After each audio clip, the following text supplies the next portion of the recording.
Welcome back. Welcome back. It's another episode of TF Tuesday. Team Fortress 2 content. Finally back on the channel.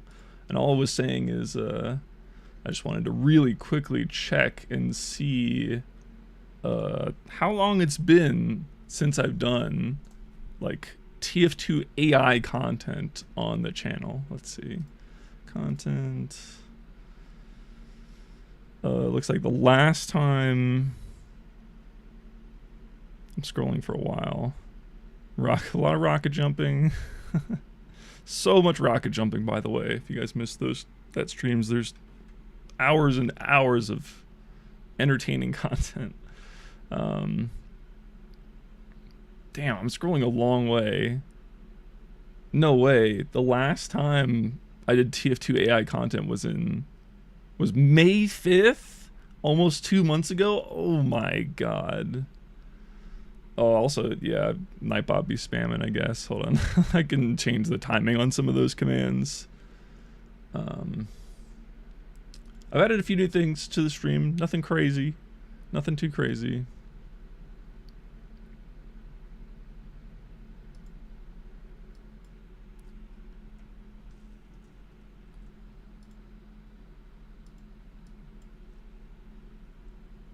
Oh wait, I can't make it any longer. Dude, why is Nightbot so weird, man? Alright, whatever, I can't make it less frequent. Anyway, fuck Bezos. So what are we doing today? Well, today we are doing a little fun challenge similar to how I've done before, where I'm opening up my 1v1 server to the public. Quickly flash that.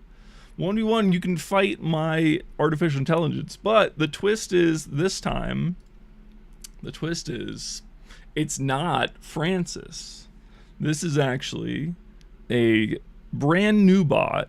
I'll say relatively new, because actually, one of the streams I did before was the April Fool's stream. That was his first introduction. But basically, this is not Francis that was trained with a reinforcement learning algorithm. This is a hard-coded robot that doesn't learn. It's just been hard-coded by me to be an aimbot, basically. And I've decided to call him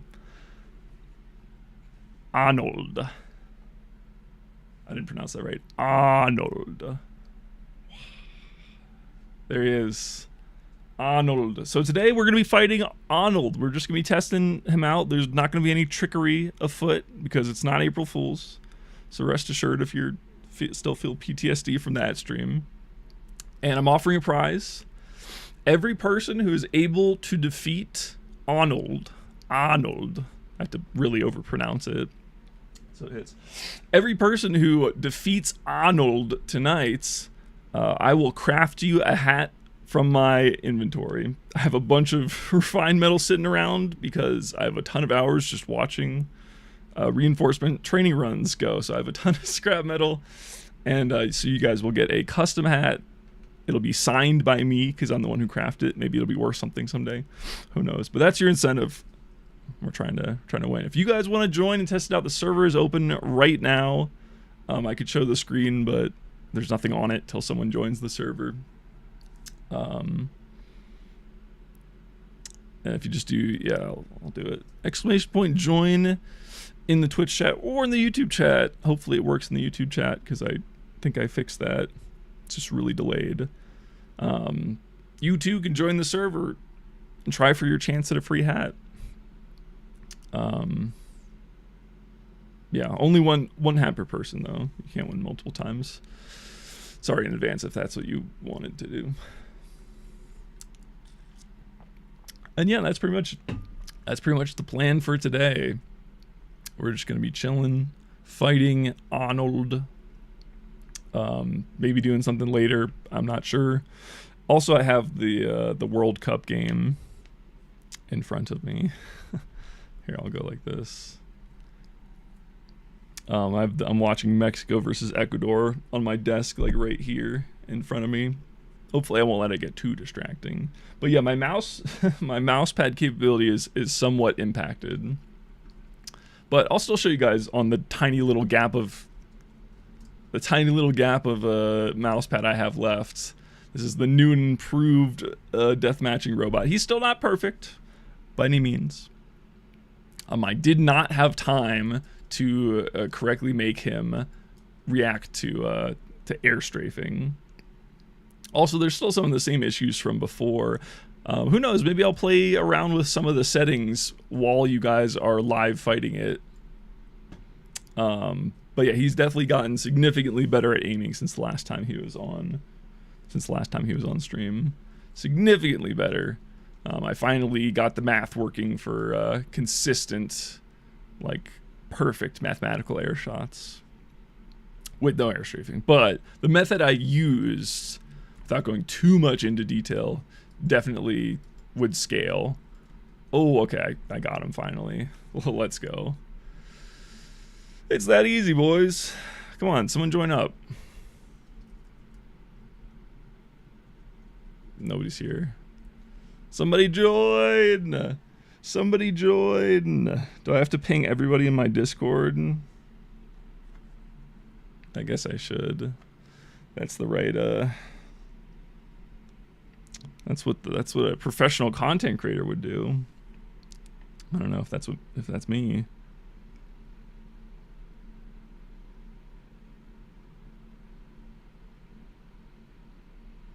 Everybody keeps asking me when's the next fucking fighting stream. Well, I gotta fight this bot, and then I go live, and nobody joins the server.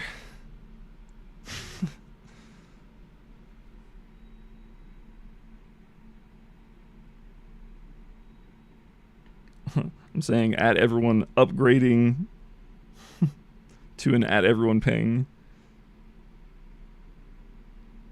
Because I need...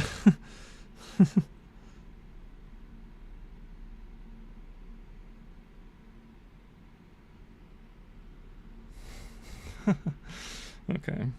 Try not to overuse the at everyone ping in my Discord. By the way, I have a Discord server if you guys are interested in that. I don't know what else to talk about while we're waiting. I guess I'll fight again. I don't think I'm going to do better than 1 kill. Like, I'm kind of happy with that. And there's a few surprises too. I don't want to give it up. Hi, testing the bot. Yes, indeed. You can join right now. And in fact, I wish you should, because I just started the stream and nobody's in the server yet. If you put that command into your TF2 console, you can test the bot for yourself. But yes, the overall goal today is I'm trying to see where the bot's weaknesses are so I can improve it even more at a later date. And I thought this would be a fun thing for you guys. I could, like, in case you're wondering why it's Arnold this time, or should I say Arnold, and not Francis, a different type of bot entirely. The reason is Francis just hasn't progressed that much recently. I still need to do some, like, technical upgrades on the core, like the back end, more or less. And that's kind of just like, you know, I could do more Francis stuff, but I think it would make it a lot easier for me and for the sake of the content if, like, I fix some of the underlying issues with it first before I spend hundreds of hours, literally hundreds of hours, trying to, like, train it. So I have tons of ideas. Rest assured, I have tons of ideas. The timeline right now is looking like, oh shit. Yeah, this guy's kind of good. He's definitely still exploitable, but I'm curious to see how many, like, different ways people can figure out to kill him. Maybe that's what maybe I should change the title. It's not just a win, like a unique win, but since no one's joined the server yet. No, it's okay, man. The whole point of the stream is that you're gonna lose. Like, look at, I made this guy, know what his weaknesses are, and I'm getting lucky if I even get 1 kill. So you really can't do much worse. Like, if you have TF2 installed, you should just join. I promise you, the skill differential is not a problem. It's more about creativity and like trying to find fun ways to defeat the bot. It doesn't have to necessarily be direct hand-to-hand combat. But I don't want to spoil the surprise for everyone else. I want to make the YouTube video out of this, so come on, somebody join. I know there's people watching. TF2 is a free game. Have you considered scout movement? I mean, yes, I've pondered scout movement before. Maybe if you want a more precise answer from me, you could be more specific about what exactly you mean. But yeah, no, the problem with scout currently is that due to some of those technical upgrades I was talking about, it's not as easy as it should be to like have different classes. So basically, I did try training a scout, but it was extremely boring because it was scout versus scout. And so the AIs would just run up next to each other and like crouch and just meat shot each other because that's what the reward says. Obviously, maybe that's okay. But like we all want to see scout versus soldier, like a projectile class where the movement matters more. And so that's one of the things I'm opting to wait on until I can spend the time and upgrade the core of the server. You've been testing it against your own source mod bots. You've been testing my code? Oh, he's in there. Hooray, we have somebody. You need to figure out how to enable the console. Go to options, advanced options. Oh, nice. Yeah. What's your, remind me what your, not your Discord name is, because I know, I recognize your YouTube username, but it doesn't match. When you're in the server, also type !add. Black Orpheus, there's like two, it's funny, there are two like option menus in TF2. You want this one, advanced options. I think this one. Actually, it's not this one. See, it's confusing. You hit regular options, and then you go to advanced, and then you hit enable developer console. Oh, Tails. Okay, right on. When you say it makes a big difference, what do you mean? I'm intrigued by that. I got a bat. All right.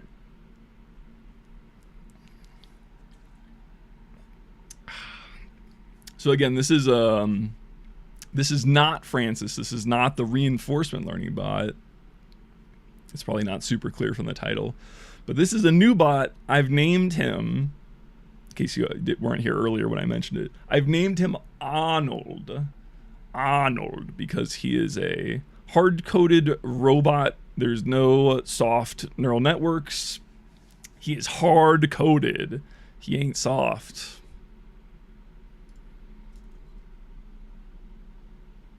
There you go. Once you guys are in the game, type ! or /add in the in-game chat. I got a debug setting that enables projectile aimbot. It's been pretty contendable. Okay, so you're saying the Francis reinforcement bot is contendable with the projectile aimbot. Nice. That's pretty good in my experience. Yeah, /add, but do it in the TF2 in-game chat. If you've never played TF2 before, I'm not sure. I think the default chat is T or Y. There you go. Yeah, and then just shoot a rocket, it should start up. Hopefully it didn't break. Oh, did you mean to kill yourself? We have had issues with that in the past, funnily enough. There you go. It still, the match still does need a projectile to start it.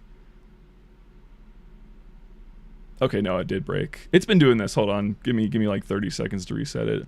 I don't know why, but it seems like when I leave it unattended for a while, it'll just randomly break when you try to restart it.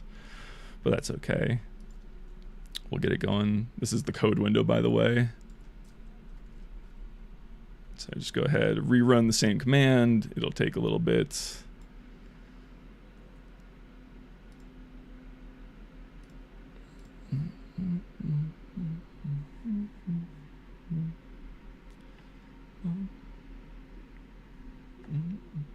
There we go.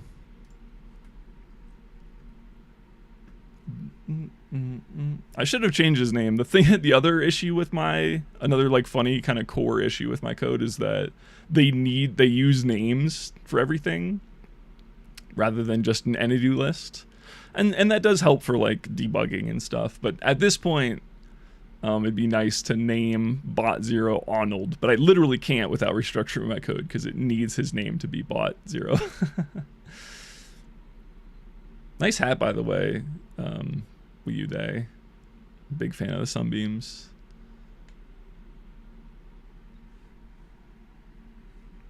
So yeah, basically the goal of today is I just want to see, you know, this is a hard-coded bot, so he's the epitome of uncreative. He's just going to do the same thing every time that I've told him to do.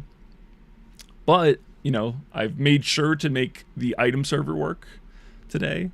Hello. I made sure to fix the item server so all of the weapons are available to you guys. And I hopefully have patched some of the holes that come with that, but we'll find out.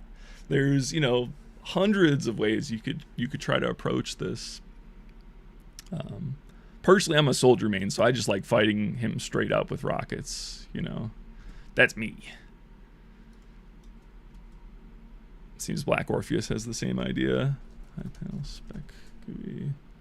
Also, so many items. Oh my gosh.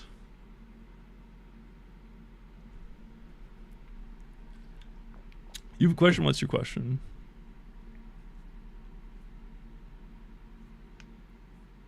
Huh, that was a bit of a wild miss. I haven't really watched too much from Arnold's perspective yet.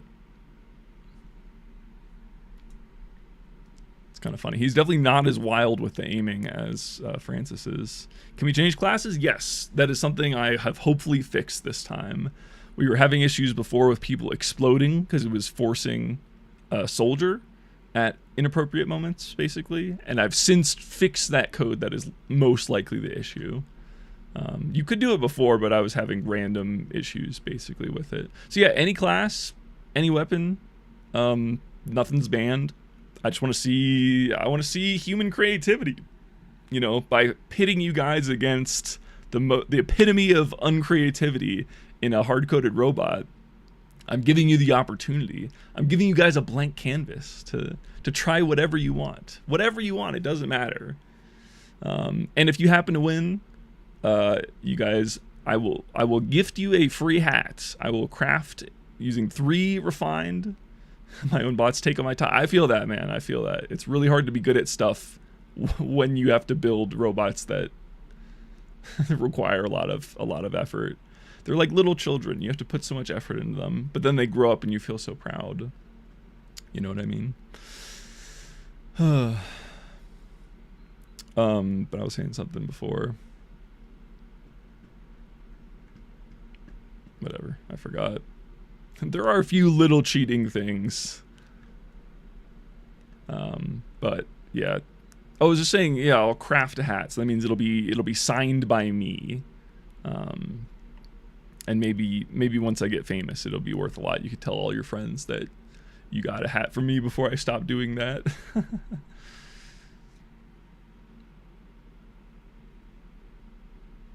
But yeah, the AIMBOT's aim has gotten a lot better. A lot better. The movement's kind of funny because I kind of cheated on that. The movement part, the part that's controlling him jumping and WASDing around, that's actually Francis. So you guys know that meme that's like Charlie Kirk top, Kim Kardashian bottom? Would you hit that? You guys know that meme? This is like bottom half Francis, top half Arnold. Top half Arnold. Did you guys hit that?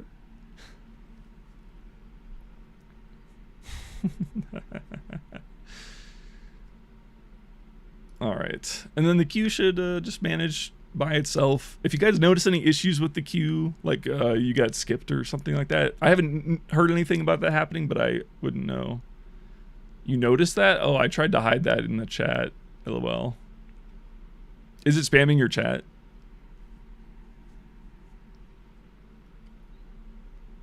Developer 1 showed it, that's fine. I don't know what developer 1 is, but as long as it's not spamming all the normies. But yeah, that's just a little workaround. Gotcha. Yeah, it's just a little workaround because normally when I train, I have SV cheats 1 on, but then for these types of streams, that obviously doesn't work. Gotcha. Oh, so you can see everything that's printing. You can see the mess that is my console right now. That's pretty funny.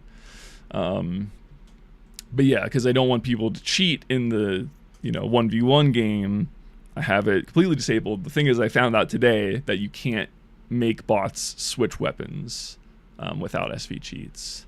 There is a way I can do it. I just have to, but I need to add some stuff to the extension and recompile that for Linux. So it's a whole process that I didn't feel like doing today.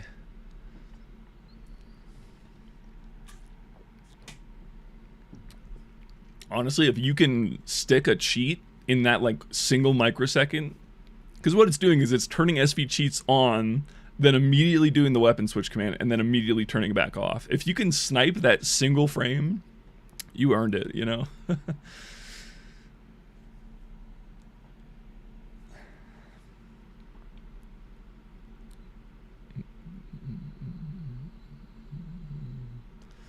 Alright, let me key some more music up.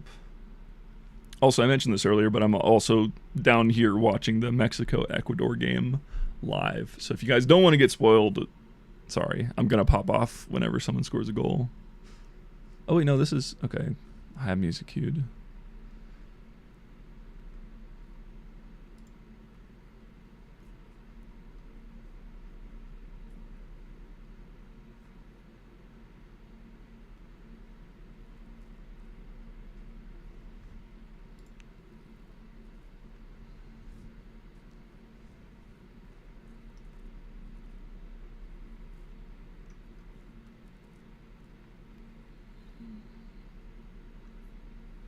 Damn, I listen to a lot of sad music, or not sad, but it's I don't know, it's very chill bedroom pop.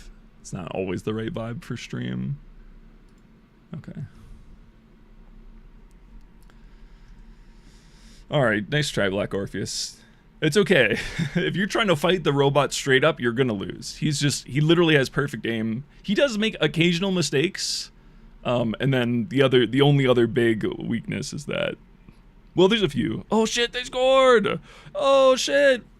Yeah, I was bound to miss it. It's okay, nobody sees the goal when it happens in soccer the first time. That's why they have replays. 1 HP! You're right there, bro. He's 1. He's literally 1. Get owned, I guess. Damn. Yeah, so he's still got a few robotic things, but as far as actually predicting the exact intersection point, he's exactly correct with that. You can't change class. Not sure why. Someone else was able to change class. No, I went through the code. There should be nothing. I can check really quick, but class. Set player class, no. Get player class, class.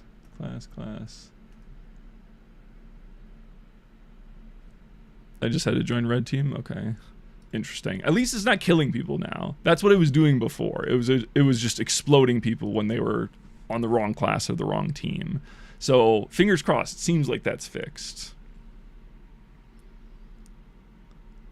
Switch during the pre-round. Interesting.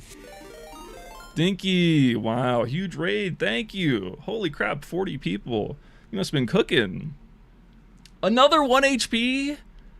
Bro, that's so unlucky. There's no way. Welcome Raiders, welcome. I hope Dinky's stream was fun. Not sure what they were doing, but over here we're doing a little challenge. I have this guy in blue here. I've affectionately named him Arnold because he is a hard-coded aimbot. Unlike my other projects, I have other projects that are based on reinforcement learning. That one is named Francis. So this is a new guy. This is a new character. Oh, they're watching you play Jump Proto. Nice, Jump Proto. I feel like I recognize that, but I can't recall it off of... All right, that's an old map, right? That's a really old map, if I'm thinking of the right one. Yeah, and if you guys wanna fight Arnold yourself, the server is open. You can type !join for the IP, and to encourage people to try and win against him, I'm offering a free crafted hat for every person who can win. No trickery this time. I've probably the last time I was live on the channel with AI content, it was April Fool's prank, so I was trickerying pretty hard. Today it's just pretty chill stream. I just want to see you know, all the ways that people can come up with to beat Arnold. The item server is working. All the classes should be available to you, so if you guys want to try it out. Also, I'm watching the World Cup game. I've been really addicted to the World Cup. I don't know about you guys, but especially, yo, what's up, Yazoo? What's up? If you just joined the stream, you literally just missed the explanation. Yes, vamos. Ecuador is good though. We've been seeing in the knockout stages. We've been seeing a lot of like 1-0 leads for like 70 minutes, and they have their team like equalizes in the last 10. There've been so many late goals this World Cup. And like the group matches were all like very high scoring, and now they're like all very close because people are like playing more defensively. They don't want to get scored on, so they're extending less for goals. But then at the same time, they're keeping the scoreline close. Oh shit, Tottenham back! Let's go! Let's go! Dude, yesterday's matches were so insane. I cannot believe how much, because both times the underdog was up.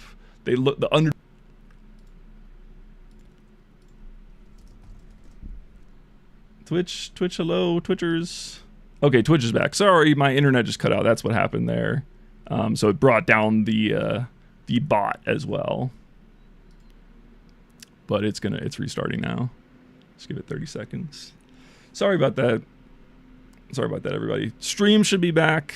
Bot should be back now.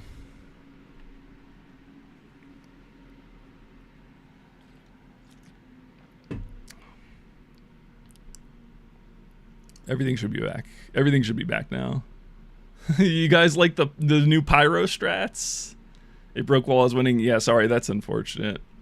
No, I'm really sorry. My internet, it was like a semi-recent change where the company I had got bought out by AT&T, and now I'm getting these random fucking just full internet droppages. Don't know why. It's obviously very annoying for stream.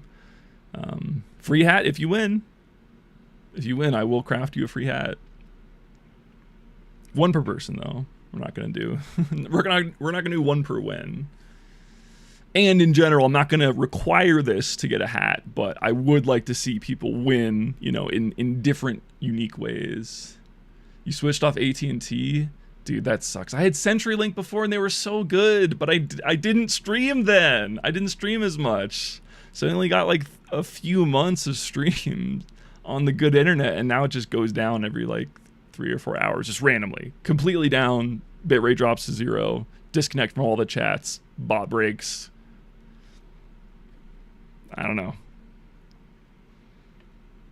because I made sure I was having some internet problems before when I was trying to watch World Cup matches on the same machine, because sometimes, you know, I don't watch on I don't watch on the official streams, you know what I mean? So some of these sites do be yoinking bandwidth at times.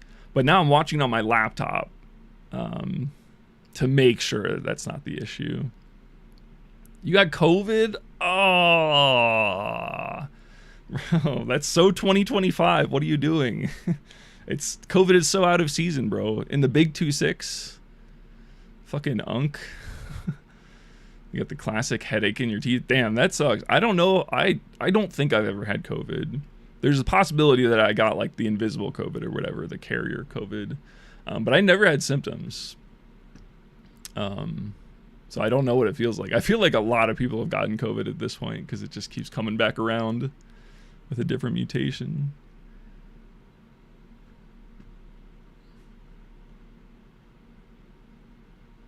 There you go. On the board. On the board. Yeah, I assume so. Can I try out the other guns? Yeah, definitely. You should be able to. If you're not able to, let me know, because that's a problem. 6 HP. It's close. This guy is not meant to be like totally unbeatable, by the way, guys. Like, he's good, obviously. His aim is perfect, but he's still got a few weaknesses. We'll talk about it. I don't want to spill the beans. Yeah, I want you guys to, you know, experience it for yourself, but I'm sure we'll talk about it by the end of the stream. Bravo variant, that shit was killer. Damn, brothers, they got variants and shit. They got names. COVID Alpha Charlie.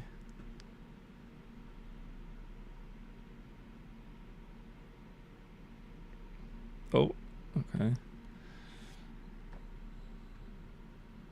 Beggar's Bazooka doesn't load past one clip. Yeah, that's probably... No, I don't know why that would be. Oh, they just scored again. Holy shit. Why do I hate soccer, man. I always look away right when they score. I swear to God. Beggar's Bazooka, I'll have to look into that. Infinite ammo, it's just doing regenerate player. I'm just calling regenerate player within source mod on the player. On Francis, I'm specifically confirming the number. That's why regenerate player. Oh, it's regenerating you. I see. Gotcha. So I can just make an exception for Beggar's Bazooka. Interesting. I didn't know that. I thought it was just Impulse 101. What other video plans are you thinking about making? Lots of stuff. Too much to just say this, this, and this.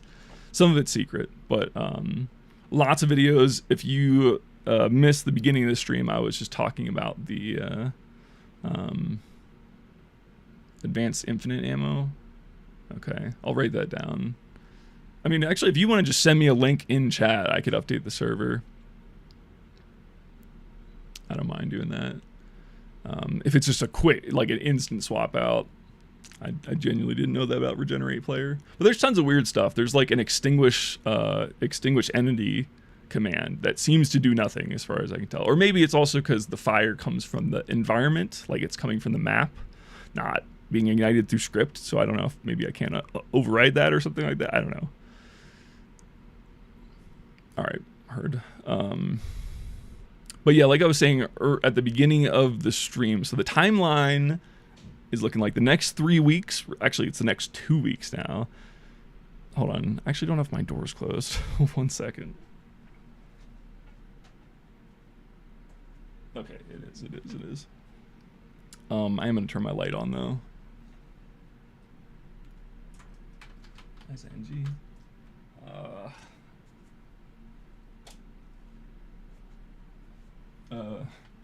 Guy who's exploding, try switching team. I thought I fixed that. Classified shit. No, I'm just trying to not be. I'm trying to be courteous to my roommates. Okay. 2 HP. Oh, 7 HP. Yeah, I tried to fix the exploding issue. It does seem better. Yeah, whenever you respawn, it's an issue that's been difficult to fix because I don't experience it, so I can't test it like until we do these days. But try switching team. Try switching to red team. When you do that, it shouldn't kill you anymore. I thought I fixed that. Other people are able to switch classes, but it's like some people just can't. I don't know what the difference is with those few people. Still, after months of the same issue. Okay, but I'm still trying to say. The next 2 weeks, I gotta lock in and I gotta finish a separate project for open source because that's where I'm gonna be presenting it in about 2 weeks in San Francisco. If you guys are going, say hi. I'll be there. I'll have a booth. I'll be exhibiting. But yeah, I gotta lock in for that. So next 2 weeks on stream, we'll just do chill stuff. This is probably the last TF2 stream until after that. Just because it takes a lot of time to do TF2 stuff. And also I also explained at the beginning of the stream, I have a bunch of like core upgrades planned for TF2. So I'm just kind of saving all of the TF2 content. I'm saving it up until I kind of fix some of the core issues that are with my code. So that'll make it easier for me to develop standalone stuff. Like one of the big things is I just have everything in one big file right now. And I need to make it modular. I need to have a core that runs like the core functions, and then you can add like separate plugins to it instead of this one giant text file that's hard for me to manage, among tons of other things. So I'm just saving TF2 content. Yeah, I know. It's an organization thing, and it's also like more thought has to be put into like security. What interfaces do I want exposed? Stuff like that. So I already have it planned. It's just a matter of actually going through and restructuring.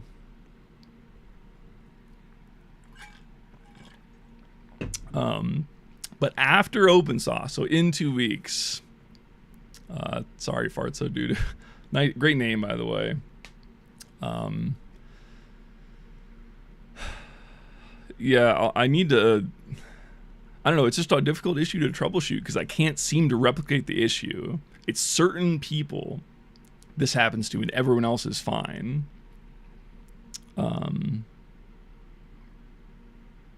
It's something to do with like forcing a team, but I did take a look at the code that's controlling this right now, and I thought I fixed it. Again, I don't know if I fixed it because I can't test the damn thing. There you go. It worked that time.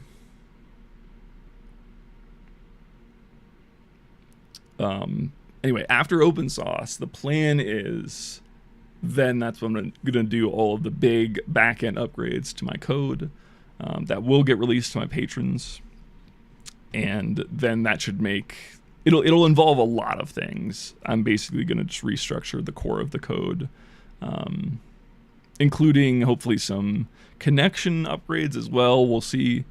I have to figure out what's going on with that. If you want to start the round, you have to shoot actually just stay where you are, Farts. Never mind, I can do this now. I can start the round for you. I can force him to shoot a rocket. SML bot fire bot 0. There you go. No, it didn't work. Okay, never mind. It has to be you. You have to shoot a projectile to start the round, Mr. Farts. Terminator, I mean, literally. That's the goal of the stream today. Yeah, through a sandwich. I don't know if that actually counts as a projectile. And then you can switch back in the pre-round.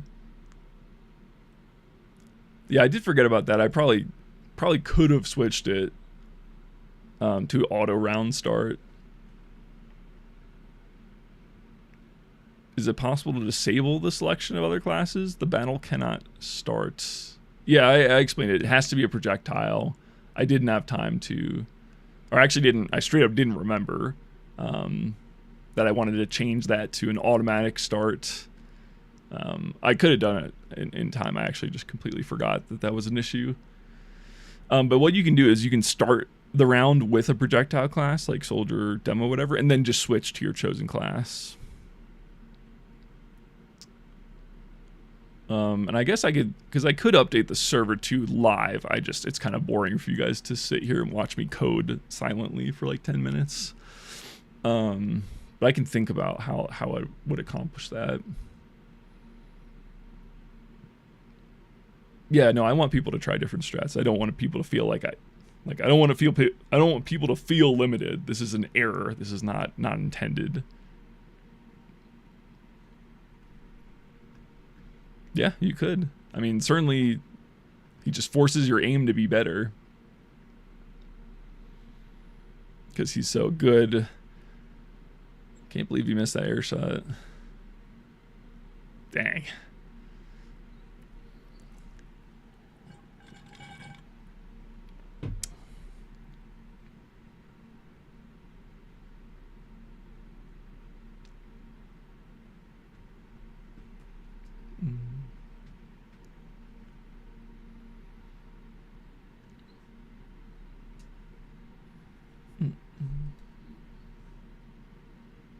This might be our best result of the day so far. I have to remember to keep track of the records. 3-4. It's pretty good. That's something.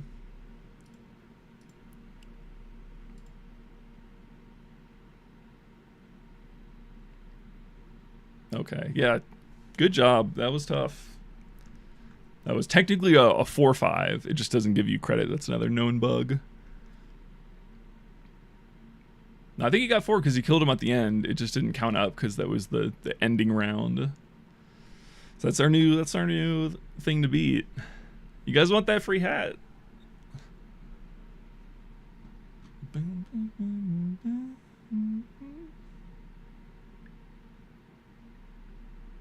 I think if you guys bear with me, I could try fixing the auto. Like it should be pretty simple for me to switch. Here's the code, by the way.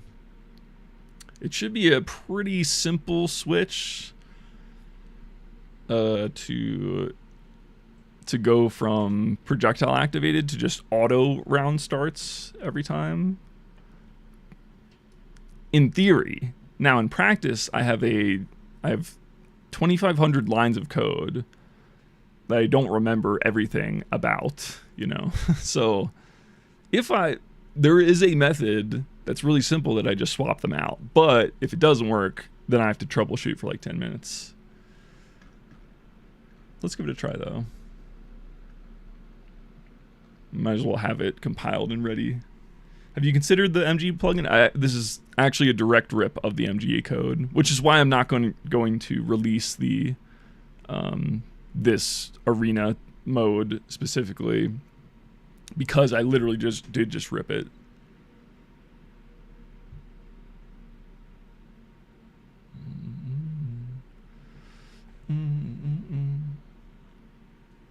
Well, you should probably tell me some of this in Discord so I'll actually retain it if there's important things, because I'm not going to process it while I'm streaming. But I see you typing useful stuff in the chat.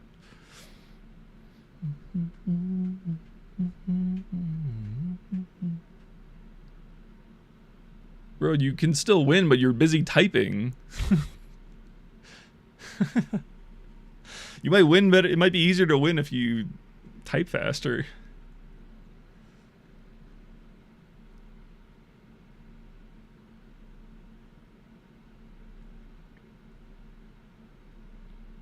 Farts, you gotta shoot a projectile first, or the round will never start.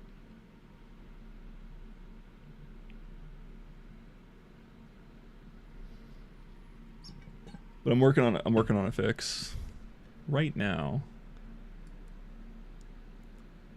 Glamorous coding.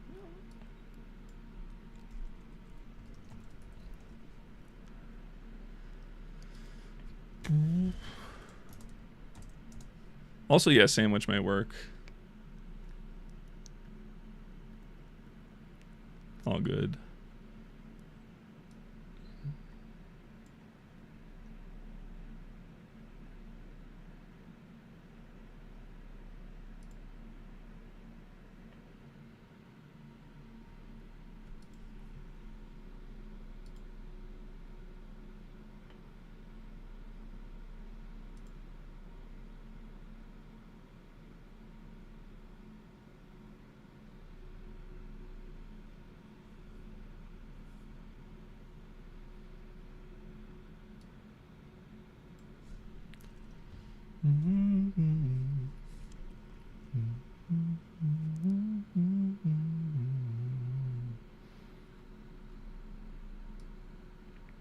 Yeah, in the future, I probably would like to just have a more appropriate, like, modified version of MG that's just available to people that works with my AI code. But that'll be part of the restructuring, because it's not as much a... I mean, some of it will be restructuring. I'm going to make the core, like, timing engine, give it a bit of a revamp. But mostly it's like a reorganization. Like, where do I want things to go? How do I want functions to be grouped, you know, for the future? And that's definitely the more correct way to do it than the way I'm doing it right now. That's kind of the problem. I mean, that's why I'm going to invest all this time into a big core upgrade thing, is because I've been doing these streams. And they've been great. They've been fun. But like when I add new features for stream ideas, it gets a little disorganized. Have you considered running the server with the learning enabled or keep it hard locked? No, I definitely will be doing live learning. That's one of those ideas that, again, is just like, I'll get to it eventually when the time is right. Like right now, I need to do these technology upgrades first to make the learning actually like make sense. Yeah, Pomson does count as a projectile. But hold on.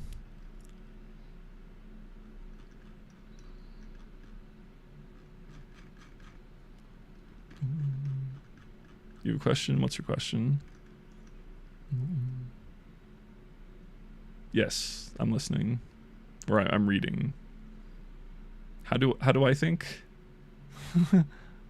How do I think? How am I supposed to answer that question? Is that your whole question? I don't know. How do I explain what's happening inside my brain to someone who doesn't know me? Do I think the Wrangler and short circuit would work? Yeah, they could work. I don't know for sure. I've never tried it, but there's some potential there. Yeah, try pyro. Go for it. Everything's allowed. Everything should be allowed. Nice one. He's on the board.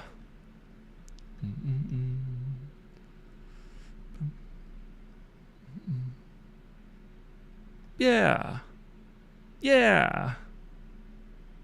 Let's go.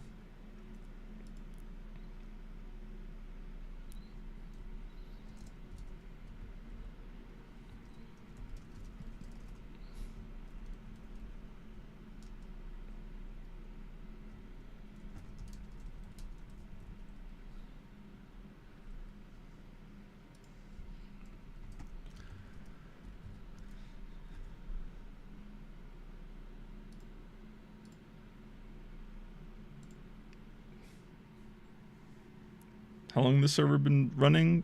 It has been not running for very long. Like an hour. Yes, he does ignore the sentry. He's not. Because he's a hard-coded bot, he's like the gaps in his knowledge are like very exploitable, basically. So it's like it's not hard to beat him on, or it is hard to beat him on straight aim, but if you do this, you know, sentry thing, he'll lose to it every time, or he should, because he just literally does not. I have not told him to shoot the sentry, basically. Yeah, there you go. That's why I'm kind of asking like a soft, you know, I want to see how many different ways you guys can find to beat him. Not all do the same thing, because once you find one way, it's very repeatable. Unlike Francis, who could, you know, there's an argument he could learn how to beat certain techniques. He does have more varied behavior. Arnold is just going to do the same thing every time that I told him to do.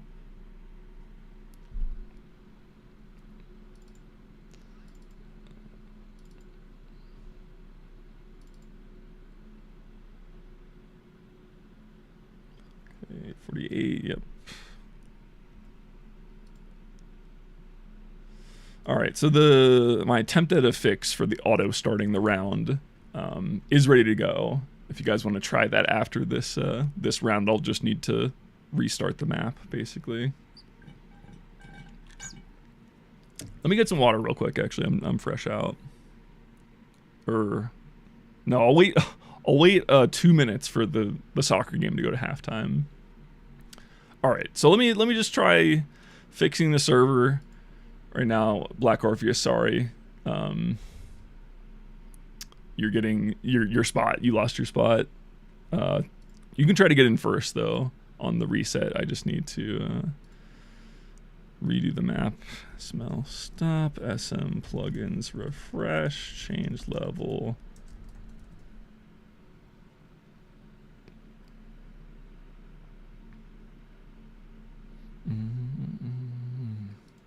And hopefully this works. If it doesn't work, I'll need to fix that.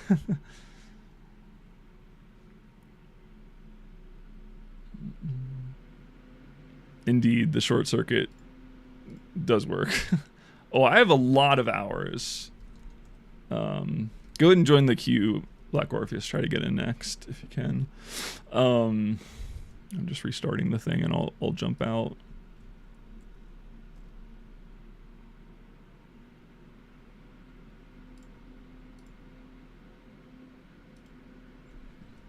So I I mean, on Steam right now, I think I have like 6,600 hours in TF2, but like 4,000 of those are just watching robots train. Like that wasn't actually me playing the game. All right, should be working now. Yeah, it just auto starts now. Nice. Oh, okay, it broke. Okay, see, this is what happens when I try to just try stuff live, guys. I don't even know if I want to really troubleshoot this. We'll just go back to what it was before, because at least that's consistent. But yeah, if you guys want to play non-projectile classes, you'll just have to shoot a projectile to start, and then switch to the class you want. Sorry. I'll try to be more prepared next time. I did just completely forget about this. Wait, is it working now? Is it just working? Hold on. I thought it was clearly broken, but it seems to be working well enough, question mark? I don't know. We'll see. We'll see if it, because it was just resetting over and over. The one thing I did have time to code in was an anti-pyro measure.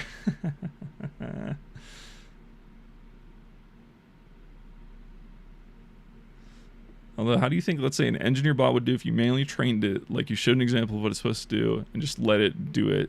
I think it could do that. I think that's possible, for sure. There's lots of different ways to train reinforcement learning bot. Not all of them effective. Most of them, you'd be better off just hard coding it like I've done for Arnold here, instead of trying to fuck around with reinforcement learning, which is very finicky and annoying in a lot of respects. Very fascinating in other respects, of course, and has some distinct advantages. But if pure performance is all you're going for, hard coding is almost always better. And in fact, I will mention that that's kind of what Arnold. I need to get better at overpronouncing that so it really reads properly. Arnold, the reason why I'm working on him is because he's going to go into a main channel video, and the premise of that video is going to be directly comparing these different like methods of machine learning. So I'll have Francis, which is reinforcement learning bot, fighting directly against Arnold, which is a hard-coded bot, versus one other secret one that I've decided but haven't built yet. And doing like a legit apples to apples comparison of like, this methodology is good at this and bad at this other methodology is, and like you can actually see it because they're literally fighting each other. All right, but I'm out of water. I'll be right back. You figured it out? Show me next time. I'll be right back. Do this like a bot and teach the mechanics. Yeah, there's definitely, I mean, in principle, it can be hard to do certain things like that, but it should be generally possible to do what you're describing. The devil's always in the details, though. That's always where it gets tricky, when you want something very specific to happen.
Although you don't know how to code, yeah, that's fair. I mean, coding is not coding isn't the hard part, like knowing how to code, like knowing the right things to write. Sure, that takes time, but with like AI tools and tutorials and everything, it's not that hard to actually get started coding, even if you don't know what you're doing. The hard part is like the troubleshooting, the logic, and that's like 90% of what coding is figuring out where and how exactly your shit went wrong. No one won while I was gone, right? Just as a reminder, in case any new people are watching, if you manage to beat my AIMBOT AI, I will craft you and send you a free hat. No one's done it yet. You won? Oh, you did win. Okay, let's do that then. Thank you for reminding me. I did forget. Where is it? I have 54 refined metal, so I guess that's the maximum number of hats I can do. Finn, go ahead and send me a trade offer for this item, which is gonna be a spooky sleeves, level 95 apparel crafted by Trey. Yeah, find my Steam profile, send me a trade offer for this item, and I'll send it to you.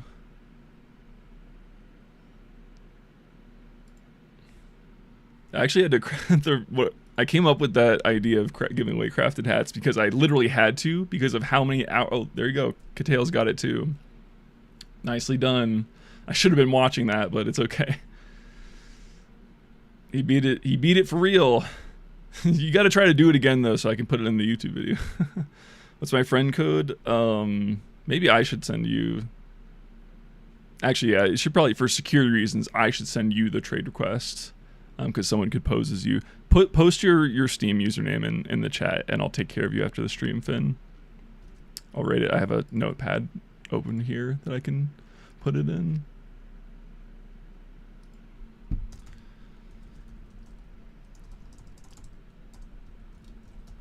And I'll make a note of which one it is. Spooky sleeves, Finn.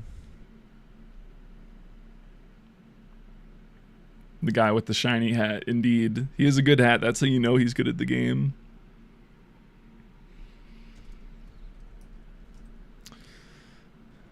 Alright, would you prefer to go by you, they, or Katails? I don't know which one I should call you.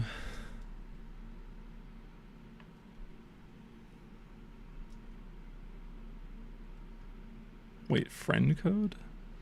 I don't know if I've ever used a Steam friend code before, but I'll just take you at your word. Or I mean, I assume I'll be able to.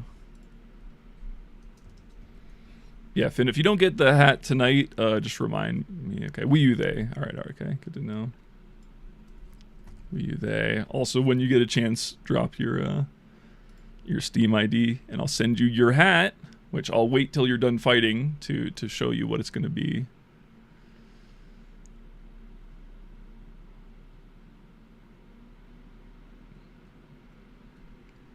Yeah, so I think you figured out the biggest weakness, which is that he fires on a set timing. So even though his aim is technically 100% accurate, he can only look at a one frame in time.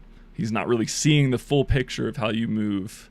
And there's a few ways I could hard code this to try to prevent that. Luckily, it's still pretty hard. Even doing that, it's still pretty hard to avoid getting killed. Gotcha. What got me into AI in the first place?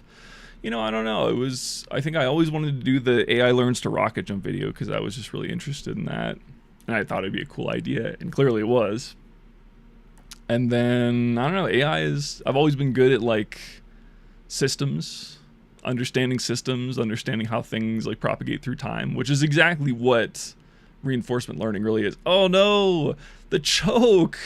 The choke just whiffing the last 3 rockets. Oh no. Oh no. Nice try though. Nice try. That looked winnable. Oh my lord. Holy shit. All right, you, they. Let's see what hat you've earned yourself by getting the win. Again, I'm only gonna do 1 hat per person because as we've discussed, once you find one way to beat the robot, it's pretty easy to just do that over and over. Respect though, you're doing it with raw aim, which I'm a fan of. And you've earned yourself the medical mystery, level 49 apparel, crafted by Trey. I'll make a note of that. Medical mystery. Be they. Alright. Oh no. And it's already over. It's alright, CUNY. Nobody saw that. Literally nobody saw it. Null's AFK. Okay. What was this? Demo? What do you mean? Demo man? Or demonstration? Demolition man or demonstration man? Who are you talking about? Yeah, that's okay. That's the downside of the auto start.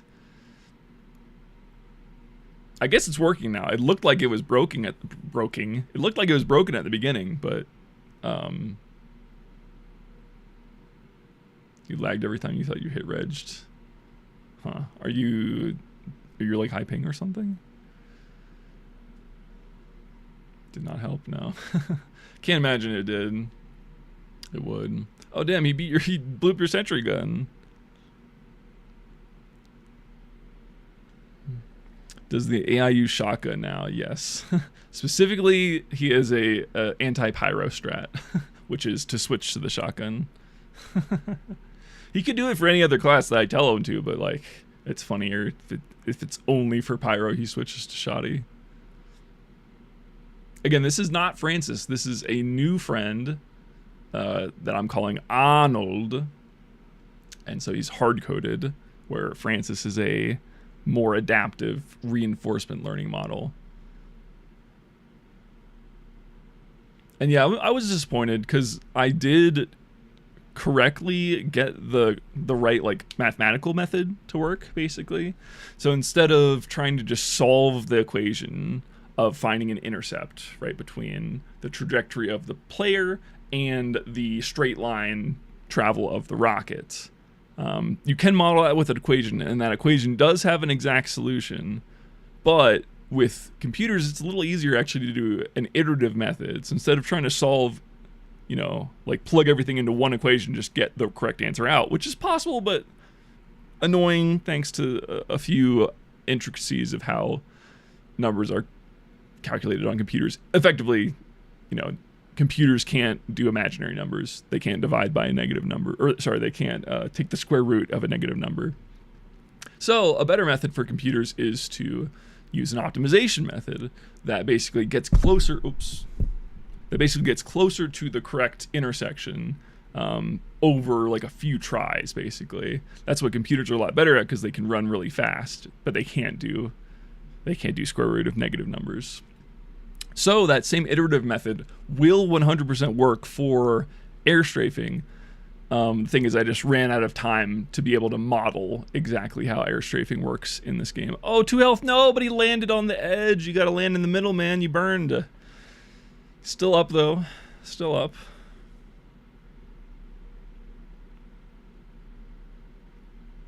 Nicely done. So yeah, there's a few things I could do to, like, there's a few just dumb things I could do to fix that. So one of them is just literally adding some randomization to his timing. We could try that out tonight if you guys want. I could refresh the server again. But yeah, just making it a random number so that it's not as obvious when he's going to shoot. And yeah, I mean, because it's hard coded, I could add more and more specific, complicated behavior if I want to. So it's like, I don't know, it's kind of a fun challenge to see, like, okay, what are the criteria for a player who's like clearly trying to wait for the timing, and then the robot could have that hard coded in to notice that and then like specifically pick a tricky timing, stuff like that. For the pyro strat, initially what I wanted to do is have it still shoot rockets, but have them be like mathematically perfect rockets, like just outside of the range where they could be reflected back at him. So it's like shoot them just far enough off to the side that you could air blast it, but it wouldn't hit Arnold. I don't know, lots of fun stuff you can do. This is still pretty early, Brute force in the bot, indeed, indeed. Did you win? Sorry, I was not paying attention to the score. You did, okay. If you want to collect your free hat, I'll craft it now. Go ahead and take a peek at the stream. I'm burning through metal right now. I assumed it was going to be pretty easy for people to beat it. You have earned yourself a flipped trilby level 51 hat crafted by Trey. Go ahead and drop your Steam username in the chat. Otherwise, you will not get your hat. Flipped trilby.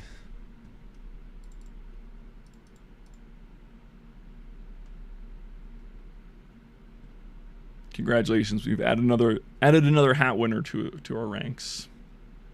Black Orpheus, wake up.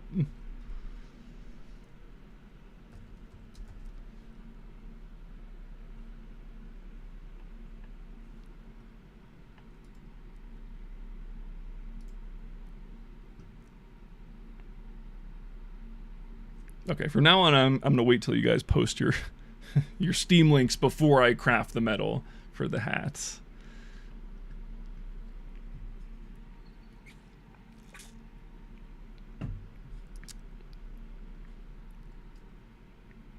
Just remember to sub to the YouTube. Thank you, thank you. Can you afford the hat to someone else if I don't want it? Yeah, that's fine. You don't like a flip trilby?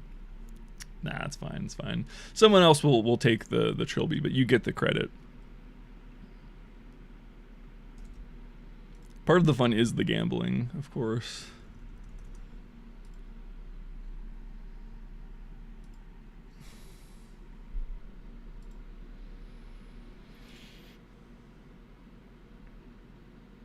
Send it to me. You already won one. You don't get it. You don't get another one. I gotta make this refined last, bro. This is probably the prize I'm gonna give out for all TF2, all recurring TF2 AV, 1v1 streams in the future. Rocket Patience could be interesting for non-pyro stuff, at least for human fights. Yeah, I mean, in a certain part, because it's situational. Oh, you're gonna show me up and craft your own. Okay, Cross Comic Sport. That's a good hat, right? That one might be profit.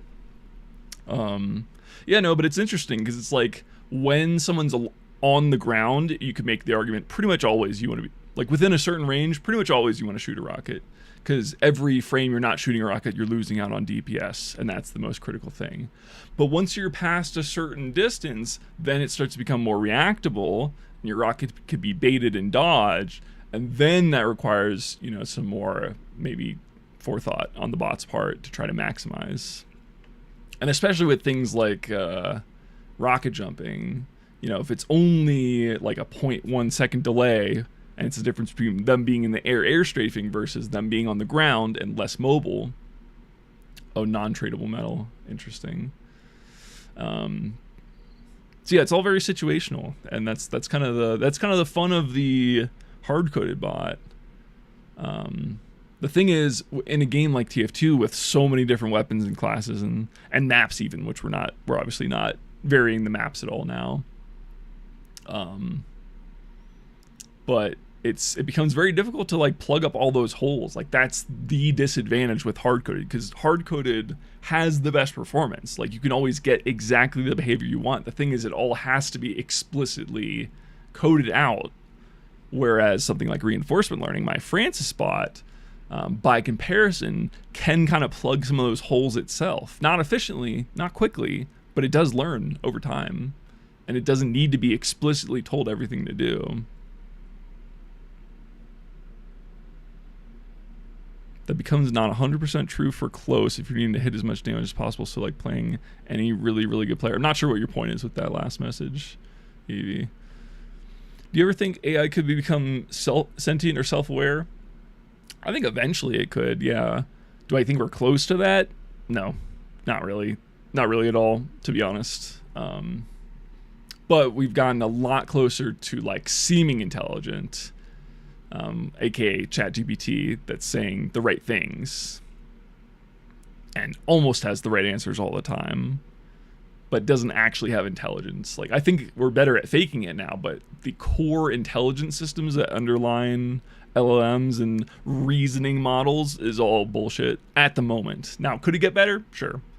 But again, I don't think we're close to that. It has to be a cyborg. Maybe there's an argument there. You know, using human biology. It's fascinating stuff.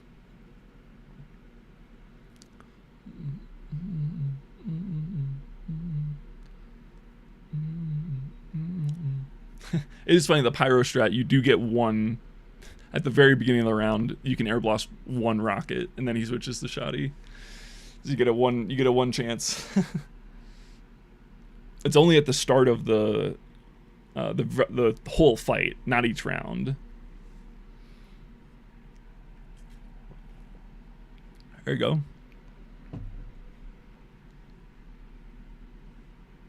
Just burn them. There's tons of way to do it. You guys put some stuff in chat earlier that I haven't seen anyone do yet. What the parachute. And yeah, again, I made a specific point. I made sure to allow the item server. I had to refresh my logon token today, an hour before going live, and I did it for you guys, for love of the game. Oh, what happened? He just, okay, it must have broken. He's just standing there. It did break. Sorry, CUNY. Gotta restart it.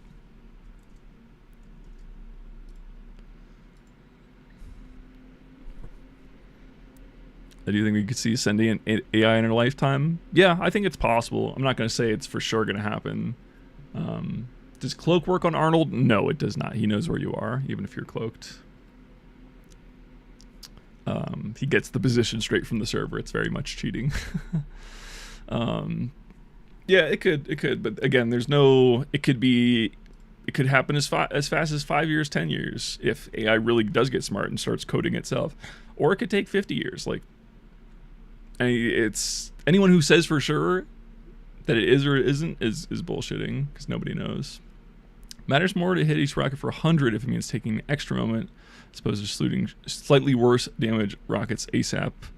Yeah, I agree, Evie, but the point I was saying is within a certain distance, effectively, it's just pure DPS. If his aim is always perfect, and the only factor that changes how closely the rocket hits is how much time his opponent has to move out of the way, within a certain distance, that delta from the time difference is small enough that essentially it becomes shoot as quick as possible.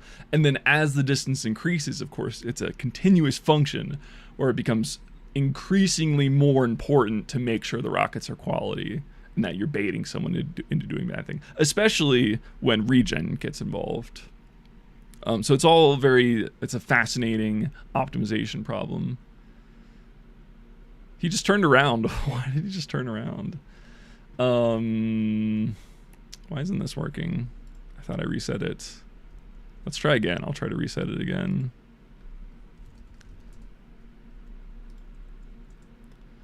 All right, it'll take another 30 seconds. Sometimes shooting ASAP even close is bad. Yeah, definitely. But I mean, there's always things you can do, but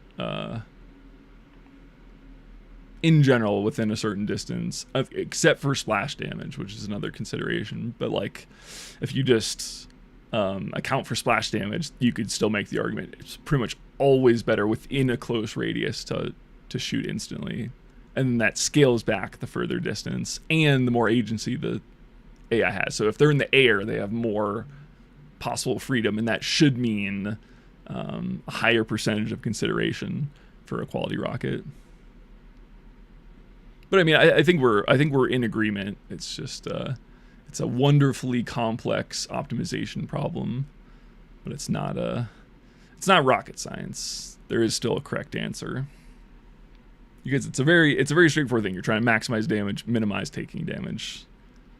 That's all the reinforcement learning agent does. This is just more refined because he's hard-coded and mathematically perfect. Check Discord. Okay. Best promotion. How about this for a promotion, buddy? You've been promoted to the trash can.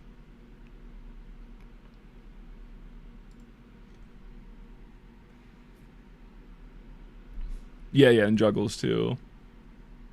Definitely.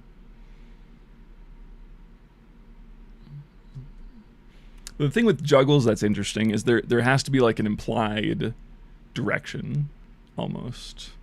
Not always, but it's like for an arena like this, you have to kind of make the assumption that the person wants to get back to the center, because that's the side you want to juggle them on. You don't want to shoot the rocket behind them to juggle them unless you're expecting them to run away.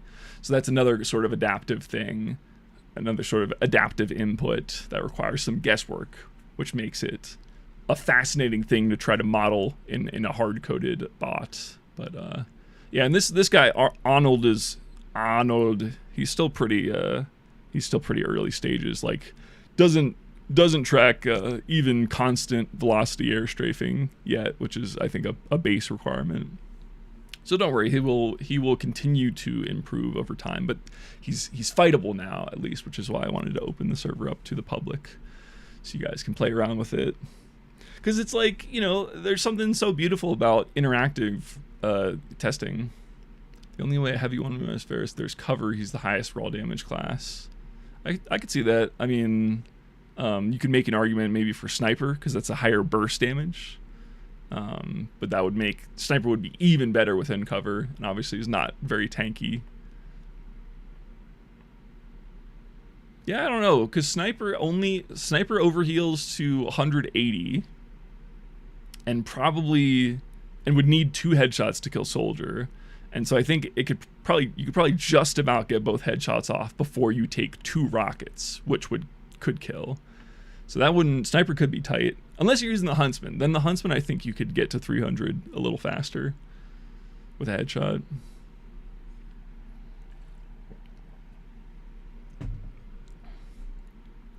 Boom, boom,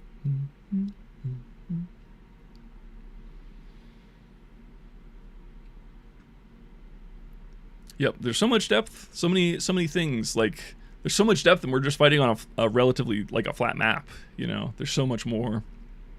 And that's, I think, like, on flat ground, there's no, if you really want to, let's say you want to make the best possible aimbot, there is no other choice than just hard coding it. Hard coding it is just better in every way with an arena like this. Now, once you get into, I don't know, complicated maps and sightlines and shit, like, I don't know, it depends on how you want to model it, because obviously a robot could cheat and just know everyone's position through walls, like we've all seen with the spin bots. But I don't know, it sounds annoying to code all that manually, and at that point I think something like Francis, the reinforcement learning agent that can self-train, would be a lot better at, like, learning to navigate maps intelligently, given some baseline. Oh no, he's missing every rocket. He was at like 30 health that whole time. Oh no.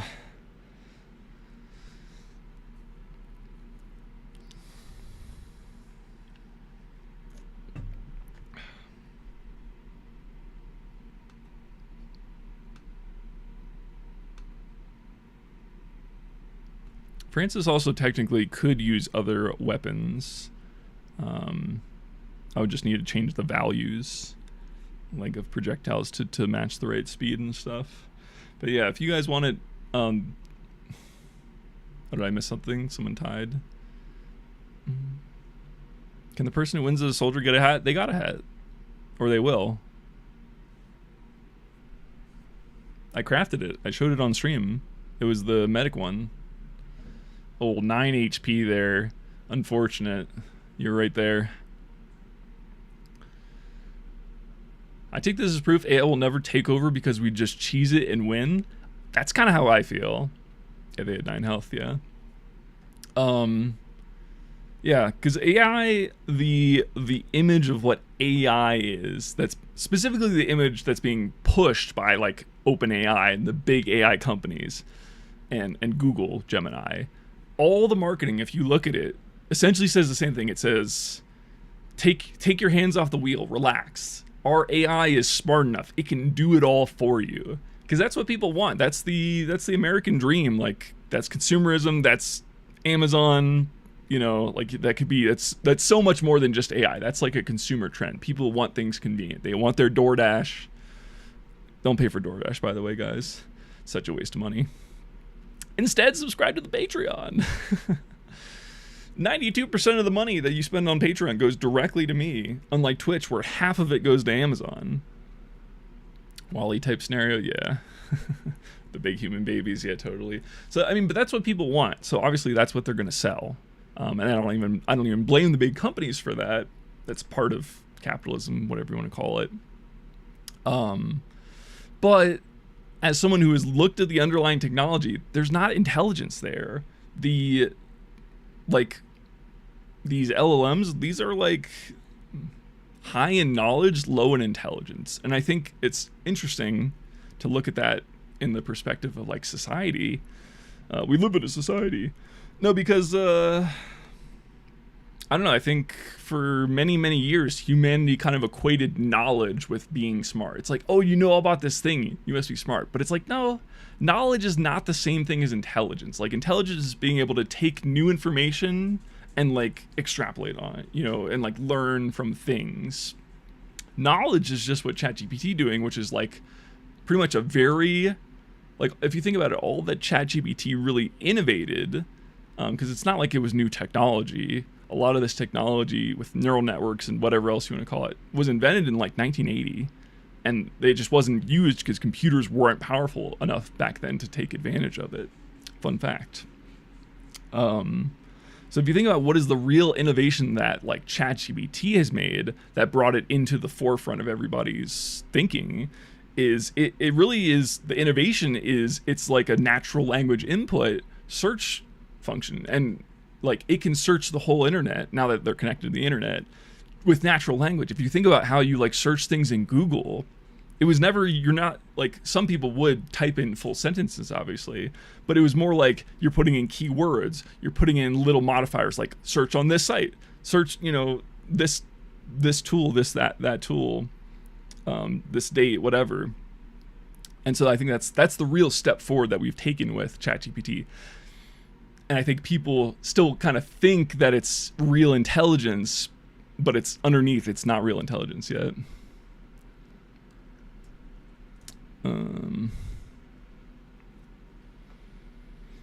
You did read something on the Claude AI where they put it through a scenario where it's going to get shut down, so 2 options to prevent it or accept it.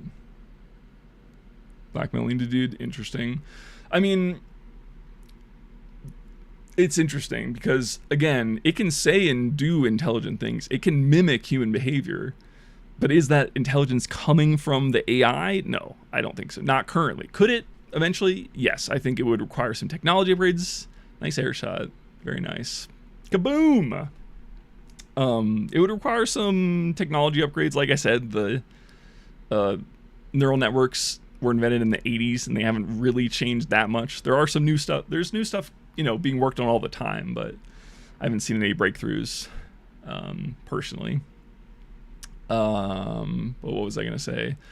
But yeah, the fun thing, though, is that even though the base technology of the LLM is not providing any intelligence, the output is still very intelligent, and that's because of the way like natural language is, and due to all the breadth and the scale of data it's trained on. So it kind of absorbs all of this collective knowledge just from the way that language is structured.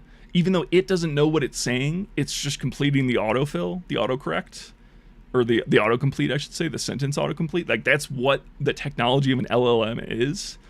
But when it's been trained on all of the fucking words in the universe on the internet, it's good. It becomes good at using words, and words have intelligence baked into them, you know? So AI is certainly not useless. Its output can certainly be intelligent, but I do think there has to be a distinction, because the actual technology itself presents itself, and the advertising from these companies all is very heavily presenting it like, look at them, they're so smart, they can do emails for you, they can write your spreadsheets. And it's like, well, I don't think you actually train the model on using spreadsheets. I think you just use an LLM, and that's good enough for most people. I don't know, it's all fascinating stuff. Or adapt to an example. Yeah, but then that's why I personally love focusing on reinforcement learning, because it actually does adapt. Like, it actually does do the intelligence thing where it predicts how to get better reward in the future. It leans ahead of the curve. It's not brute force. Essentially, it is. I mean, it does take brute force, of course. I think you need a little more height for the parachute to do what you want. And I think because it's new and because it's exciting, and these companies have huge valuations and giant advertising budgets, they're just like, yeah, there was a Super Bowl ad that pissed me off, and it was like this farmer lady, and she's like, yeah, this farm's been in our family for generations. We have 100 years worth of like stuff written down, like what crop, the yields, whatever, farming shit. We have all this stuff written down, and the commercial was like, and I took over the farm, and it's been so difficult for me. But then I just put it in ChatGPT, and ChatGPT told me how to run our farm. And I'm like, don't fucking do that, bro. You're gonna ruin your family's legacy. Like, ChatGPT is useful for getting from 0% knowledge to like 80%, 90% knowledge. But if you're taking what it recommends at face value, you are fucking dumb. I'm sorry. Or, okay, you know what? I'll take that. That's a little uncharitable, because you could just be ignorant. Like, ignorance is not a sin. You just don't know how it works. For example, these billion-dollar companies are telling you it's smart. It's artificial intelligence. No, it's a really impressive, highly intuitive interface for searching the knowledge of the internet. That's what it is, and that still has a lot of value. Don't get me wrong, I'm not shitting on AI. It is very useful. It's extremely useful, and it's extremely exciting, but it's nowhere close to intelligent yet. But that's what all the conversation's about, and it is interesting. I don't blame people, because that's the interesting thing, is like, well, eventually it will be smart. And I agree with that. Eventually it will. We don't know how long. Like, people who like to justify things by saying, for example, oh, I know AI is going to take over because there will definitely come a point where AI starts improving AI, and then it'll go, hyperbolic. And it's like, yeah, that's true. But I could also, in the same exact breath, I could say, well, the sun is eventually going to explode. Both of us are right on the exact same time scale. It's like, you can say, okay, this is going to happen, and I'll agree. But you could argue anything will happen on an infinite timeline. The real question is, how quickly is this all going to happen? I think it could happen fast, but I think things would need to change. Like, again, some sort of new technology, specifically with neural networks, comes out that's like way more effective and, based on the human brain or something. Like, I could believe that. If that happens in the next few years, like, it could, super intelligence could happen within a decade. Who knows? I don't know. I'm not going to sit here and pretend like I know what's going to happen in the future. That is a red flag. That's how you know someone who's saying shit is full of shit, if they're like, oh yeah, for sure, this is going to happen the next 5, like, show me the evidence, bro. If your only evidence is that you have a podcast, it's a fucking red flag. This is what we've done to the internet. AI is a tool that requires skill to use. Purging the internet of AI is like ridding a home of sharp objects. Yeah, I think that's a pretty fair explanation. I agree with that. And like, it is an extremely powerful tool. I think this let AI take care of blank for you is a total farce. Based on my experience with reinforcement learning, it becomes exponentially more and more difficult to get that past the 90% barrier. If you think, an example I use all the time is like, imagine the amount of work it takes to get from like 80% performance to 90% performance. And then imagine from 90% to 99%. And then imagine 99, like, all of these are equivalent amounts of work, from 80 to 90, from 90 to 99, 99 to 99.9 is the same amount of work. And it continues that way. 99.9 to 99.99 is also like that same amount of work. So it gets smaller and less and less benefit for the more and more work you have to put in. And so AI should never be like a supervisor. AI should never have the last word on anything. But the potential for AI, like human collaboration, is so huge. And that's why I'm a little salty that, like, that's not what the advertising is focused on. I'm sure some of it may be more in business focused environments, to like companies are like, look at how much we can improve your bottom, like AI working with robots. But everything that's consumer facing is all, let AI take care of it for you. Turn your brain off. Consume, pay for our subscription, consume. And yeah, I think they're scumbags for that. Anyway, type exclamation point Patreon and subscribe to my shit. And subscribe to my shit indefinitely. You guys can trust me. I don't have a podcast. That means I'm trustworthy. I do think AI should be used in the workforce, especially in dangerous construction sites, but in creative, yeah, I agree. I think that's a pretty widespread accepted opinion. Like, if you don't agree with that, I don't think I want to have a conversation with you. It's like, okay, bro, you're AI fucking, what's the word, like cultist, you know, people who are like, yeah, AI's gonna save the world. Like, no, don't use it for creative shit. Like, why? If you're using AI for creative shit, like, for example, if I used AI to write my scripts, why would I why would I do YouTube? I'm doing YouTube because I have shit to say. I have a personality to express. I have opinions. I have points I want to get through. I have an agenda. And obviously, you know, some of that comes from skill, and you have to get better at like making videos and writing videos over time, of course. But, you know, so I could be more lenient for someone who's like just starting out on YouTube and they're like, oh, write me a YouTube script. But like, if that's your whole channel, there's so many YouTube channels because people can just make, you know, ad revenue from third world countries as well as from poor places in the US. And that's all fine and good, whatever, economic mobility and all that. But the barrier for entry on YouTube is so low, and there are so many extremely popular channels that are like fully AI generated. Most of them are like memes, but there's some stuff that's like history of blank shit, and it's just like totally AI, the scripts AI generated, the voice AI generated, the video was AI visuals, and it's got hundreds of thousands of subscribers. It's like, what the fuck are we doing, guys? What are we doing, people? Why was AI sent for stuff like art as the first thing to learn? I have an interesting thought on that, but let me see. AIMBOT was originally used as a metric for seeing how knowledgeable the AI was, but then that became the main focus. I kind of agree with that. I think, because the way it happened, it was ChatGPT first, and then it was Midjourney, like right after. This is like, I don't know, within a few years ago. I don't remember the exact timeline, but it was like ChatGPT came on the scene first and kind of really burst into that normie market, which I would say maybe I'm part of. Like, I didn't know LLMs were able to do that kind of stuff that well. So that was the big kind of public awakening of like, oh, AI is like, it's a real thing now, because language for a long time was like, you know, complicated. It's not like math, right, where it has very specific rules. Like, it's open for interpretation. I know why you can't put more than 2 stickies. Sorry. What do you need more than 2 stickies for? Anyway, so you can cheat, so you can put stickies down in between rounds.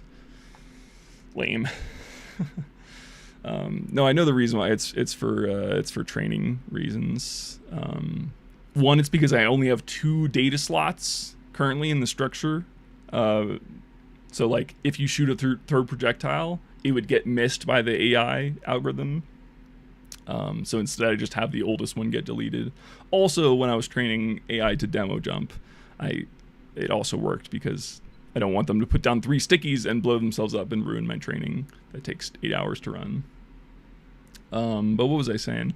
So the timeline was like, ChatGPT came out first, and we've already talked about, you know, what the innovation was there. The fact that it actually can respond and remember the whole conversation, like, does make it a lot more useful as a, like, beyond a novelty. If it's connected to the internet, it's actually an excellent, like, search engine, as long as it doesn't just straight up lie all the time, which, you know, maybe it does. And then I think art came after, just because Midjourney was kind of a sorry. I don't want them to explode, because then they'll ruin the training, like I said before.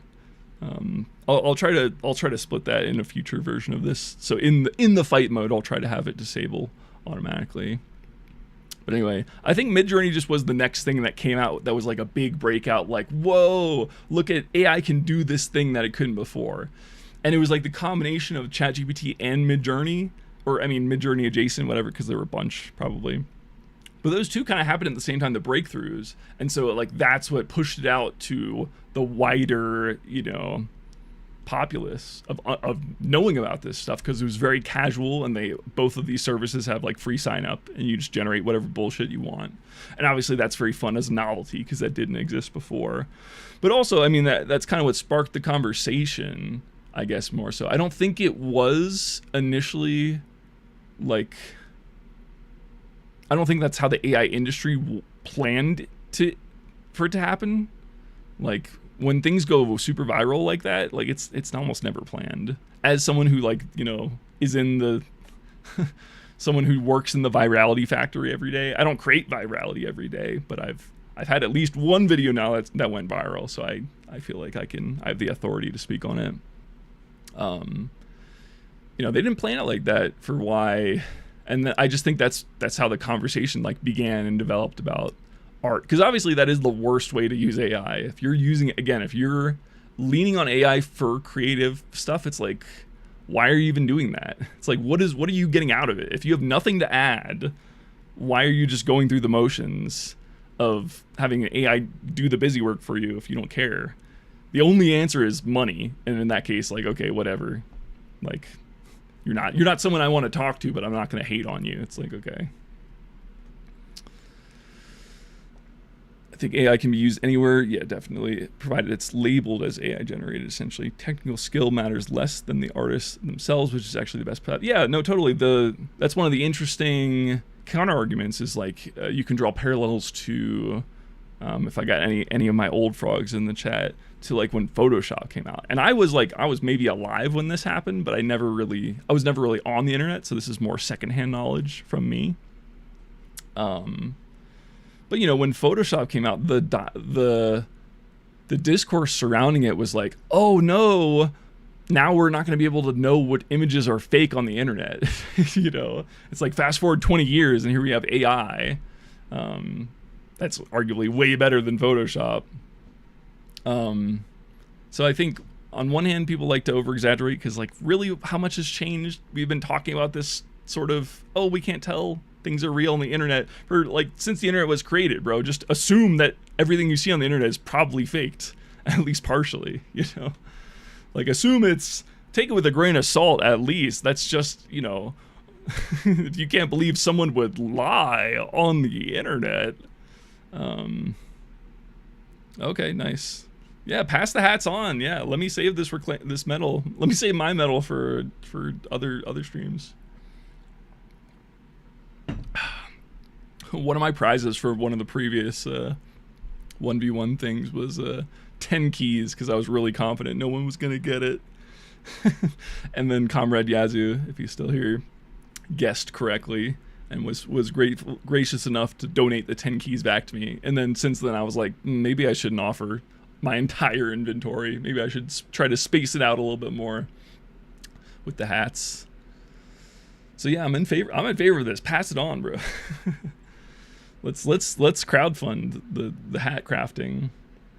Will this ever be like a downloadable mod thing so I can play on one ping? Because I know someone made a spy bot one. That's another interesting conversation. And I think the answer is probably no. But the reason is not because I need to like keep it secret or anything. Or not for me. It's like not because I need people to like join the Patreon or whatever. It's because I don't really want to distribute an AIMBOT. Like, I don't want to be involved in that because of the bad experiences people have already had with spin bots and whatnot. So like, and that's something I already do with my code. Obviously, I've been subject of some criticism for releasing my reinforcement learning training code because people are like, oh, but people can use this and make the spin bots worse. I think that's not a great argument for a few reasons, but it's like the underlying concern is valid. Like, definitely the thing that I've worked on and intended for, you know, to be a learning resource for people, absolutely it could be abused if it goes in the wrong hands to do bad things.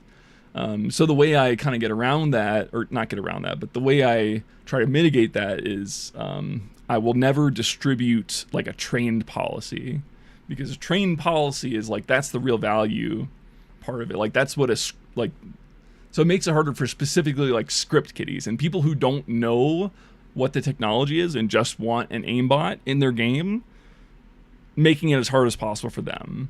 So it's like, you could use my tools to make an aimbot for sure, but you have to get good at training it. You have to get good at using the code. You have to invest significant time into it. The results are not going to be good because reinforcement learning is not that good at, you know, in present day. and you have to do all the work yourself if you want to get a cheating AI. Versus if I release all these tools and I released a trained AI, now someone could just take that trained AI and without too much effort kind of just plug it into a game. So that's more the reason why I wouldn't release this as a standalone mod. It would be cool. I don't know, maybe there needs to be a community discussion about it. Maybe people are okay with it because they recognize the distinction between what this is and what the spin bots are. But currently it doesn't look like people are would bother to be that nuanced, and I honestly don't blame them. Hold on, let's lock in here. It's last game. They deciding to inexplicably set themselves on fire right before. Maybe he just added challenge. He's just different. He's just got it like that. Hell yeah. Nicely done. Nicely done. Yeah, so that's my main holdup with why I wouldn't release this. As someone who loves grinding, if you add me, I can give a gift. Yeah, I mean, you can use my I don't really like adding people, but if you want to send me a trade request, there's some way to look at because I'm in the server right now. I'm named Trey in the server. You should be able to find my Steam community from that.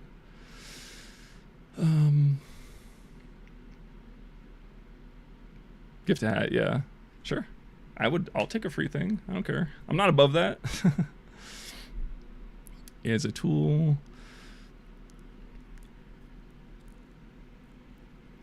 Nowadays, real artists impress us far more than they used to. It's a revolution similar to the advent of photography, not a replacement branching out. Yeah, I agree. And I think even more broadly than that, you could make the argument that really what AI tools are doing is they're bringing up the floor. So they're bringing up the lower average. They're reducing the barrier to entry, but they're getting stuck at that 80%, 90% competence barrier. If they're really good too, by the way. If they're really good, they're 80, 90% accurate. That's really good for current AI. So they bring everyone that's below that mark up, theoretically. They bring them all up to that level. But then the base level becomes this. Your range goes from here to this, and it becomes even easier to stand out as a real artist to get above that 80-90% barrier. Like, granted, it may not be easy to get above that 80-90% if you're not good at whatever skill it is, but once you are, it should be even easier to stand out. If everything's AI slop, it should be, people will get really good at picking out, oh, look, there's the rare thing that's not AI slop. Like, if dead internet theory is real, I mean, it is real, but, if it gets really bad and it's like 90% of everything on the internet is AI generated or more, people will just get that much better at figuring out what is real, or they'll get better at not caring about the internet, Tons of different solutions. There's no one pill for anything. We live in reality, bro. That's the beautiful thing about it. There's so much creativity. There's so many different things you can do, so many different ways you can approach different ideas. That's what I love. Over time, AI general slop will stop making money. Yeah, I think eventually. I think probably not. It'll never go away. But the better integrated it gets, the more competitive, all these things are pressures that will make it less valuable in the future, of course. So I do agree. Oh, an F2P account? Okay.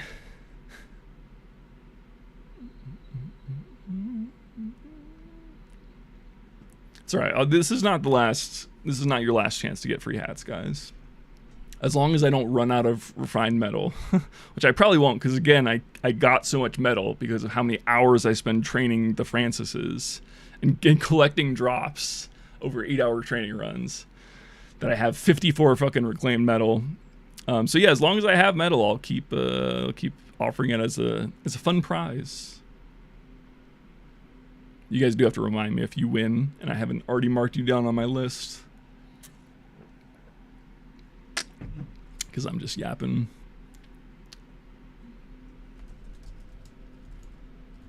Hey, speaking of free drops, I did look away right on the last round. Sorry. It seems like a bit of a tragedy. You love the actual process of drawing or animating? Yeah, that's cool. I would say animating Animating is a lot more tedious. You probably should use good AI tools for that. But drawing the actual original frames, that's very worthwhile, of course. Animating, because it's more like interpolation, that's more okay to use AI for. But it's like, again, AI is also like a dog shit term. It's fucking annoying because everything's AI. They've been calling shit AI since like Metal Gear Solid 1. You know, those have been AIs. I mean, really longer. So AI is just kind of this amalgamous giant term that essentially means nothing because everyone says everything is AI. When I say AI, I mean probably machine learning specifically, a tool that is specifically trained to make like animation keyframes, not just using Midjourney or whatever fucking flavor of the month site is.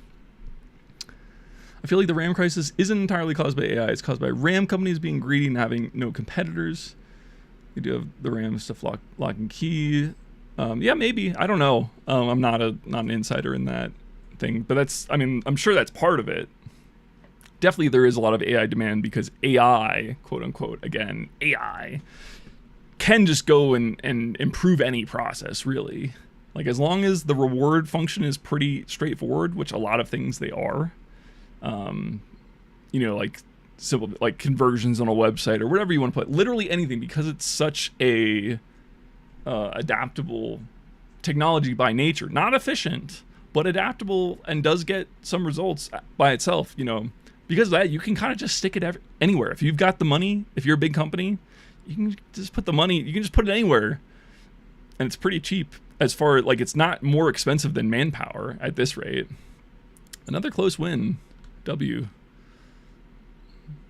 If you guys want to fight, again, you can join the server. If you want, you have to join the queue, though, with the !add command if you want to get in there and fight him yourself. I saw someone join the server but has not joined the queue yet. Whoever you are, !add in the in-game chat.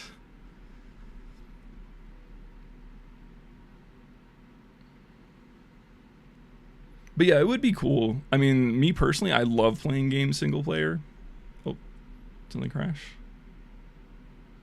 I love single player games. Like I was saying earlier, someone asked me how many hours I have in TF2. On Steam, it says I have 6,600 hours, but again, probably 4,000 of those are not me playing. They're me doing TF2 AI stuff like development and training.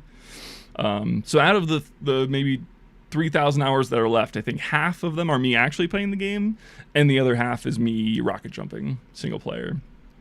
And like I'm the same with Melee, which is funny because that one's like a strictly multiplayer game, and yet I play that one single player. So I'm a grinder personally. I would love to have, you know, a bot that you could just train against, but I'm hesitant about releasing it. I think what I'm going to do, at least for the time being, is eventually we're going to make this server like more robust, so it would put itself up, it would host its own Python backend, and then it could just run 24/7. That's what I would do first. If maybe there's enough demand after that, I could see maybe, and we have a conversation about it as a wider TF2 community, then maybe I would consider releasing it. But for now, this is what we got, the public servers. So you guys just have to follow me. You got to follow my Twitch channel. You got to follow my, I don't know how to make sure you see live notifications on YouTube, because YouTube will just hide live notifications randomly. I'm sure there's some setting for it. But yeah, you guys, for the time being, until we get the,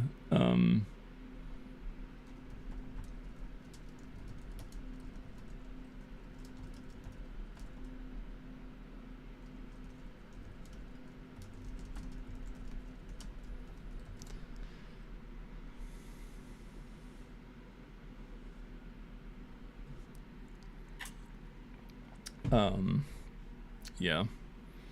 So, but don't worry, I do want, yeah. I think the natural evolution of this server is that eventually it'll just be up all the time, and I'll just be constantly collecting data. We'll do like a long-term experiment where we, where it like learns from people over the course of a month, and we see if it actually improved, or if people somehow managed to like poison it. I think that would be a really fun idea. But yeah, again, I have a lot of tech debt with this. There's just the core of the code is dated. It's some of the core library things are behind right now. Like they're using old versions of libraries, and so I'm just going to go through and update everything and all in one fell swoop. And then we'll again, the timeline on that is I'm busy for the next 2 weeks getting ready for open source, and then I'll probably work on TF2 stuff immediately after, and that might take me like a month or so.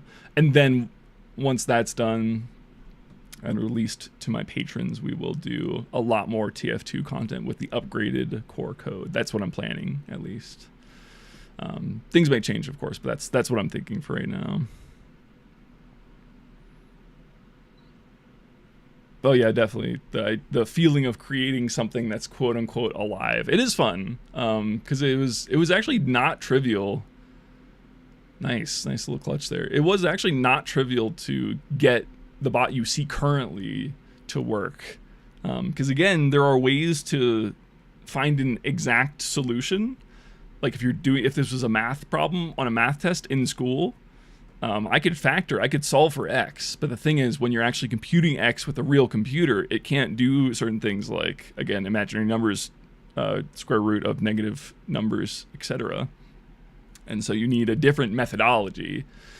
And so I think I was just fucking around with trying to do it the exact perfect way for too long when I needed to switch to I knew I would need to switch to an iterative method anyway, because there's no way to solve air strafing, for example. Oh, Mexico had another big chance there. SMH. I think they're gonna win though.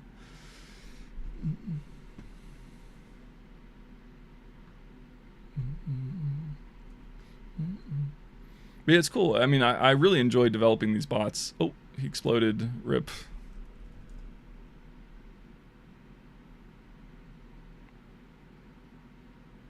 Yeah, guys, sorry about the exploding. I thought I fixed it. I did make some changes.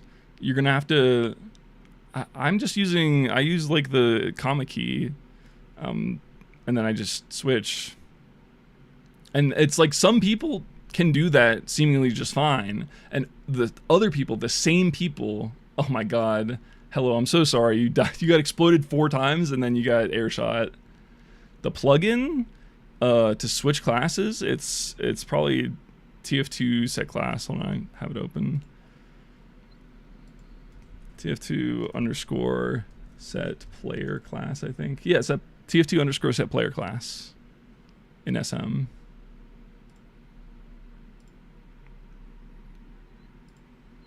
And I literally ripped the code directly from the MG mod, which doesn't have this problem, so I'm not sure what is the problem. Again, it's really annoying to troubleshoot because it doesn't happen to me, so I can't replicate the issue. I've tried like a few ways. A countdown on spawn. Yeah, we'll fix it later. It used to have a countdown, but then I switched it today because people wanted to start the rounds without having to use the projectiles. Seems to me this is a map issue. The problem might be a lack of a spawn boundary where you can properly change your class. Yeah, I suppose that's possible. That hadn't occurred to me. I do get a lot of spam in my console about it not being able to find spawn. The thing is, this map does have spawns, but maybe it's a spawn boundary. Yeah, I'm not sure.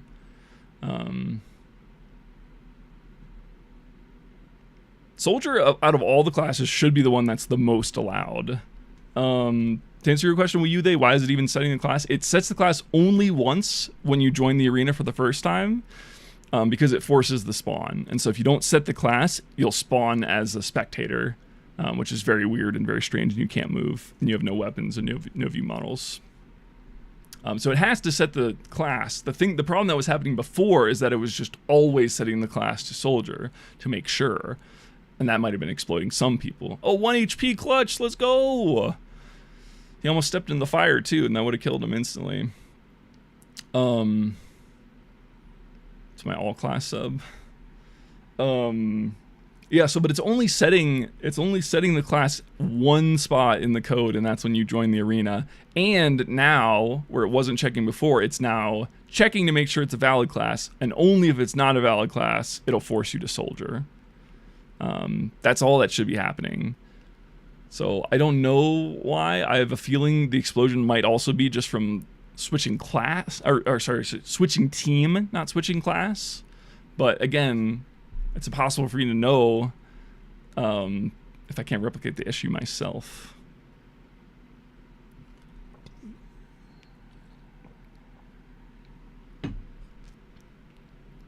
Does joining the arena trigger every time you spawn? I think it does. Not sure though.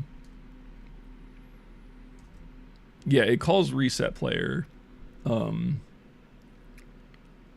again, the class only gets set if the class is undefined. It's only setting class. It says if, the code I have right now is if class does not equal TF2 player get class client, set the player class to soldier. So basically that only happens if class is not defined, basically. So it should happen pretty rarely. Now I haven't had time to verify that because I just kind of stole that code today and again wasn't able to verify it on my own.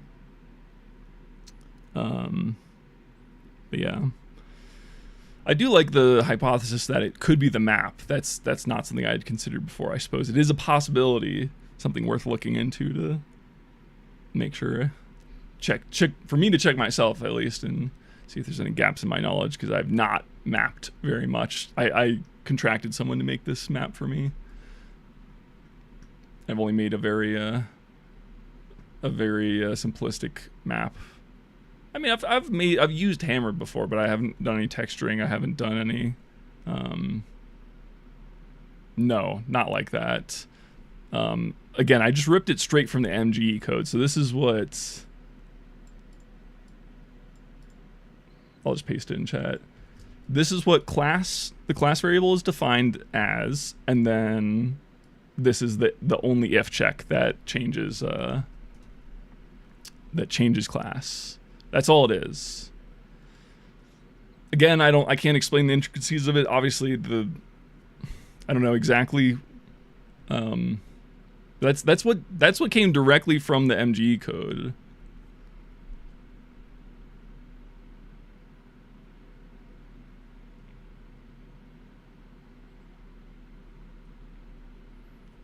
You should be on red, but whatever one you're on, try the other one.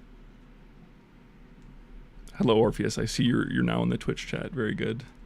Oh shit, Ecuador got a red card? What did they do? I looked away. Oh no, they were gonna lose anyway. There's only 2 minutes left, but I wanted to see the drama.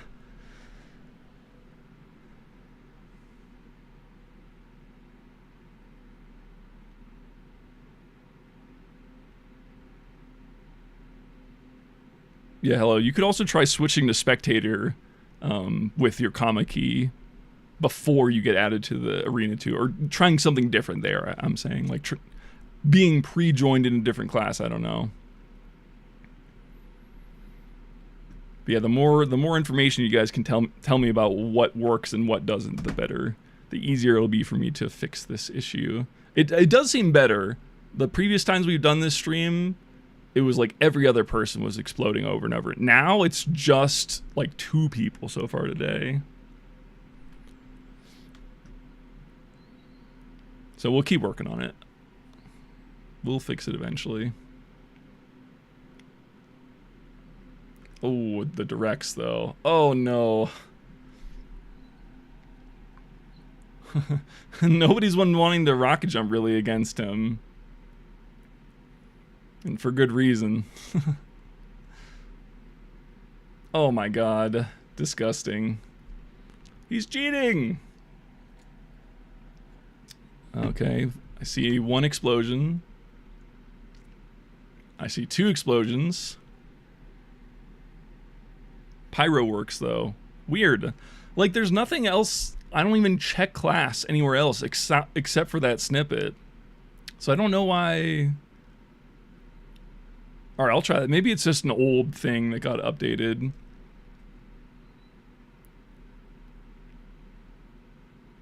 Scout or soldier doesn't work for me. So weird, too, because there was the older version of this code was forced to soldier. Back when the code was worse I could only let people do soldier, so it was hard forced for a while. But I've since removed all of that code out of the, like, everything that should be affecting that. I've removed everything out of that code. So maybe it's this unknown enum thing. Maybe I can just throw that in there now. Because again, I ripped it from MGE, so I don't know what Lang's thought process is for that for the if then, the if else statement in the original class definition. Gotta attend to your things. No problem. Thanks for hanging out. I hope you had fun, Black Orpheus. See you some other time. Old enums. Okay. Yeah, I mean, that makes sense. It's more a problem of just like testing. But yeah, I guess, I mean,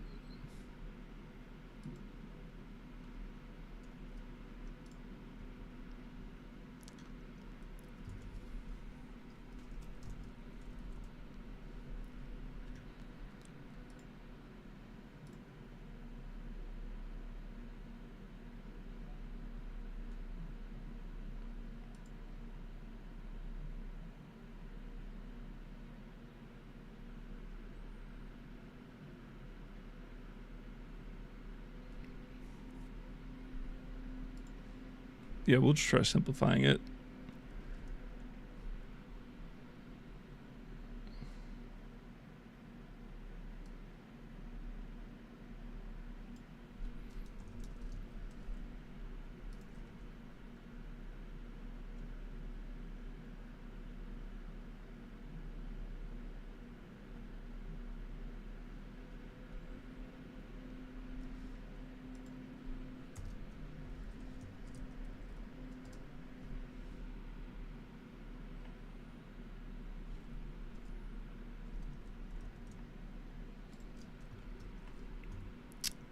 All right, well, we can try that after this round. I can reset the server and we can give that a go. See if that's better.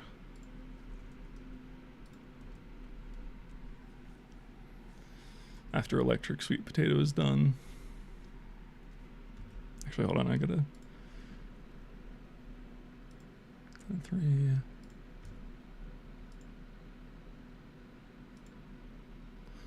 Okay, nice try, electric sweet potato. Just hang on for a second, guys. I'm going to refresh the server, see if this this thing is fixed now that we changed. Let's give it a few seconds. Choose level versus lava. You'll all have to rejoin the queue once I reset it.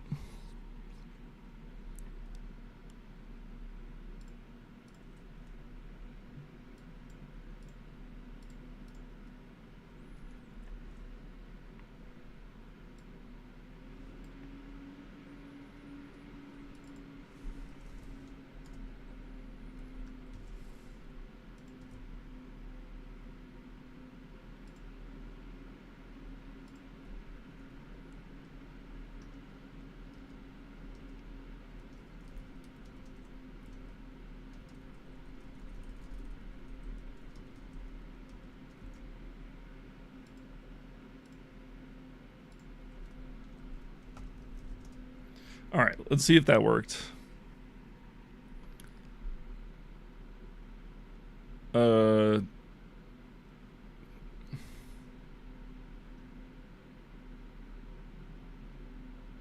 you just skip some rounds?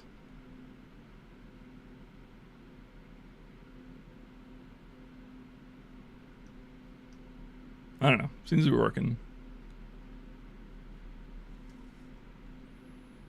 But the real test will come once the queue pops in. Oh, wait, you're in there. Wait, that is hello. Right? Hold on, I can't see. Yeah, okay, so it's working now, hello, right? Confirm. Nice. Yeah, it must have been some just outdated code, because obviously the MG has not been updated in a while. By Lang, there's other people who maintain it. Yeah, it does seem to be working. Okay. Well, hopefully fixing that is the real solution and it doesn't break something else. I'm going to assume that's it, though, because I removed everything else that could be the problem. I really don't know what it is if it's not this. For Soldier specifically. Yeah, but I mean, the fact that they were having an issue with it before. Again, we don't know what the variable is that causes some people to have this problem and other people not to. Wait, there's 2 hellos. There's a hello ... and there's a hello. Wait, there's 3. Are you guys all a clan or something? What's happening?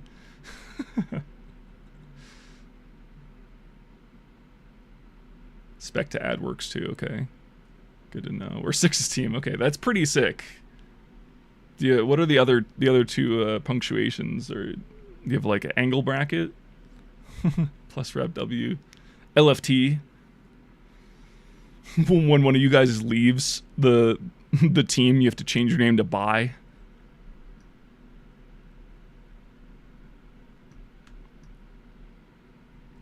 You get cut from the team, you have to change your Steam name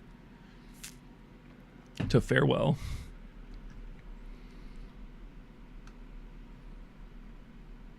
All right, GG's Mexico. You did it. You did it. Had rosters locked. Yeah, bro. Arnold is looking for a team. I should change his name to Arnold LFT.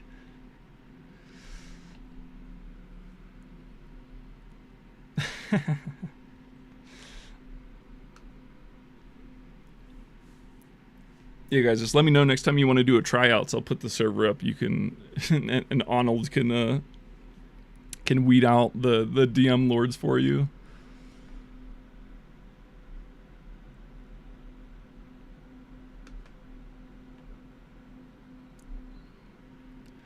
Take it from me. Also, by the way, if you guys are watching on YouTube, I have to say this every so often. But if you're watching on YouTube, I'm not allowed to play music over there. So if you are a music background enjoyer, you should follow the Twitch. We also got emotes over there. I am going to try to set it up so that 7TV emotes work on YouTube. I know there's a way to do that. I just don't think I've set it up yet. Actually, no, I swear I did add that, but I've never checked that it works. But anyway, Twitch is pretty nice if you're a Twitcher. Gotta bring it up. That you need, take it from me. Okay, bro, what? Did he hit a nasty flick? Did I miss that? Oh, the crater. You did good, though. You did good. It's not bad.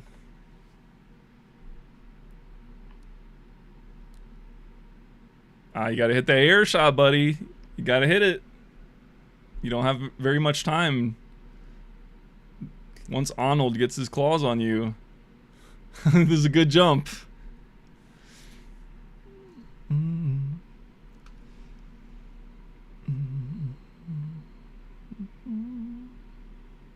That you knew.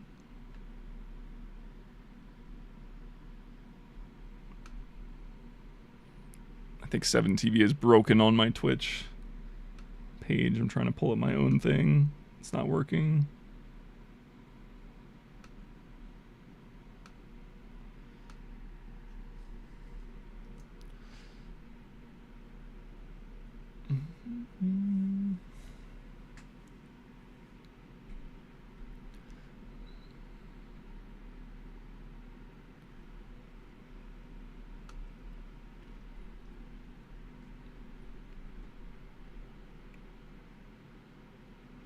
Also, guys, in case you didn't see the title, I am offering a free hat to everyone who's able to beat Arnold. 1 per person, because once you figure it out, he's pretty easy to exploit.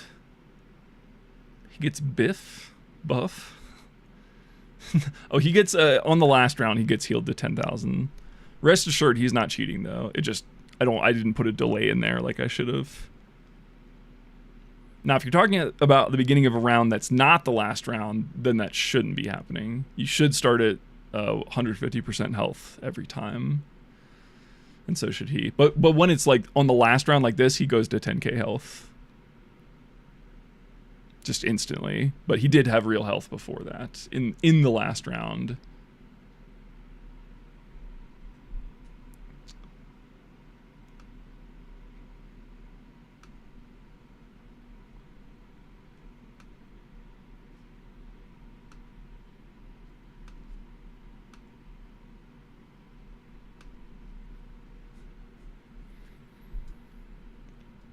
No one's getting buffed?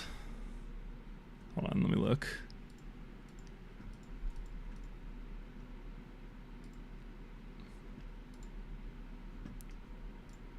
Interesting. I feel like that broke because that was working before.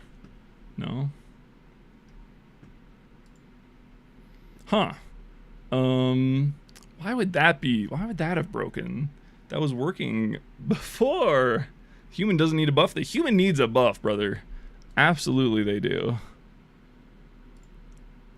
Darvo got a buff, though. Is it just you? Is it another weird, like, person-specific issue? Because I was getting a buff.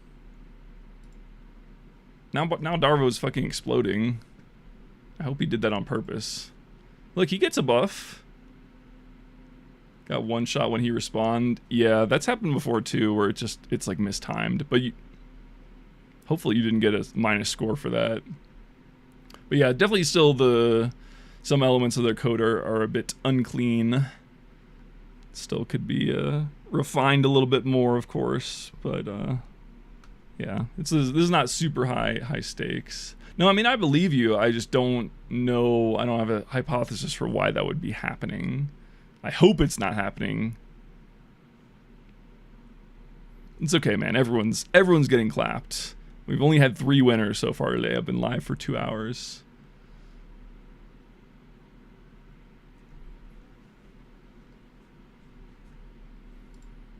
Yeah, so Null gets an overheal.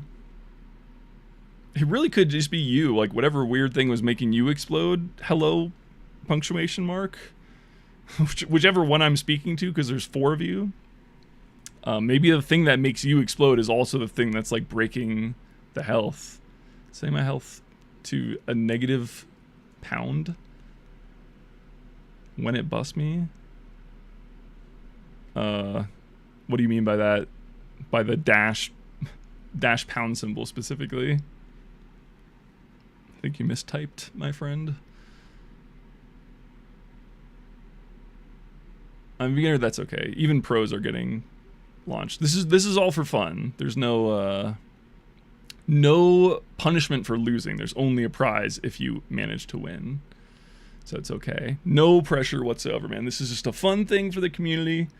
Make it interactive. Anyone can join. There's no skill requirement or anything like that. You played Invite a few years ago? Oh no. I see. So we're pre-johnning. Oh man, once you get clipped by 1 air shot and you lose all your speed, you're kind of just dunzo. Just a sitting duck, a literal sitting duck in the air.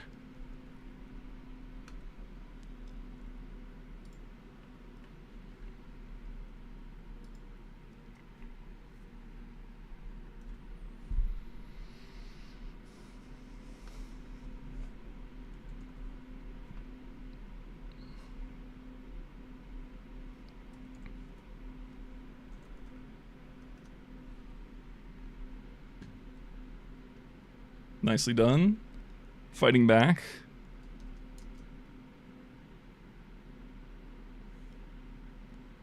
Oh no. See, it happened again. You got clipped by 1 air shot, and then your trajectory is, you lost all your speed. Once you get on that deterministic path, Arnold, gonna get ya.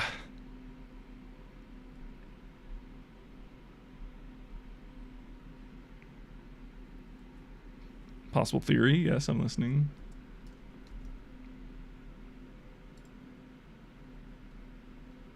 I'm queuing up more music.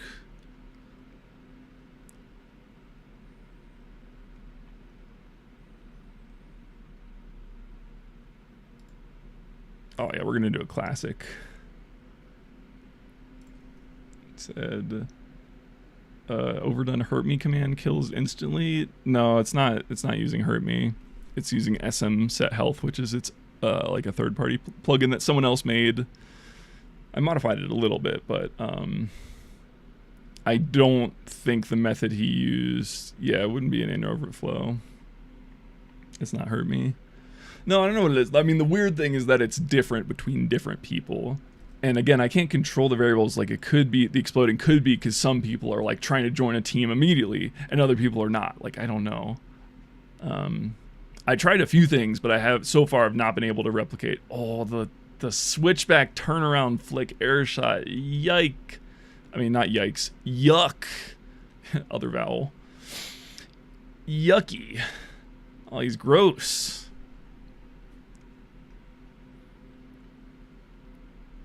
Swag, to start the round, you have to shoot a rocket, yeah. Or actually, no, you don't anymore. Never mind. I'm so used to saying that. No, we fixed that. It just auto starts now. Let's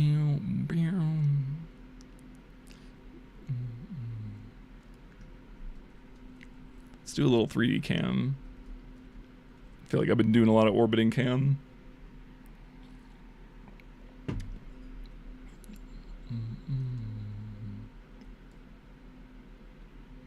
I'm surprised we haven't seen more varied strategies. You guys know the item server is unlocked. I don't have a ban list or anything. Every weapon is available to use. There's got to be some creative way. I mean, we've seen a few creative solutions. There was the engineer working well. There was the raw DM. Yeah, okay, that's fair. You can do it. You can play it however you want. But I'm just saying, based on hard-coded bots, their weaknesses are the big holes that have, not been expected, and they're not. Like, for example, specifically the short circuit has not been adequately coded for. You gotta hit the shots, though, Purple Darvo. There you go. Aww.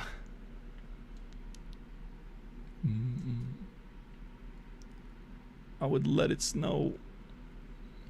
I'm being extra, though. See, I don't know if Darvo's also just exploding randomly sometimes. Clearly, it looks like he is. So maybe it's not as fixed as we hoped. Sorry, Darvo. Don't worry, the more we do this, the closer we'll get to a solution. It is really funny that this has been an ongoing issue on my 1v1 streams for fucking 3 months.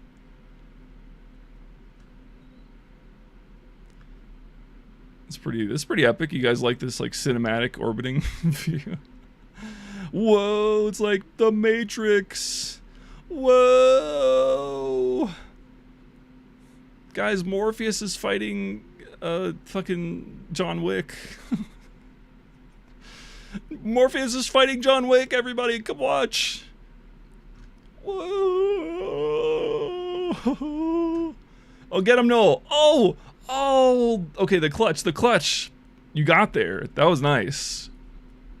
You fought that one back. Very nicely done. And he stops to type. Don't stop to type, bro. Lock in.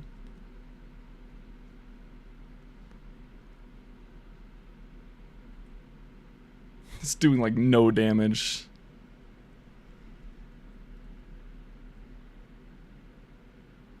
Yeah, also, obviously, infinite regen is a little bit busted, because some of these weapons are, balanced by their clip size and things like that, and I just totally ignore it. Leave wasted. Yeah, I was just remembering you were talking about how you can't do more than 2 stickies. For stickies, it's fine. You don't need more than 2 stickies. The thing that's really a problem is if you go medic with the needle gun. Due to the way the shit is coded, only 2 needles can exist at a time. So your range with the needle gun becomes like extremely short. It's very funny. That's an error that I will need to fix at some point. I mean, that's the hard part of coding like hard-coded bots, because like I would say it took much less work to get a bot 0 that can hit perfect shots. That part's the easy bit. The hard part about writing a hard-coded bot is like yeah, that's why that didn't work at all. Yes, that is exactly why. The hard part with hard-coded bots is, and especially when I'm, the main purpose of this code is for training. It's not, I'm not bothering training fucking medics with the needle gun. So it's more important because I'm usually doing soldier or demo, and there I have to kind of hard restrict it to 2 slots. Yeah, and I guess I could talk about that because it is kind of interesting. Like, imagine you're training this robot, right? It has no eyes, it has no human intuition. It only believes what you tell it. you're feeding it input code, and then it's giving you output code back, which is to say aim here, shoot here, etc., whatever it is. The problem is if I don't delete that third rocket, so I only have 2 slots for projectiles right now. I could add more, but then it's a bigger input grid to put in, which is, you know, mathematically less efficient or whatever you want to call it. You could argue it's less, makes the training less efficient. It's probably not that big of an effect now that I know what I'm talking about. It's probably not that big of an effect. I probably should just have more slots for projectiles. But let's say I'm hard-coded to 2, which I currently am. Currently it's hard-coded to 2. I could expand that to more, but everything's more coding work, you know? Nothing is like a simple just snap my fingers and all of a sudden it's this other thing. So let's say it's hard-coded to 2. The problem is if I don't delete that third rocket, it disappears from the AI's vision, but it can still affect the game. So now the AI is only able to like draw like inferences and make connections with the data it's supplied. If there's an invisible rocket to it that's changing things, it's going to throw the whole training off. So it actually is really important. Like, that's why it's deleted. Now, of course, once we get to a fully trained AI and we're just doing this fun sort of 1v1 versus thing, I should have a different mode that allows for multiple projectiles, but I'll figure it out. I'll add that later. It's already too late for today. I did enough live coding. We fixed some issues, maybe. It's working. I dare not mess with it more. Engineering is very fun, but it's not good for streaming. That's why I haven't done this type of stream too recently in the last few months, because it's like I wanted to bring something new to show you guys, but unfortunately it all takes a lot of work, and I can't. I've streamed coding before. You don't get rehealed. Okay, I'll try to watch you specifically.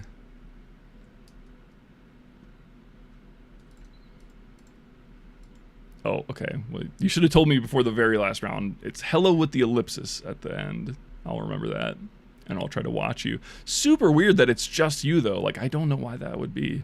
Also, unfortunate, Mr. Darvo. 1 HP away from getting that. It's when he gets teleported without a respawn. It should be respawning every time, though. Okay. 260 on heavy. 260. If it's just one specific class, it could be like that is the issue. Like if it's healing you to 250, maybe it thinks you're a soldier. Sometimes it doesn't. That's super weird. Because the spawn is hooked. The spawn is hooked and it calls a timer to set the health. So it's not like it's a state machine or anything that could be missed. Like it's literally every spawn is hooked. And then it calls timer reset player. Maybe I look at the console when hello ellipsis is in the thing and see if anything looks weird. I do have some print statements there. Oh, more than one client match the given pattern. Oh, that'll do it. Because you guys all have similar names. Wait, yeah, if one of you is hello single period and another one of you is hello triple period, it'll confuse one of them. It'll confuse the one with less periods. That'll do it. Okay, see, this is another thing. Named if. Yeah, that'll be it. No, yeah, the thing is, you have the triple dot, so that's weird because it should be searching for triple dot, and it shouldn't match with single dot. Unless there's someone else in the server that has 3 dots and more. But yeah, it's a named if. Yeah, it's a named if because I'm literally getting an error in my console that's saying more than one client matched the given pattern. Interesting. So this is yet another reason why I need to move away from using names as the identifiers and instead use the proper entity numbers that are indexed appropriately. Still no overheal, though, question mark. It should get overheal right now. Didn't. Okay. And the console says more than one client match the given pattern. Maybe it's like stripping punctuation specifically. Brass boot Beast nuked me out of the server. See, this is what's weird. It should not, there's no part of my code that's checking what weapon you have. No part of it. So I don't know why that would change the behavior. But my money's still on name as being the issue. More than one client match the given pattern. So that's why it's not working. Maybe it, because it's just using it's using find target, they. It's using the built-in find target thing. So if there's some quirks there where it auto strips punctuation, which would make sense, that could explain why it's not letting you guys working. Oh yeah, you have to change name before you add to the arena, I believe. It would only update at the beginning. I'll leave the window open so I can call it out when it happens at least. Right now, nothing though.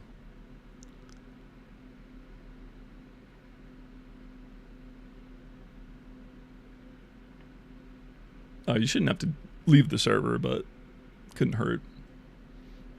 Yeah, I'm not seeing issues or name over matches anymore.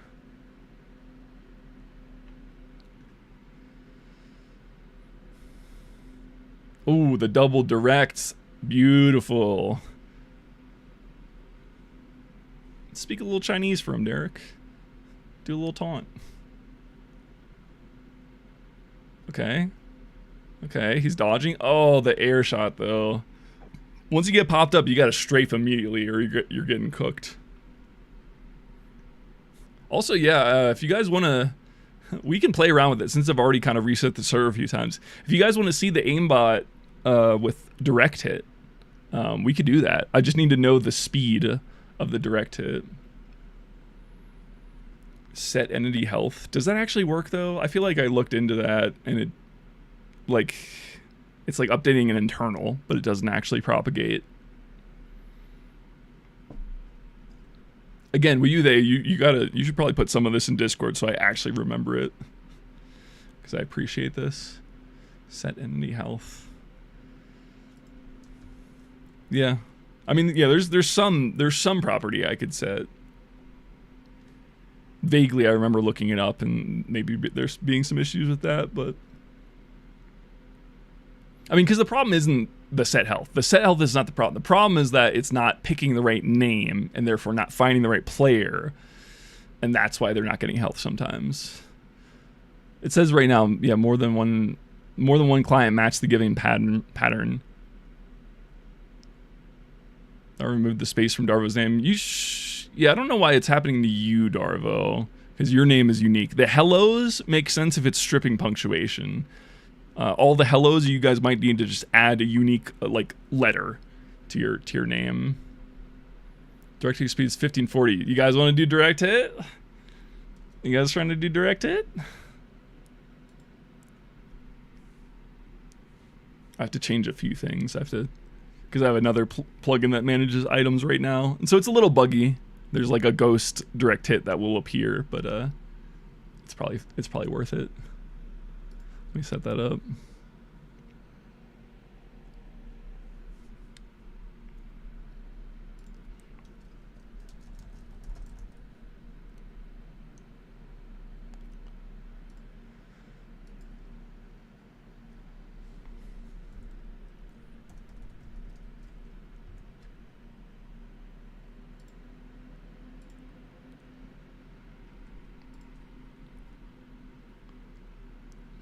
You like to fight normal rockets. Okay, maybe at the end. Maybe at the end.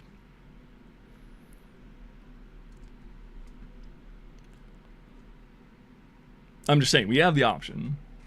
The only thing it can't do quite yet is projectiles with gravity. The math can do it. I just don't have a variable set up for that yet. Probably won't do that live. But yeah, it could do like Huntsman and stuff pretty easily. Maybe next week. Maybe next week I'll do it again. I'll have the air strafing figured out. I don't know, because that wouldn't be too hard, and then it's a pretty easy stream for me to do. Not a lot of prep, since obviously we're fixing all the issues fucking live anyway.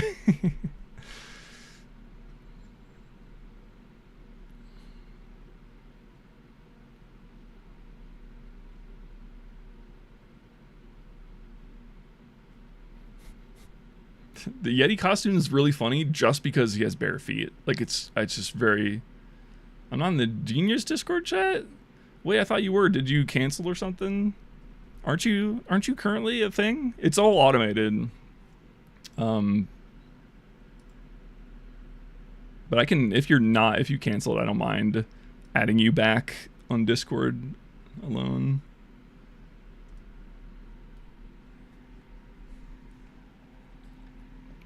Just because, I mean, I personally don't mind. If you paid for a month of the code, I'm down with letting you stay in the text channel. It's just that Discord, the integration auto removes you. How to repay because shitty car insurance. Ooh, that's tough. Yeah, I'll add you. I'll add you to the channel, man. I don't mind. More so, it's the code access that it gets revoked when you're not. Whatever. Yeah. Just add again. You're still in the server, right? As Catales.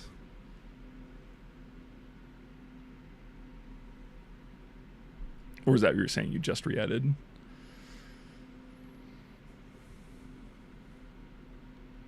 Darvo seems to be working though. He's hitting these directs. Bang! 5-0. That's a new record. Let's go. All right, Darvo, if you can hear my voice, put your Steam ID in one of the chats. Put your Steam ID in one of the chats and I will give you a free hat. I will craft it on the spot. It'll be unique. It'll be all for you. But I won't do it until you put your Steam identifier in the chat. So I don't waste the metal if you don't care.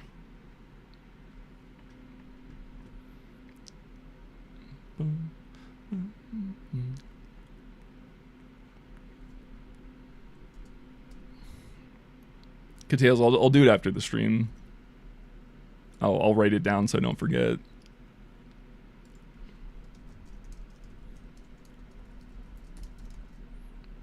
You can put it in general chat if you need to. Does it need to be 5-0? No, it doesn't. Anyone who wins, who gets 5 first, I'll give you a hat.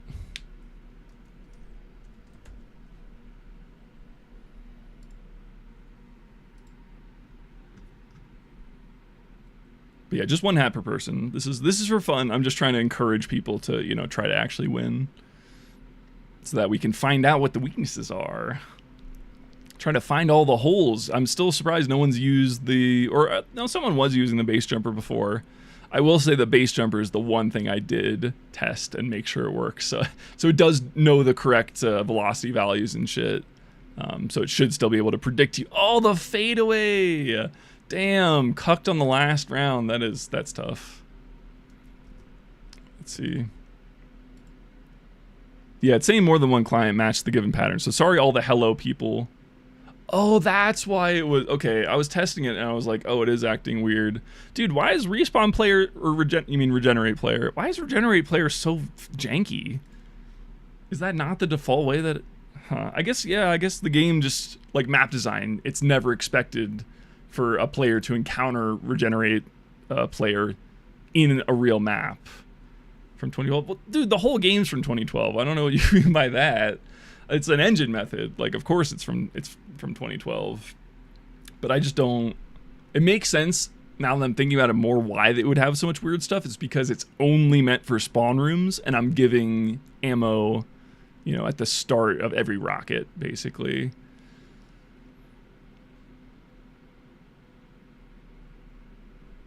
$5-1, very nice. Okay. Yes, let me copy that link and then I will craft your hat right now. We're all going to find out together what it is. Let me just make sure I write it down. Unless you really want the flipped trilby, because someone didn't want that, but it's kind of lame. I I think the adding the you know, the live crafting is more fun. So let's see. Egan, this is your ID. Very good. Okay. Here we go. Well, let me watch the end of this round first. Let's see if anything happens in the last one. Oh, big direct. Needs another, though. Oh, okay. All right. Mr. Egan, you are getting a fresh crafted hat. And it's going to be, drum roll, please, the Grim Hatte. Oh, a level 100. That's rare. Surely that adds some value. All right, and then here we go. Yeah, ne'er glimpsed the hat which be as grim as yonder hatte young glimpse upon. That was not bad, right? There you go. That's your hat now. It's your grim hat. Congratulations, you won it. Yeah, it's pretty nice. I will send you guys, all the winners, I will send you trade requests after the stream.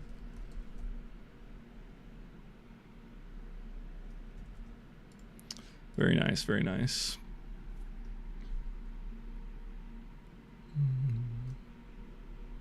I'm giving it back. It's nothing to be alive.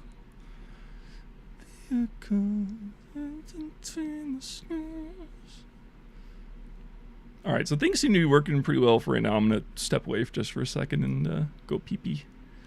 But yeah, we know what the issues are.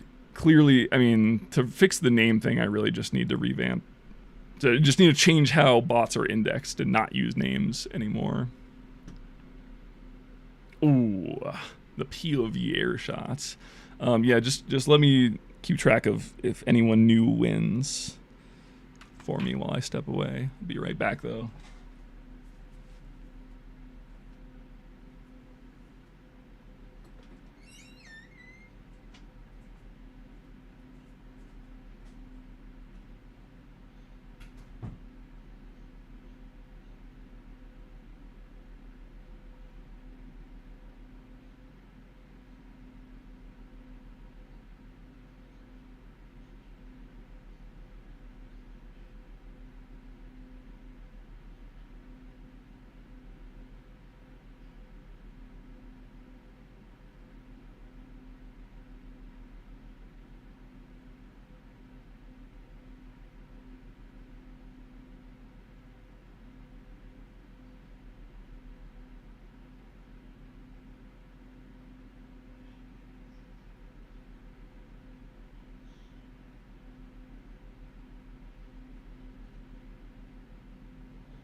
All right.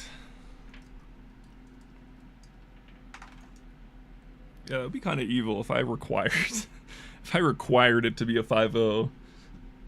I mean, I did already do that idea on April Fool's. I keep mentioning this April Fool's stream. I'm really sad because I actually was supposed to get the video done and out before this stream, but I ran out of time, like per usual. Ran out of time, but it's a great video. So if you guys are not hip to the channel, I'll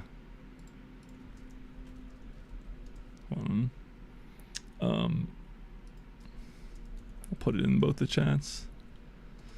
But if you guys are not hip to the _Thomas channel, that's where I've been posting highlights of all these streams. We've been doing a bunch of different ideas. It's been a lot of fun. So yeah, new video coming out in the next day or two from the last time we did one of these, or not the last time, but the time before the last time we did one of these streams. And there I was definitely evil on purpose. But that's because it was April Fool's, so I was allowed to troll people, basically. My god, he's got a bread on his head.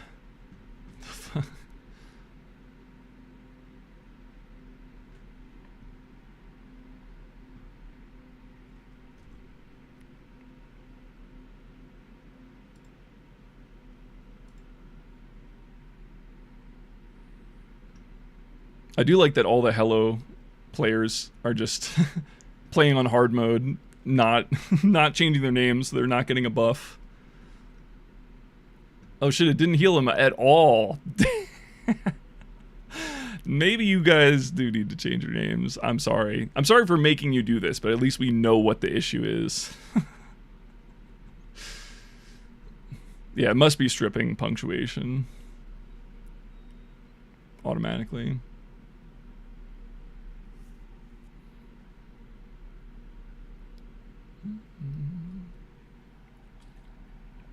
Also, I want to say,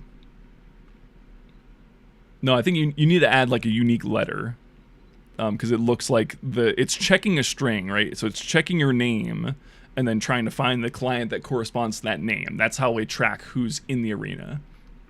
And that function, which is a engine function, like I didn't write that function, seems to be just automatically removing all the punctuation from it. So it thinks it's looking for the string hello, and there's 4 people with the hello name, even though you all have different punctuation.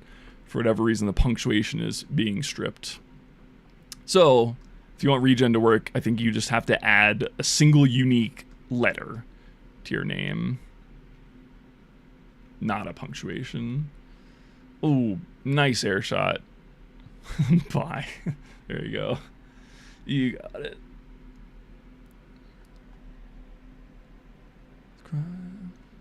Nicely done, Mr. Darvo. Again, if you want a free hat, post your Steam ID in one of my chats. That's why Locks banned. Only banned in NA?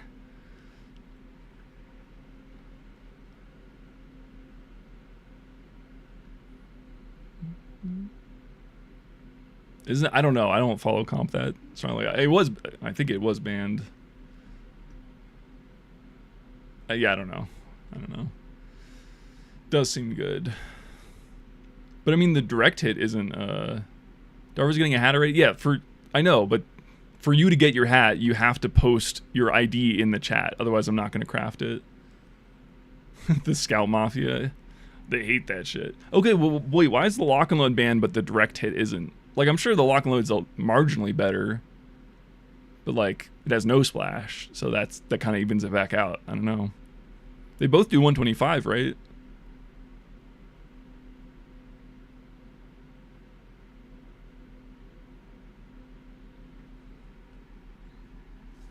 Interesting.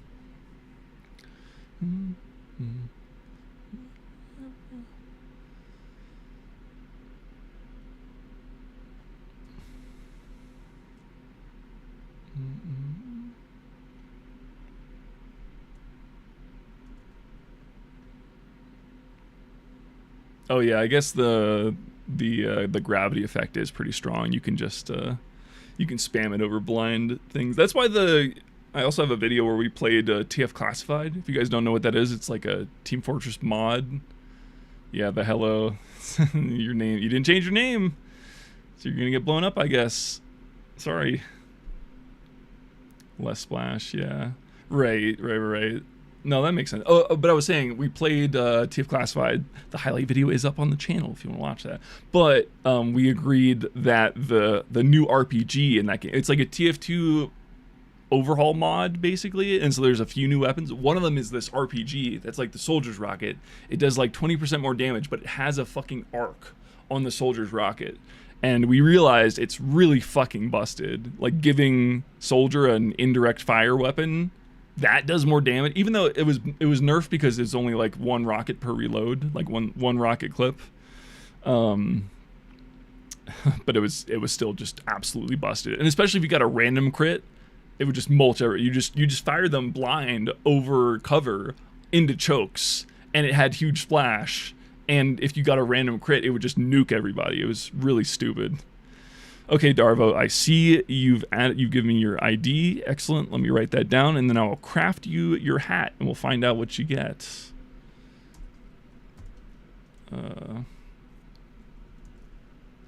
Purple Darvo. This ID. Okay, are you ready? You're watching? Nicely done, Egan. Very nice, very nice. You can 5-0. Let's see it. All right, but first, let's see what headgear we're going to get. And Darvo, you are the proud new owner of the Hurt Locker. The Hurt Locker, level 6 apparel crafted by Trey. Everyone likes to watch their enemies blow up, but if you're close enough to get a really good look, you blow up too. It's life's greatest tragedy. So true. There you go.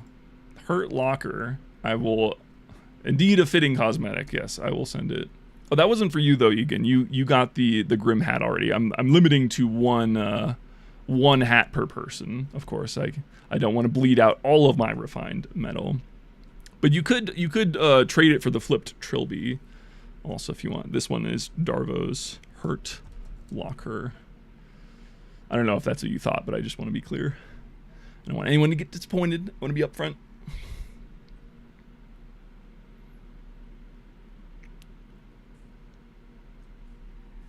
Damn, buy indeed. He sent you on your way. Sent you packing with an 050. Nice, nice. Yeah, the lock and load does seem really good. I mean, all of the high burst damage weapons are going to be really good in this. So Huntsman, Sniper, both if you can headshot, double donk if you can get the double donks, direct hit, lock and load, because they're all just really high bursts. And then, yeah, sorry about the parachute. That makes sense, because I was like, I'm not a parachute main, so I wasn't sure. I was like looking in the wiki, I'm like, why does the duration change sometimes? Like, why is it so inconsistent? Makes sense that it's the regen player thing. But rest assured, that was the one item I did make sure to specifically code for. So it does know the correct velocity, and it will still accurately predict you with the parachute out anyway. You just have to take my word for it, unfortunately, because of the regenerate player issues. But don't worry, that'll be fixed for next time, clearly. In fact, I'll also make a list of things that I need to fix. So, some of it I'm not going to do, like the switching to not using names. That's just going to require, like, I'll do that when I do the overall overhaul. But there are a few things I can fix, so... change regenerate player. Unfortunately, yeah, whatever, it's fine. It's fine.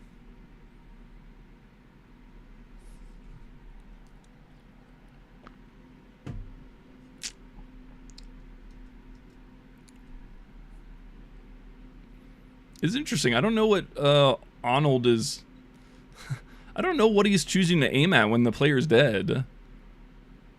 Is he like aiming at the spectator? Because he should just be aiming at the last spot they were, but maybe it's a little bit of ghost in the machine type shit.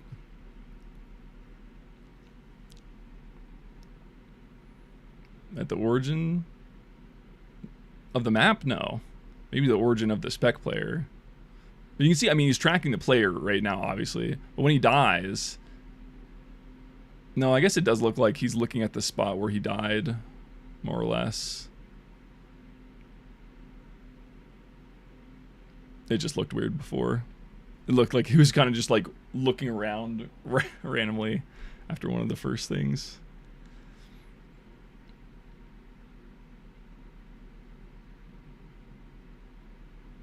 Yeah.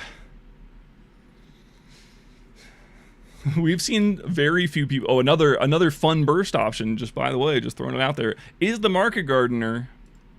It is theoretically possible to Market Garden him every round. Obviously, that wouldn't kill him alone with 300 health, but it's a burst option, and he fires on the same interval every time. So if you just time your air strafes to move, every 0.8 seconds, separate bounty? Nah.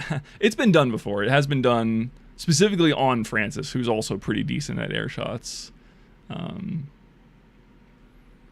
Maybe if I specifically, if that was the whole challenge of the day, like if I tried it, to spoon him, like make sure that he can do the air strafing and whatnot, and then see if anyone can actually trick him.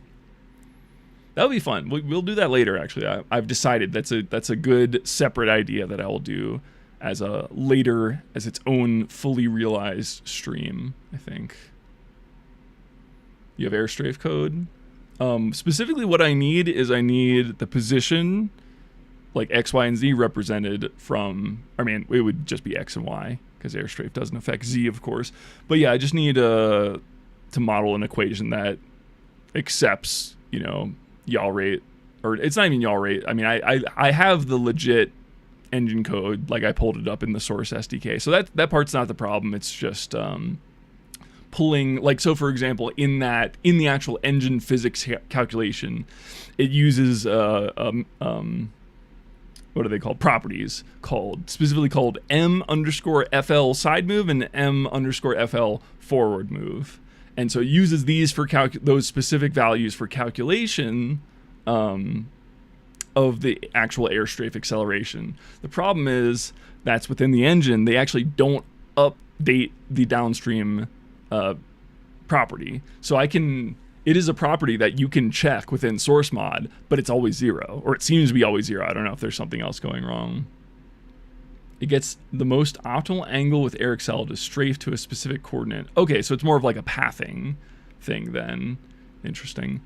But yeah, the actual modeling of the airstrafe is not hard. I just need to put the time into, one, collecting those missing properties, which there's a few ways I could do it. I can calculate it myself, or I can do like D-hooks and find the specific memory offset, which is also a reasonable option, if not a little bit clunky. And then I just need to verify that the modeling of the position equation works relative to that. And then, no, it is prop data, and it's still not being updated.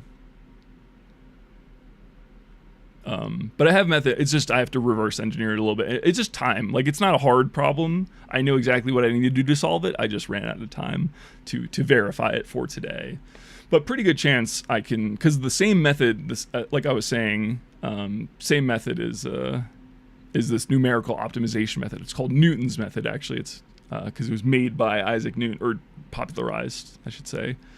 And so that same method should work exactly the same. I just need to update the motion equation. That's all it is. Is it hidden like MFL snack time? Yeah, probably something like that. I would assume it's just because it doesn't make sense to update every value. Like if just for pure efficiency reasons, the server also fun stuff I've noticed from doing these sort of deep dives, specifically from working on the AIMBOT, because I was trying to verify that before. The source engine does not, at least default behavior, is not to update things like the velocity and even the position every frame, as far as the server knows. Now the thing is, those things still interpolate through, I think, probably more client-side methods that then gets handshaken back.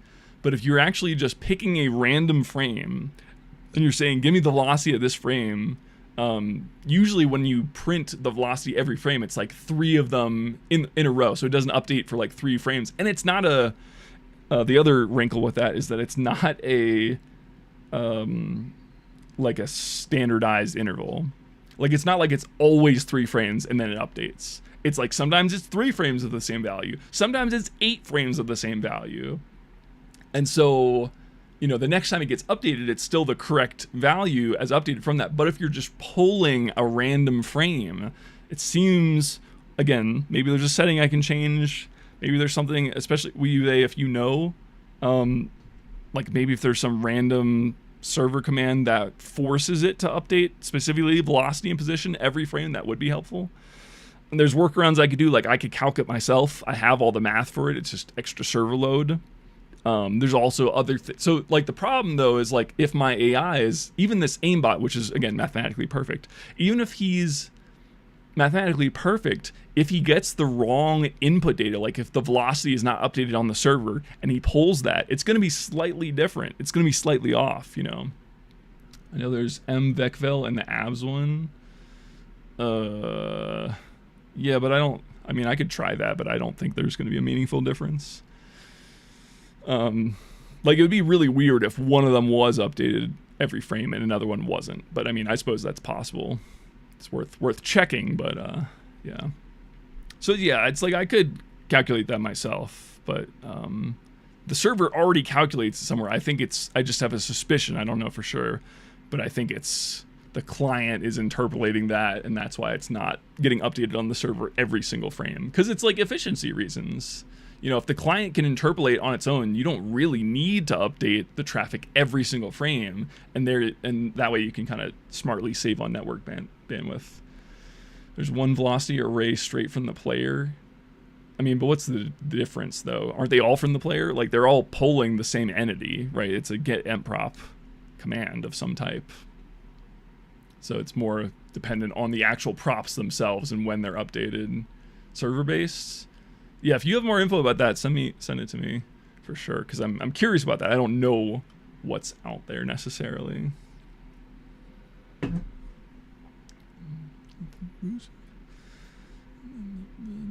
Give it to me. Let me like you watching movies. Oh, Dovibun, okay, I guess. The space messes it up too, really? Interesting. I suppose that would I don't know why that would be, but that would explain the behavior. Because it should pass the name as a full string. It should include the space. Like, it should be able to include the space. Again, I don't know if there's any liberties. No, I believe you guys. I'm just trying to puzzle out why that would be, and also how I can fix that. Surf stabs are possible. People that has been something that's been tried before. You might have a difficult time, but it theoretically possible.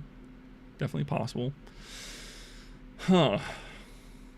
Again, I'm using just a pre-supplied engine function. Like I'm not doing the searching for the player myself. I'm using the most common source mod command there is, which is find target. Someone said a surf stab? Yes, on Francis. No one's done it on Arnold yet, but today is the first day. Well, really the second day, but the first his debut, on the server. No one's had a chance yet.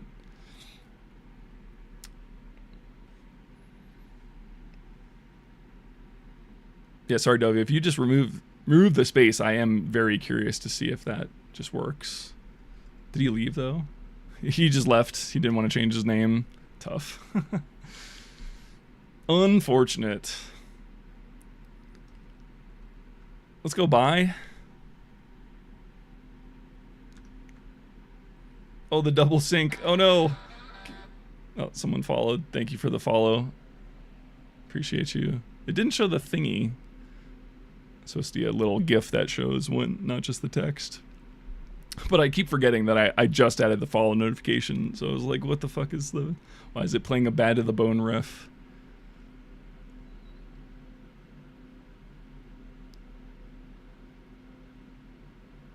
He's got the kiting figured out. Oh no. Okay, got him though. Did just enough. Purple Darvo did. Very nice. Literally just barely enough. Huh, I can't believe that find target doesn't work with spaces. How did I not know that? I mean, I guess my name doesn't have spaces, so that's why I wouldn't have known that. If my name had spaces, I'm sure I would have noticed this before. That's crazy, though. It's such a fundamental thing. Like, spaces are regularly part of people's names. Come on, Valve. What are we doing here, man? Again, this can all be solved with just... I should have just fucking used entity names from the beginning, or entity numbers from the beginning, and not motherfucking names. But, yeah, whatever. Again, this was all... The core of this code was all built for training, not necessarily for, human interaction. Like, non-developers to use. Like, that was never the intent, and then I've sort of built this extra stuff on top of it. Anyway, now you guys understand why I need to just take, like, a month and just refactor everything and make it not structured stupidly. Yeah, it is nice movement. Oh, no. Oh, no. We did talk about this before, where there's ways I can, fix this. I could just, like, something that's really simple, like, for example, just randomizing his timings would make it a lot more difficult to reliably dodge. Now, obviously, you could still dodge, and every bit of delay that you add to him is theoretically better, right? Because it's theoretically less DPS that he's putting out, and that gives you longer to kill him. But I think even just randomizing a little bit would make it way less, like, just completely random, no intelligence whatsoever, completely give me a random float, would probably help a lot for the, like, against these dodging strats. Now, for people who just try to DM straight up, it would probably be worse, because then it's less DPS on the theoretical. But in practice, who knows? What does Francis versus Francis look like? Well, I could try to describe it with words, but I literally have I have YouTube videos talking about it. So if you really want to see Francis versus Francis, like a mirror match, I have some B-roll of that in my main channel. But what I was bringing up was, again, on the _Thomas channel, there's a video titled, I think it's called 20-year-old AI versus modern bots. And in that video, I basically pit Francis versus the default Team Fortress 2 bots, and it's very entertaining. So I do recommend. That's I was gonna say probably. It's not probable. It is the most popular video on my second channel right now. So the people seem to agree that it's a great video. You don't have to take my word for it. But yes, I believe I have the answer to that question filmed. It'll be a better answer than me just trying to explain it. You know, if a picture paints 1,000 words, video is like a moving picture. Wow. r/shower thoughts, right, guys? I still can't believe it's the spaces that was fucking us up for so long. The spaces, man. The built-in find target by name thing doesn't like spaces. That's so strange. That's such a strange fucking design decision by Valve. I don't get that, but I believe it. It's very believable. I just don't get it. This whole day has been a big W for the development. We've figured out quite a few things by live troubleshooting. No shit. But yeah, you guys just wait. You guys just wait till he can predict airstrafe trajectories. If I just do that and like slightly randomize his timing, I think he becomes like 10 times harder to beat. And switch to shotgun for the short circuit. And what else? I mean, I guess I'll just list all of the ways people have beat it so far. So we've had most of the people have just been trying to straight DM and like lock and load. But then, of course, I could just give Arnold the best strat in AIMBOT is AIMBOT him. No, I don't even think that's the best strat, though. I think that like it's way easier to win with the short circuit and pyro if he didn't switch to shotgun. Like that's how people were beating him last time, is he was only trained against soldiers and they just switched to pyro and then air blasted. No, I think it's not the like this guy, this Arnold, this hard-coded bot. He's you know, he's got big gaps in exploitable things. He doesn't know what weapon you guys have. He doesn't predict or react to strategy, you know.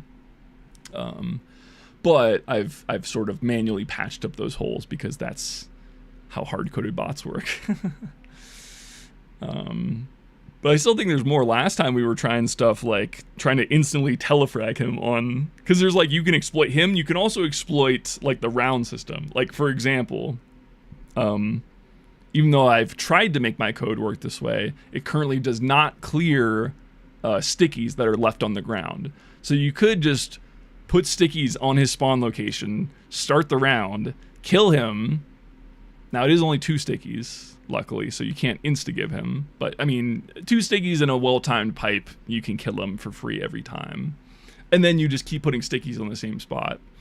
So it's like, that's an example of you're not exploiting you're not exploiting Arnold, you're not exploiting the bot, you're exploiting the arena system. So there's like multiple ways you can still exploit this pretty easily, I would say, and not have to actually be better at DMing. And then there's also cheese stuff like you know, Huntsman, two quick headshots, etc.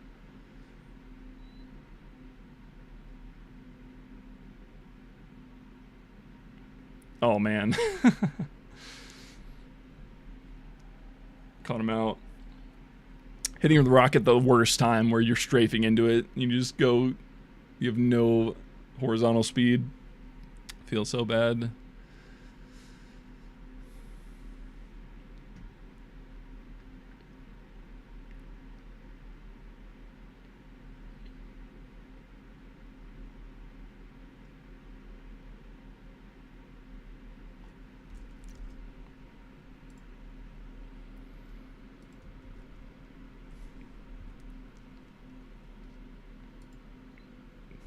Oh, right. Also, for my notes, to change this.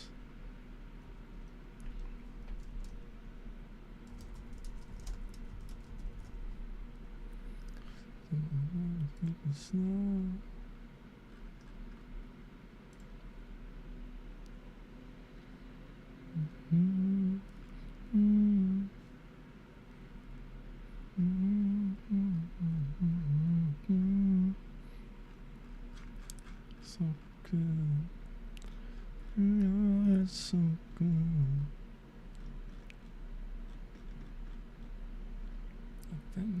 Not me.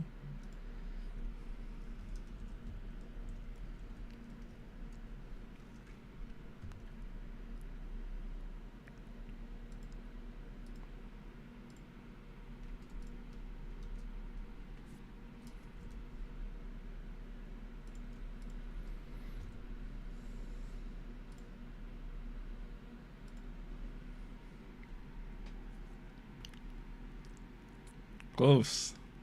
Very close. Yeah, also, I mean, yeah, I think, so in general, it's either weapons that just hard counter soldier, which is Pyro, was Pyro, not anymore, because he just switches to shotgun. But short circuit, and then, again, base jumper, but I patched that, so it's fine. So not base jumper anymore. I do wonder if there's any other hard counter weapons. Now that air blast and short circuit have been, and base jumper, I think those are the only 3 that I had on my. Oh man, that was so close, but he hits the clutch air shot.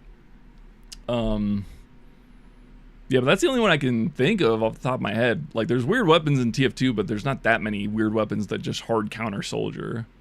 And so if it's not hard countering soldier with a or like a sentry also counts as that. Or it's more like cheesing the, yeah, like just straight up beating him with a superior strat, or beating him with burst damage. And so if it's not, and the short circuit will be patched next time I run the server, the short circuit will be patched, probably sentries too. So if not for those things, then you're just left with all the burst options. And so then it's just direct hit, lock launcher, sniper stuff, everything else I mentioned, and tactically the surf stab is also a very good burst. Like, it's a very high burst damage, you know?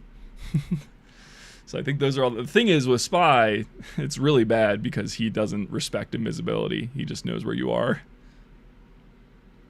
That'd be another kind of fun little coding side quest, is like trying to code like a realistic like search algorithm or you know, some such. So it'd be kind of have to, like, we investigated ourselves and found no wrongdoing. Like, we investigated ourselves and we're not cheating by looking at the position. It would have to forget the position. But that'd be a fun little side quest, like the optimal way with rockets, for example, to try and probe where people are from a certain, you know, initial point. Coding's fun, guys. I don't know if you experience that, but that's definitely how I feel about it. It's just fucking tedious, that's all. It's so fun though, building stuff. I haven't been able to build as much of the like end user things. Like, I haven't been doing as much of the training and whatever, because I have to try and focus, you know, I have to spend my time like upgrading the core code so that all of my lovely patrons can you know, so that they can have fun with it. It doesn't have to be me, of course. I do still need to make YouTube videos about stuff, and I have tons of stuff planned. I have so much stuff planned, man. That's the thing that I mean by tedious. It's like I have so many fucking awesome ideas that I can't wait to work on, but everything takes a fuckload of time. Testing and verification is what really costs the most time, specifically in the sphere of, I mean, with everything, but especially so in the realm of like machine learning, autonomous things. I can't believe it missed those second air. I guess he was strafing. But with the low horizontal speed, he should be hitting it every time. Anyway, yeah. So that's why I'm saving up all of my good ideas, I guess. I'm going to do the core upgrades. And then probably second half of the year, I'm just going to be hopefully cranking out you know, TF2 content every week on the second channel. On the live stream, what you're watching right now, if you guys are not following, maybe consider hitting that follow button, because I will be coming back probably, again, not for the next 2 weeks, because I have a project I need to finish that I'll be showing at Open Sauce in July that's not TF2 related. That project will become a main channel video, but I'm still going to do more TF2 stuff on main as well. And so in a month, hopefully I'll have some new stuff to share on stream. But yeah, I mean, this has been fun. Maybe I'll open, because I still really, because of how within reach the airstrafe modeling is and how possible it is, I really want to see that work. So yeah, who knows, maybe next week we'll just run this back again, and I'll fix some of the holes. I'll fix the name thing, hopefully. I'll fix the short circuit, the sentry thing, and everything else should be fixed as of today. Fingers crossed.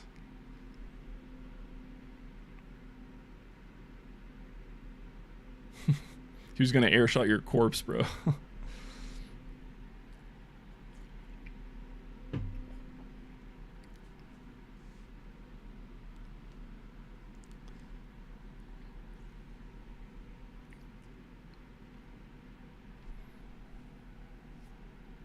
Nice.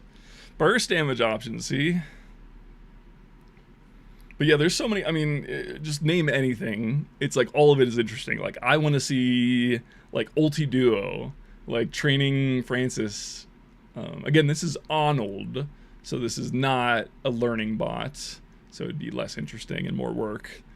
So I probably wouldn't do it hard-coded, but it'd be cool to see like Francis like learn how to do ulti duo, like learn how to be the medic, learn how to be the soldier, learn how to be a team, you know, giving him that little bit of extra data so he can kind of position himself around his medic and, you know, do another one of these like arena type things, but it's an ulti duo map instead.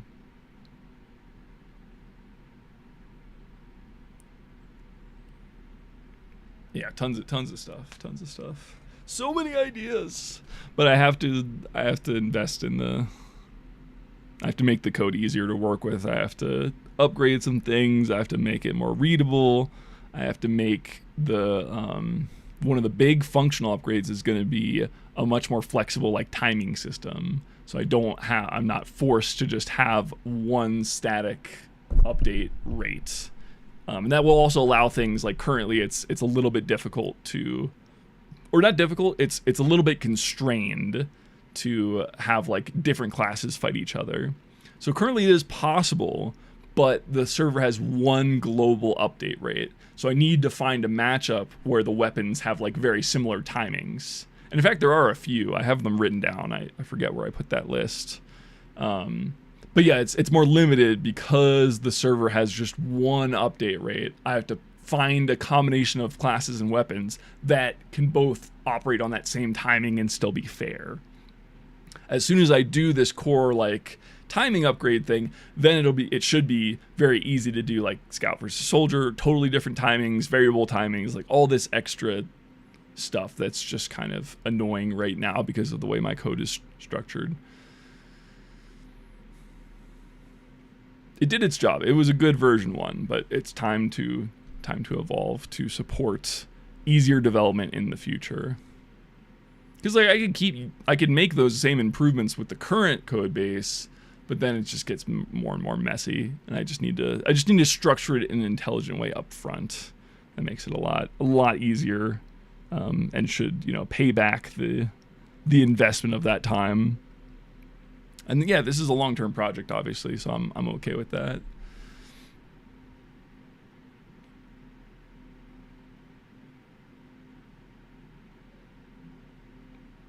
I love the flick air shots, man. There's nothing more satisfying than just seeing them go bing.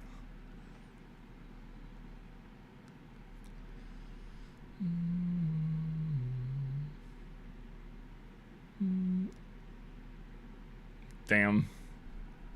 He was on one that game. Arnold was on it.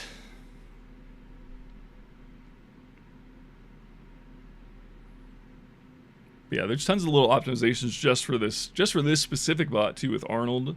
Like something I'm just now thinking of is like you know, intelligently delaying the timings of his rockets. Like for example, if he shot a rocket and it's like, let's say 5 or 10 frames away from hitting, rather than right now where he just shoots at the same interval as fast as possible no matter what, you know, it wouldn't be too hard to be like, okay, well maybe we wait for that rocket to hit and then shoot the next rocket once we see the new trajectory of where he's going, and, you know, improve accuracy that way.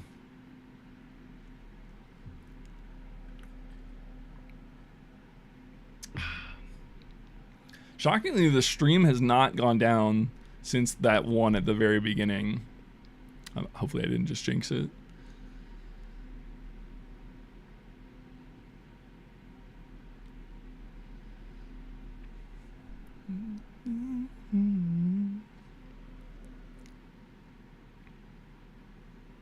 You know what, Egan? I take it back. I will supply a bounty for a spoon, but it's gonna have to be, it's gonna be the hat that I crafted that the guy didn't want.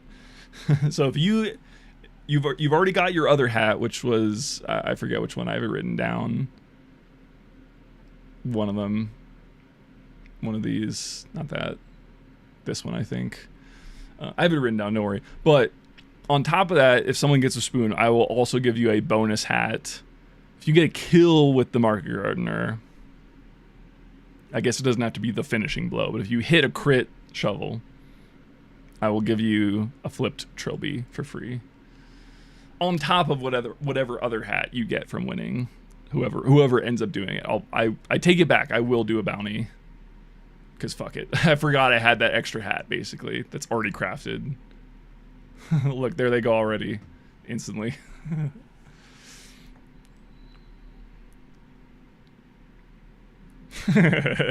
I'm trying to get people in the air so we can show off the air shotting capability. Everyone's been terrified of going in the air against Arnold. No one was scared about going in the air against Francis. They all thought that was the best strat ever. Wait, you hit it. You hit it. Okay, there you go. Bai gets the trilby. Drop your Steam ID in the chat. I'll send it to you. It's funny. Bro is not cared about winning at all. But the second I put out the fucking spoon challenge, he's like, immediately gotta have it. After getting 0-5 the whole night, not caring about getting a hat from winning. Yeah, it's still pretty possible because he does not react to air strafe. So as long as you time your air strafes appropriately and you're pretty good at, you know, positioning yourself, it's pretty doable.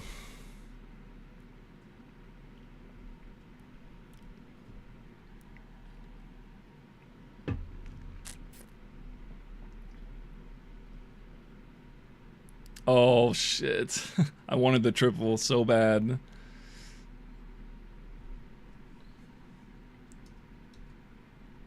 The pre-fire!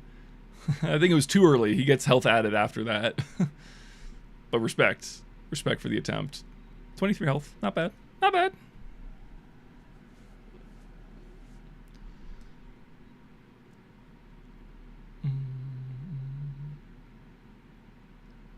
One HP. Oh, man. Cucked again. Cucked again.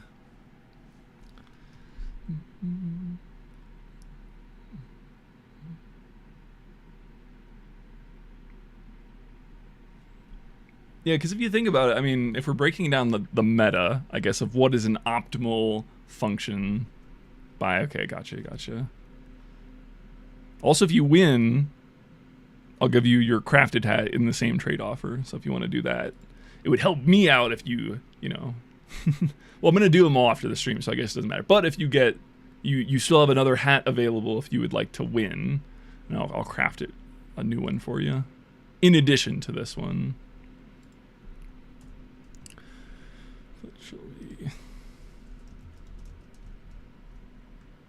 Okay, got you written down.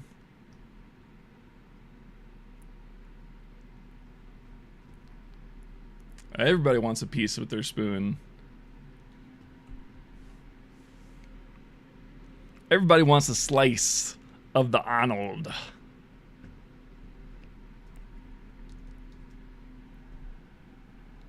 I'm bummed that guy was gonna surf stab. That's always fun too. If you guys, after you move on, after you graduate from the spoon challenge, if you want to try the goal is you surf Arnold's rocket and you surf in behind him and you surf stab him. But you only get one chance at it. So if you miss the boost, you're dead. Yeah, surf stab next. If it's hard, I'll put another bounty on it. Again, I'm trying to make my refined metal last because this is probably going to be the prize for the foreseeable future. I only have so much refined metal. I mean, think about it, guys. I'm giving you a lot of value if you win. It's like 3 refined to craft a hat. That's like 2. That's like a stout Shaco and a half, man. That's a lot. Hello. Oh, did you win too? Hello, single exclamation point. Did I not get you before?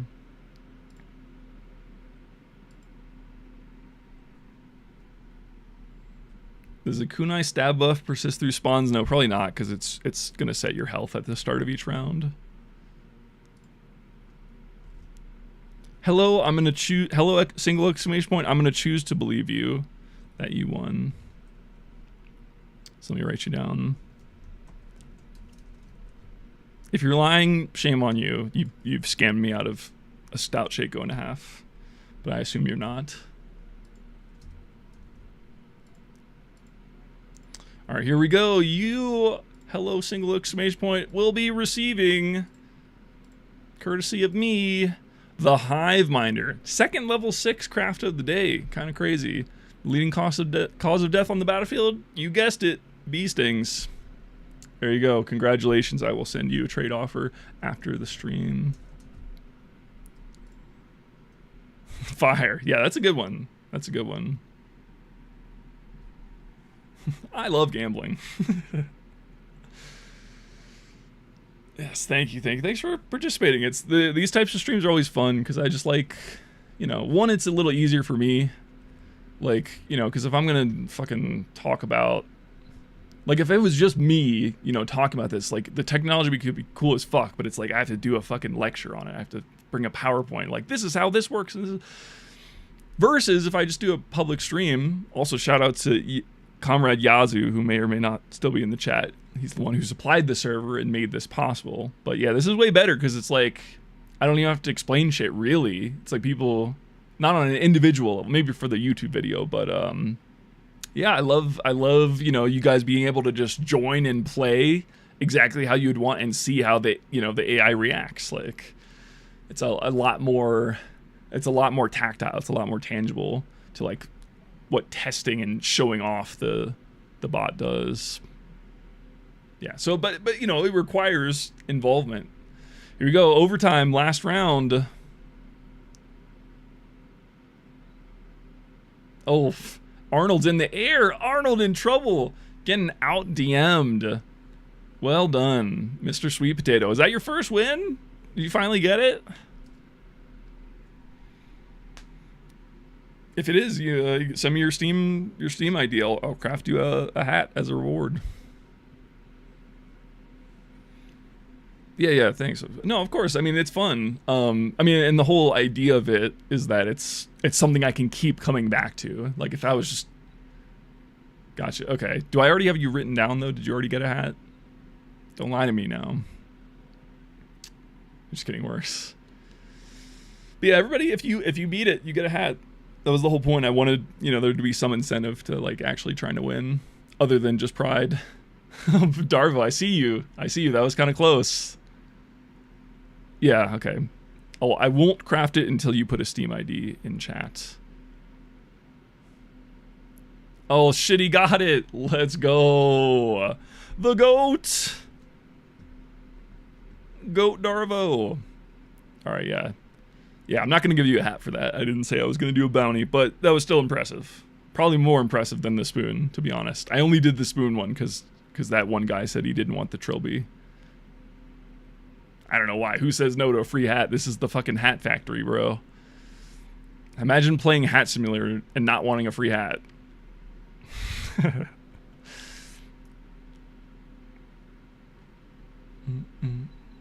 But yeah, like I was saying, it's nice that I can keep coming back to this. Obviously, I want to bring something new each time and not do necessarily the same thing. At some point in the future, we will do like a live training using the same server. We'll have it live train. So everyone, like the server will just be up 24/7, and then people can try to beat it. We'll have like a leaderboard or something, so people have something to go for. Obviously, Francis would need to get harder, but then yeah, just having it like run for like a full 30 days or something like that, and we'll like that'd be a fun experiment, you know, like just leaving the server up and having it live train and see if it actually gets better at the end of 30 days, or if people just manage to confuse it more.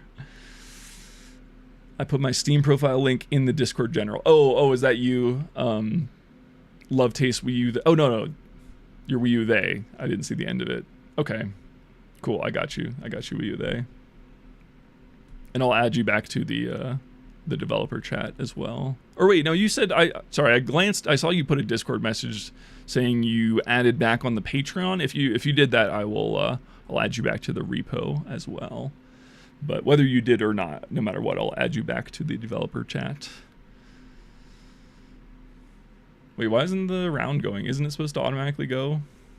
Darvo.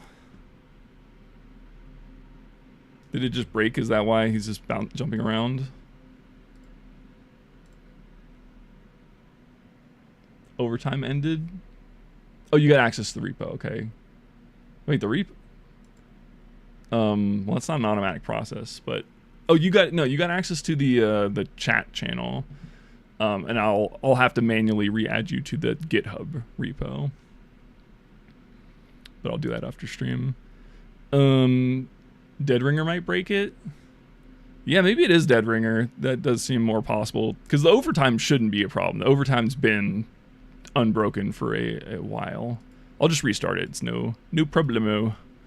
No problem. I don't even need to restart the server. SML stop. Just bear with me. Okay, it's reloading now. It'll take like 30 seconds. I mean, also it's been randomly breaking too when people were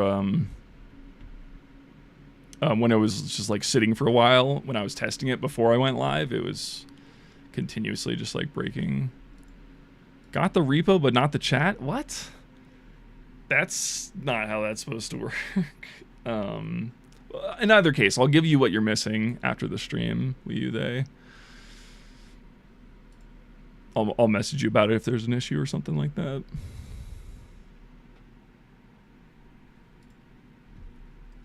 Is it not going?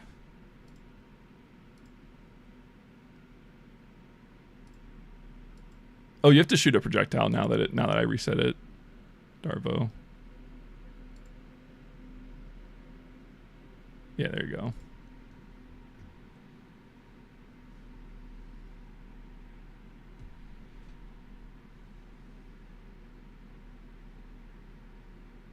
Oh, wait, okay, I think I understand Wii U they, what was happening.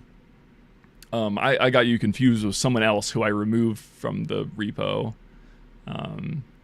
But you didn't, your membership didn't lapse, you just had a payment issue. That's all it was. So you never got booted from the thing. I don't know why I guess maybe it auto boots from the chat channels? Huh, I don't know, because again, it's the integration doing that automatically, but it probably will update automatically by itself after a few hours, but I'll manually add you after the stream anyway. Electric Sweet Potato, okay, got you. I'm crafting your hat now after I make a note of your ID.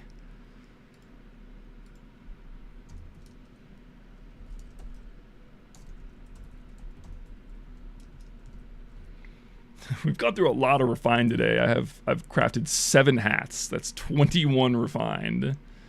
Or can't do math. Fucking 10 and a half stout shakos.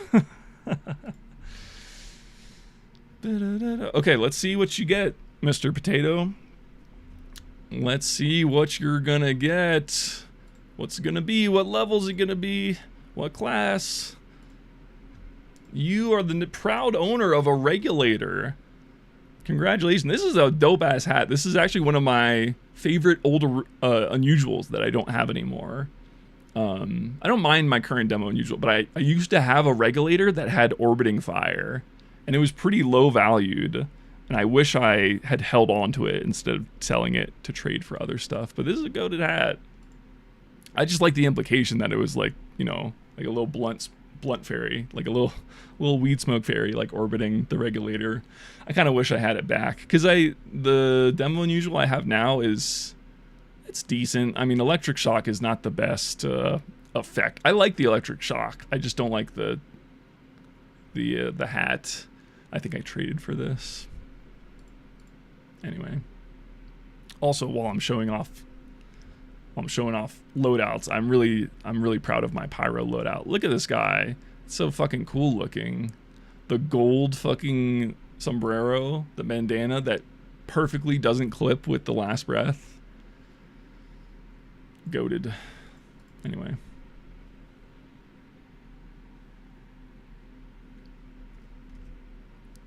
Let me write down what hat you got.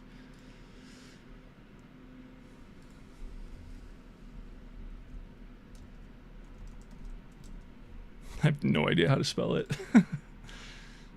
Regulator is how it's written down right now.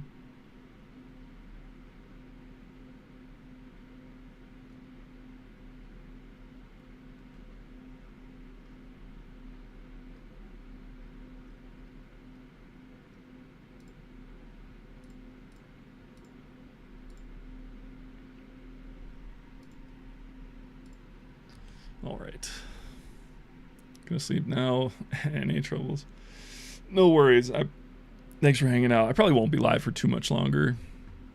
There was potential that maybe I was gonna do something afterwards, like rocket jump or watch a TV show or something, but I feel like I do that every week, and so I don't feel the need to do it right now if I'm not feeling it. I just have I still haven't bought my flights for open sauce. It's literally 2 weeks, and so I was probably gonna end and just do that and not be live too long and then get tired and not want to do it tonight, and then another week goes by and then it's $500 to fucking buy flights. Yeah, so I've convinced myself by saying that out loud. But I'll be live for a little bit longer. I'm having fun still right now. Give people a chance to keep playing. I could leave the server up too. What I've done in the past is I'll end stream but leave the server up and just try to keep it running for the rest of that night for anybody who was late and still wants to play, because it's fun. Obviously it's fun,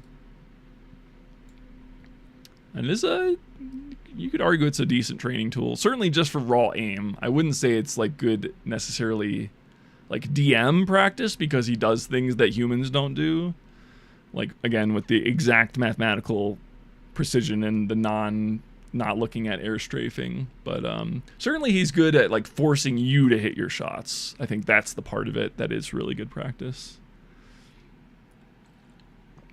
Is the VOD gonna be saved? Yeah, so it'll stay on my Twitch stream for however long Twitch keeps it, which I think is 2 months maybe.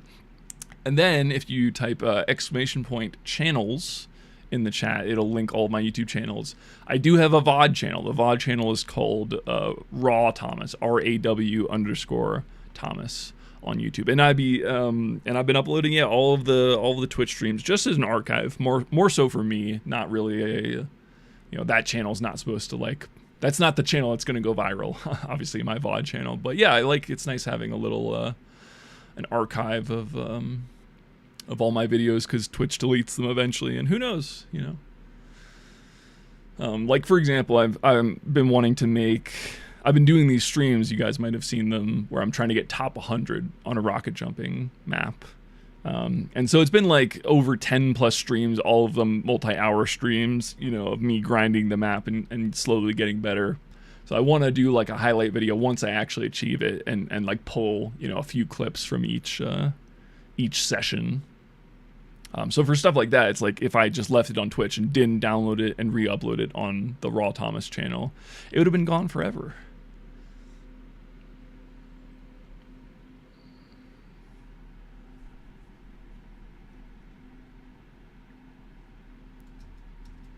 I feel like I like the orbiting cam better, but I keep forgetting to like turn it so that you guys can see what's happening on the screen. So I guess I'll just leave it in first person for now. Yeah, this has definitely been fun though. I would say Arnold is more competitive than I expected, because I really didn't test him much. I really just got the, you know, mathematical intercept stuff working, and then I had to switch to fixing some of the other like quality of life things with the actual deathmatch mode. So I didn't test it, so I just kind of assumed he would lose to everybody, honestly, because he has no sophistication whatsoever. He is a direct intercept calculator that's occasionally will also check to see if you're pyro and if you are switched to shotgun. That's literally it. That's all he does. Like that's all is going on in his brain. Just find the mathematical intercept, figure out stuff like, are they on the ground or will they be on the ground? Obviously I'm simplifying. Like that whole system was not necessarily trivial, but in terms of what his goals are, simple, very simple.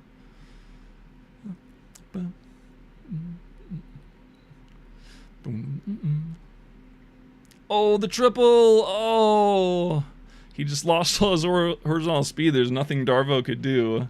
Oh, the quad. Was that a quad? Do we count the ones that launch off the ground? It was 4 rockets, but is that a quad? Ooh, baby, a triple.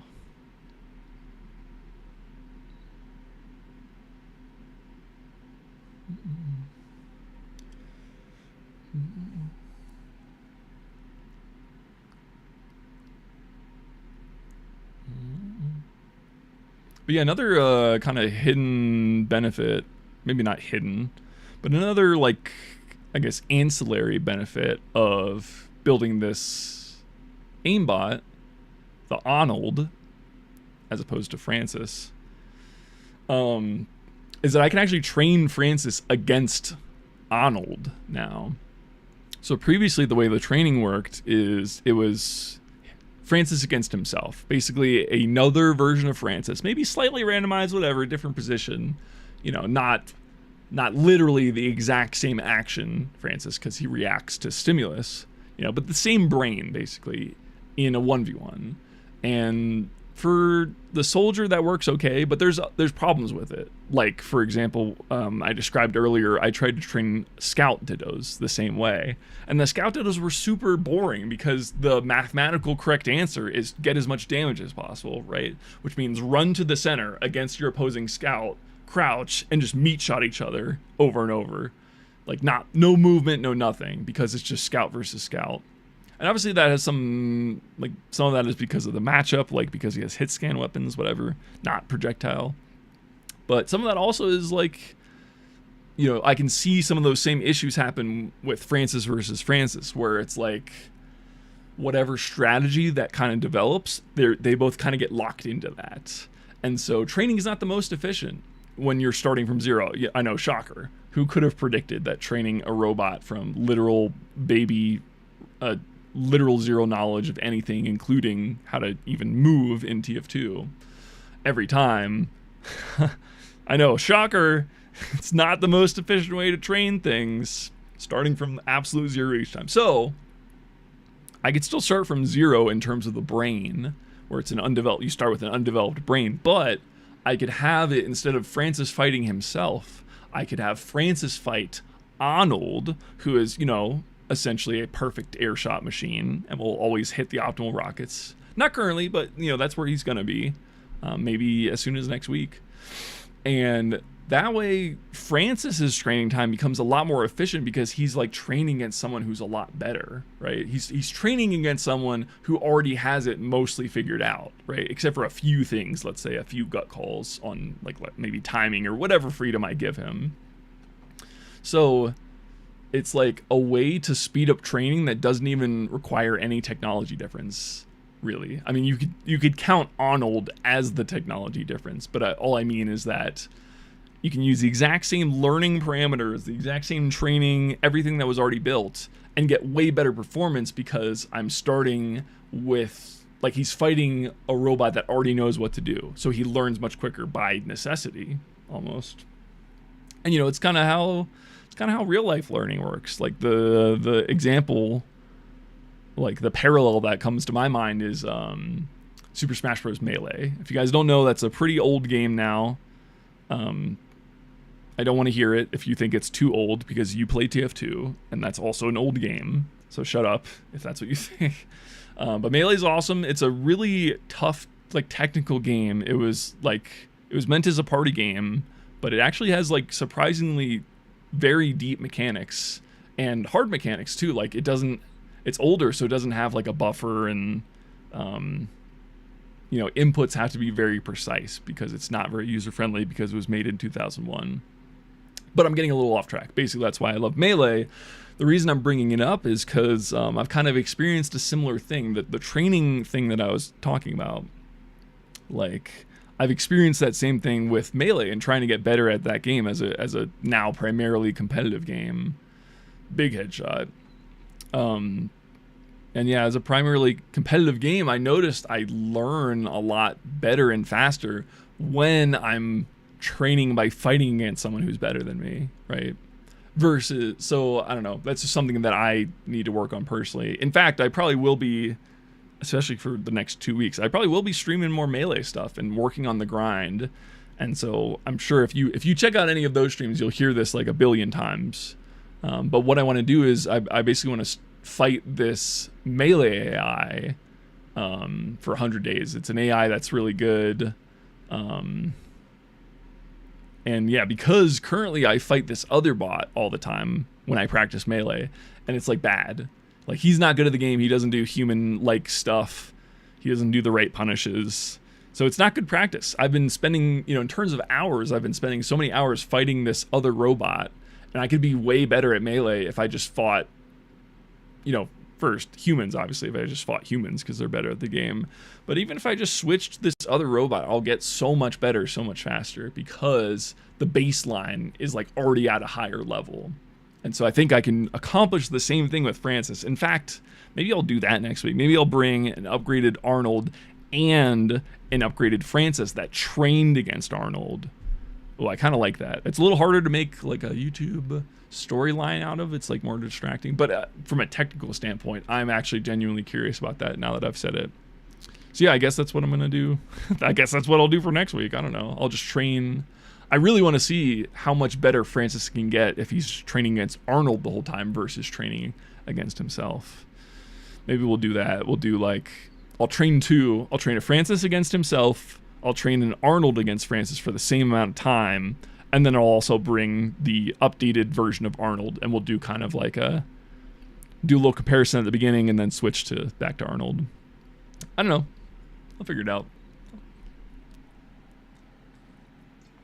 The idea is once I make enough upgrades, you know, make enough upgrades and quality of life fixes to my code, doing these sort of one-off ideas becomes a lot easier. The more, you know, the more training I automate, the more I can add like training routines, like the better, you know, everything helps everything. The more I can help fucking like data logging and like better graphs, and like there's so many different facets of this whole code package that I can improve, which is why it takes so goddamn long.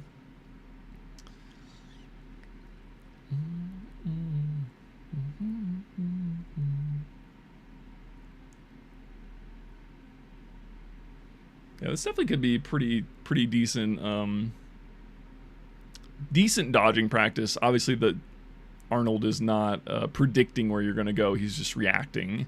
So in that way, it's a little bit bad. But as far as like basic dodging of basic rockets, like, seems good. Oh, well, those were good rockets from Darvo, but Arnold just knowing where he was, hitting even crisper directs.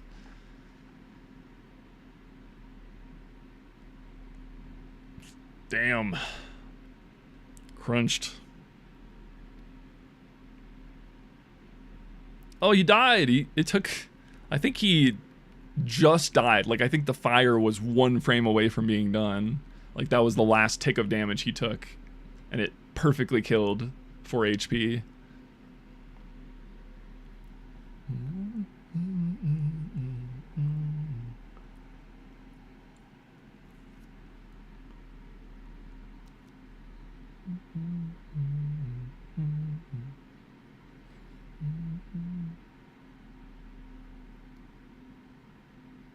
Nice. The fadeaway somehow avoids getting burned there. Very impressive. I thought you were right on the edge. I thought for sure you were going to get set on fire.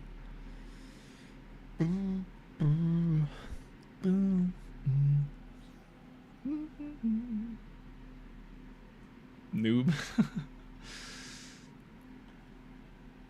I know you probably know whoever... yeah, you know whoever you're talking to. I just think it's funny, the idea of someone coming in the chat, like, brand new, having not played, just starts calling people. Drama in the chat. Drama. Drama. We'll settle this. I'll take Arnold out of the ring and you two can just fight each other. In the Thunderdome.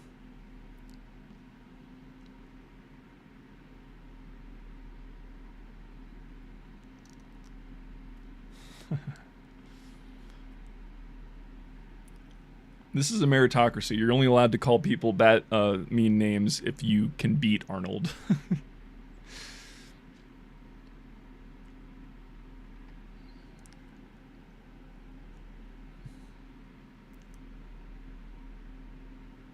Cinnamon 5-0, you're close. I think that is the next thing I need to add to, is like a leaderboard, because I'm kind of like in and out of paying attention to the screen.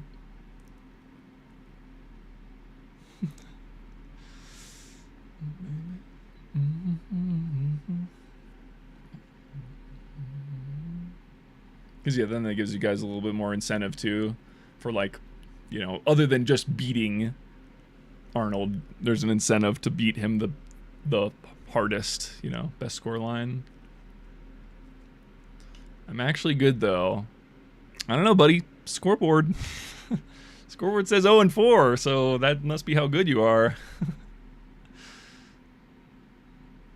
Fucking burning soldier hat, that doesn't mean nothing. Go again. Go again. Francis is here all day. This is impossible. Nobody tell him. Nobody tell him. Hello, Carrix. I was wondering when you would show up. Welcome back. Oh, yeah, you have to... Damn, that sucks for that guy. He's got like 5 spaces in his name. Actually, it probably works with a space if it's doing the thing we think, where it's only taking like the first word, as long as the first word is unique, maybe. I don't know. I kind of want to see if it works with spaces first, but whatever. Can I join? All right, you can join, of course, but we're not doing the $100 today, Carrix. This is a different bot. This is a different stream title. I'm not doing the $100 again. That was a April Fool's joke, man.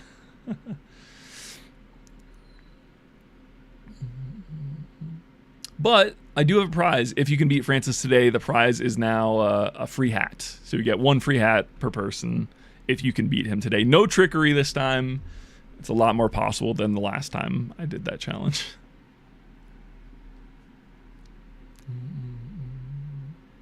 Also, the hat will be signed by me, which, you know, maybe that'll be worth a ton of money in the future when I'm like famous or whatever.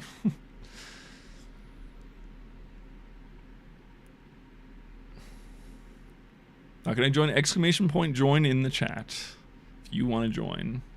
And then you just have to put it in your TF2 console. Oh, 1 rocket away. Oh, okay, they both get it. They both get there.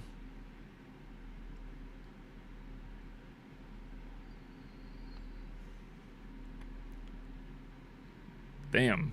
Crunched. That's right, let him know. Taunt on him, Darvo. That's right.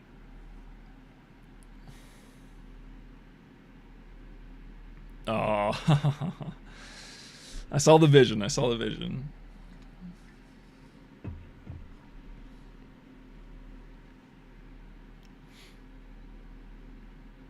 Oh, damn.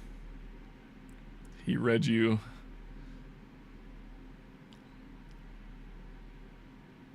All right, let's go, Puckle.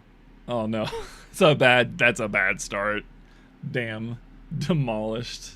Yeah, warm up round. That's a nice hat, though. Oh, come on. You just misclicked, bro. You gotta shoot the rocket if you want to damage him.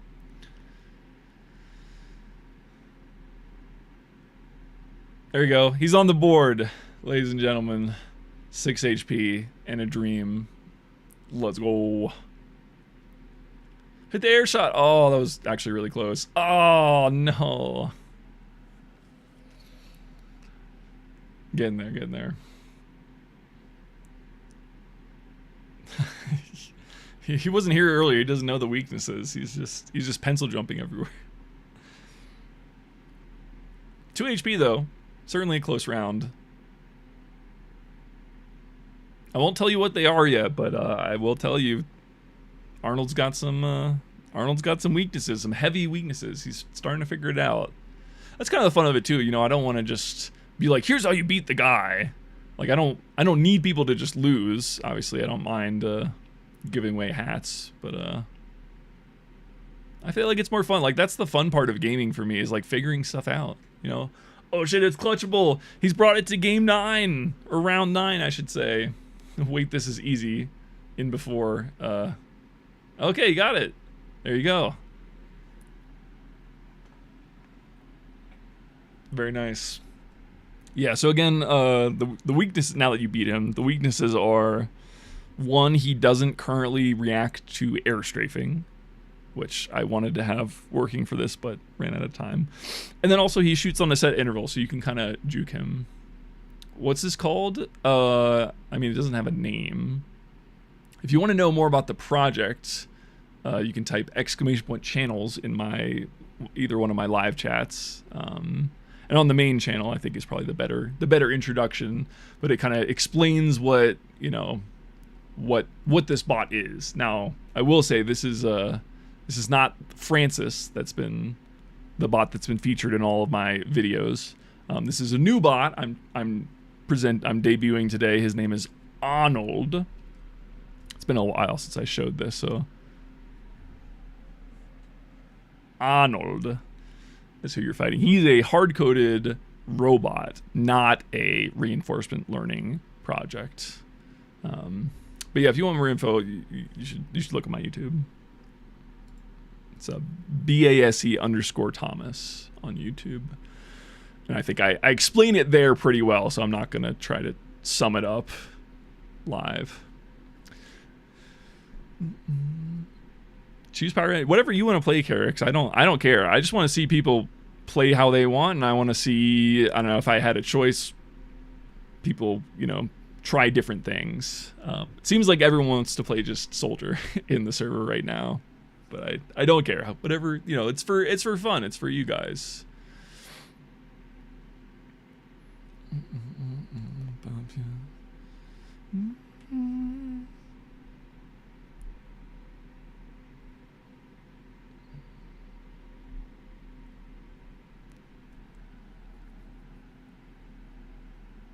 Is that you, Carrix, or are you Nokia in chat? Or is that someone else?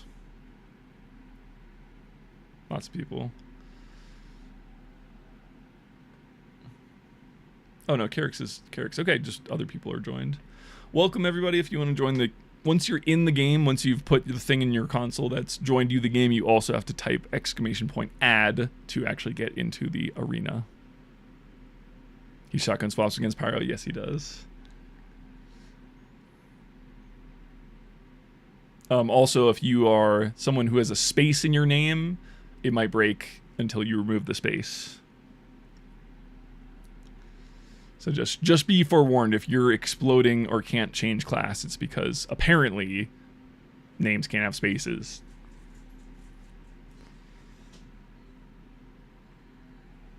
Or punctuation. Who knew?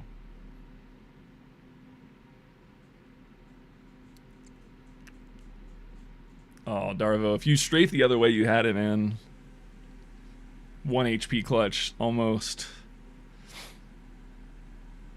Oh no. Oh no. It's such a bad feeling once you lose all your horizontal speed in the air. You're just fucked. He's not gonna miss.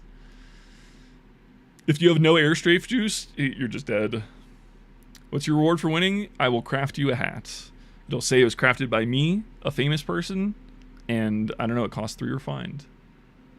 Yes. Oh yeah, you did win. Yeah, so Puckle, you have earned a crafted hat. Put your Steam ID in my chat and I'll craft it for you live, and we can gamble and find out what you got. Oh, the pre-fire air shot. What the fuck? How did he know? He shot the pre-fire before he even shot the thing on the ground. That's not supposed to happen. But yeah, it is only one hat per person, because otherwise I would be broke.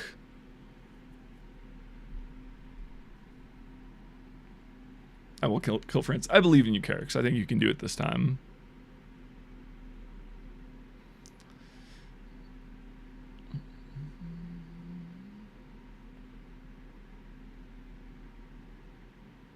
You're using that double jump a little too early, buddy. You gotta bait out the rockets. Oh no. I definitely enjoy watching Arnold fight Scout the most, because as soon as he clips you once, it's just like clean double air. So there you go. That's how you do. I mean, the length of the strafe doesn't matter. You just have to be out of the way every 0.8 seconds from where you were gonna be. Yeah, Puckle, if you want your hat, post your Steam ID. I'm not gonna craft it until you confirm that you want it with the ID. Yeah, so this is actually, so Carrix, this is not Francis per se. Francis was trained using a different like underlying methodology. So Francis is worse. His aim's not perfect. This is Arnold, and he is hard coded to specifically have perfect aim every time. So his aim should be better than Francis, and it is. Although of course still not perfect, because it doesn't account for air strafing yet. All right, Puckle, I got you. Poop challenge with 1 L. It's kind of a goated name. I really can't lie. It's pretty sick.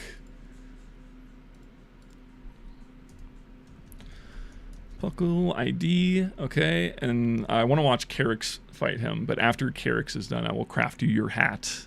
We'll find out what you get. Well, okay, unless Carrix is not actually going to fight him. Carrix, wake up! It's okay, I'll skip this one. You can rejoin the queue, Carrix.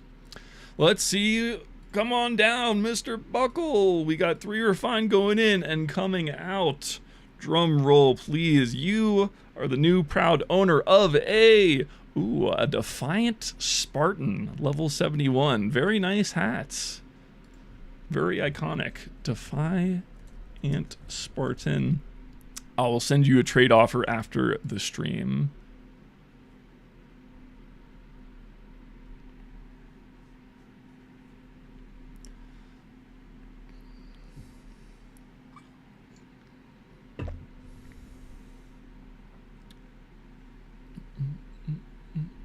I started the day with like 50 refined. Now we're at 30. Title, good aim.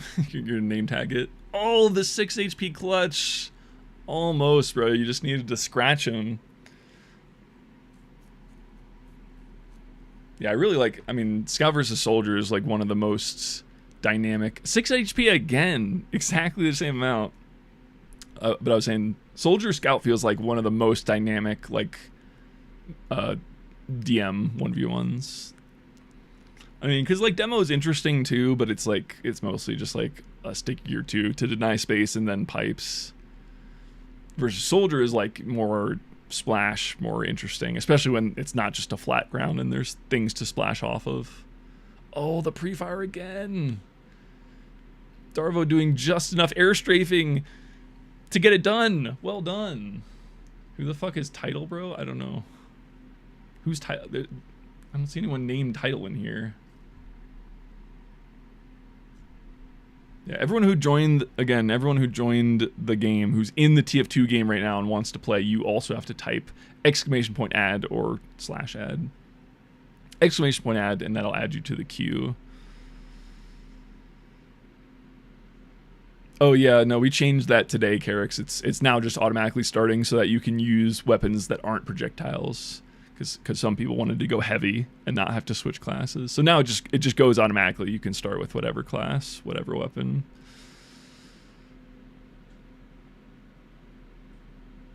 Title is hello, I see. Yeah, he does. I mean, he does shoot right away. Not quite right away. There is a... I think he is faster by the reaction time. But that's relatively small. I mean, it's like a 200... I think I did... Thing is, I can't remember. I think I did nerf his kickoffs a little bit. I'll call them kickoffs, like the first rocket. I think I did nerf it. I don't think he fires as soon as he possibly can. It may still be faster than human reaction time, but after you play a few rounds, you should be able to predict the start timing anyway. 3 HP. Very nice. Oh, no. Oh, thing 6. Okay, it's because you have a space in your name.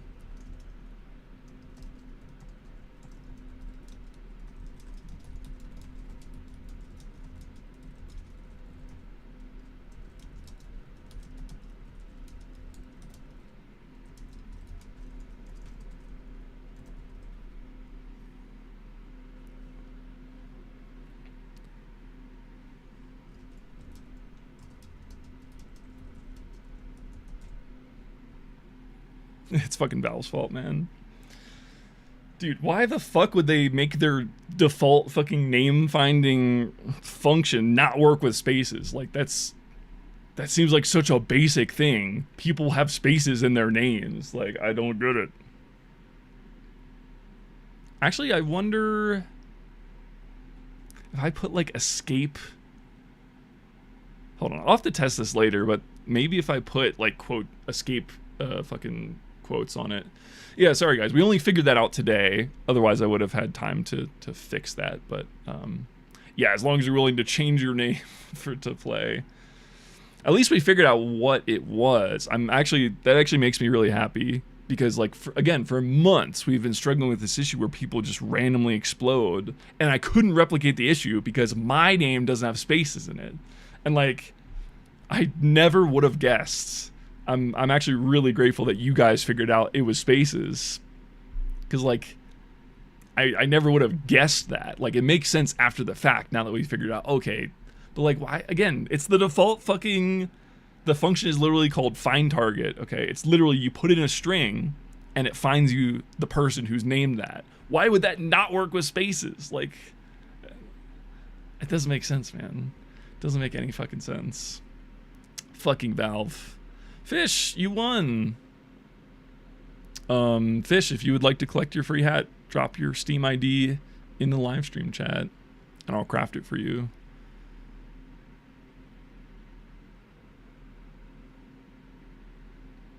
Yeah, and probably like things like bleed probably are not cleared in between rounds. So if you tossed a cheeky cleaver before the round starts, you'd probably still get damage value off of it.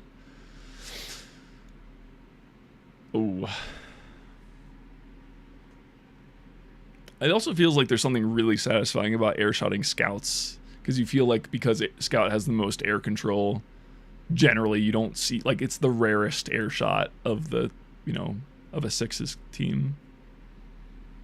I don't know if it actually is, but it just feels like it's more rare because of the implication that it's scout versus soldier. And, you know, again, without infinite ammo also, I would probably advantage scout. But with infinite ammo, soldier is probably better than scout in a DM situation. Oh, shit. Oh, shit. I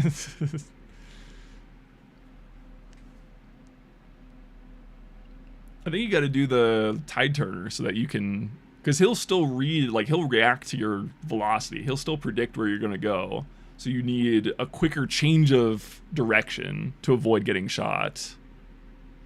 Explosive res, yeah, but I mean, it doesn't matter, because even with explosive res, if you charge straight at him and he pops you up in the air, and then you lose all that velocity.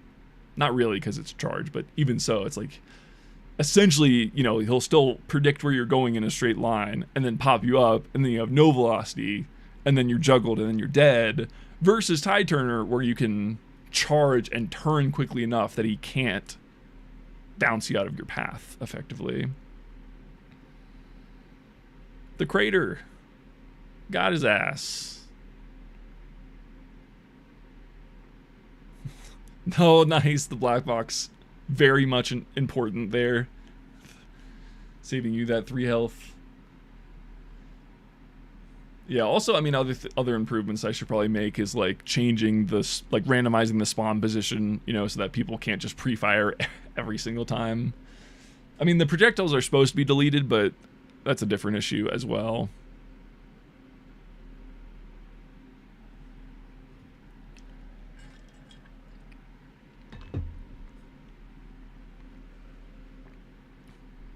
You guys better pug after this. You're all warmed up like crazy. The best DM pracky you can get in the continental US. Not really, but soon enough. Damn. That feels bad watching from the Scout POV. I think I'd rather watch the Arnold POV against the Scout. Yeah, that was better.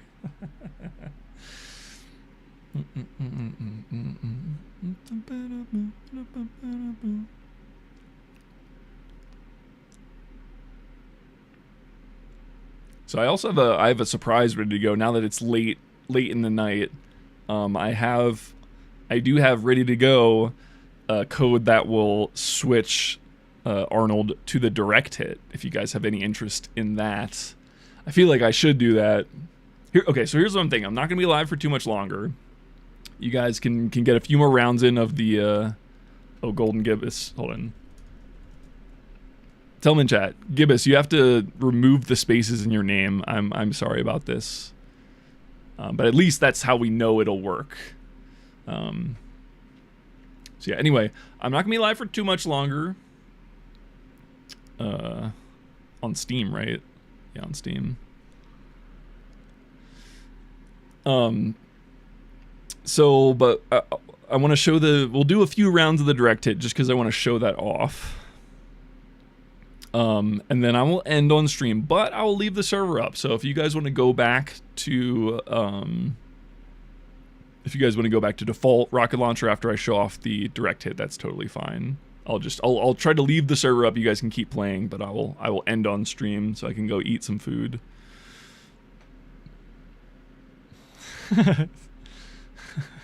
Sorry, Gibbous, I'm sorry. I know that's not convenient. It's just too late to fix it for today, but it'll be fixed by the next time I do this type of stream. Yeah, man, I'm so happy we figured that out.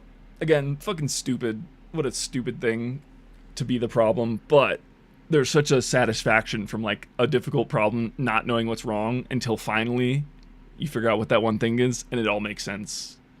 Everything is just clarified and beautiful. Fish, come back, fish. Come back to your keyboard.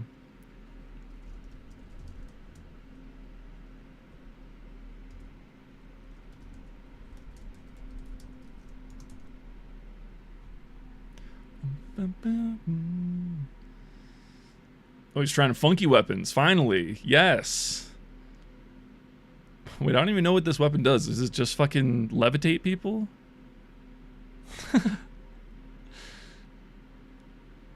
Can this weapon air blast?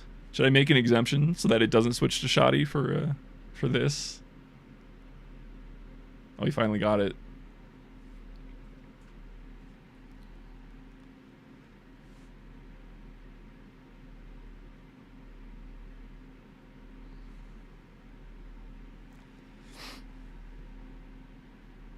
Also have to limit my refined metal losses at some point. You guys are just telling all your fucking MG friends, and I'm shelling out 1.5 stout Shaco per.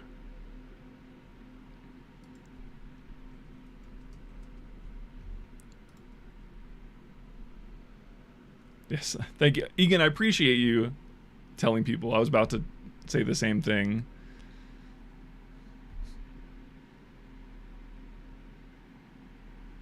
Yeah, sorry, new people. We've just found out today. I have to keep repeating it. We just found out today that spaces in names is what's been breaking everything. Advertising in TF2CC. What's TF2CC? I've heard of that before, but is it a competitive community or like how would you classify it? The people who provided this server, for example, are like it's like an arena clan. Do people still use clan to describe online? I think people just say discords now. They don't call them clans. It's a pug server. Okay, that's what I thought. Oh, nice. Yeah, I would leave the server up indefinitely, but it's not like the parts of the code that make it robust and like easy to restart or have not been worked on. So it's not. They could be. It's just I have to prioritize things. I can only work on so much a day. Lower div competitive and pugs. That's cool. Yeah. I mean, this is a good fit for that. Just raw DM. I feel like, yeah, competitive players are the ones who really only care. They're the only ones who actually care about raw DM. Unless, I mean, I'm sure there's some MG lords too who just like that mode, but the most casual TF2 player is not actually that good at DM because that's not what most of the casual game is. Yeah, I don't judge. I like it. I'm more competitive minded myself. I always did enjoy watching competitive TF2, and I kind of stopped for a while, but then like recently, since doing more TF2 content, I kind of got back into it. I don't watch like every match, but I'm like, RGL upper bracket final, like, let's see. I'll watch the whole thing. Yeah, dude, the space thing is so weird. I'm thinking here, I'm gonna type it in my chat. You guys, I'm not gonna send it, but if you guys are watching my stream, you can see. This is the command: find targets, and then it's like name. Well, it's client name. And that's just what I'm feeding it, and that's the problem. It's the self-contained function. Anyway, I was gonna type more stuff, but then I realized by typing the first thing, I realized why that wouldn't work, so never mind. Oh shit, the air shot.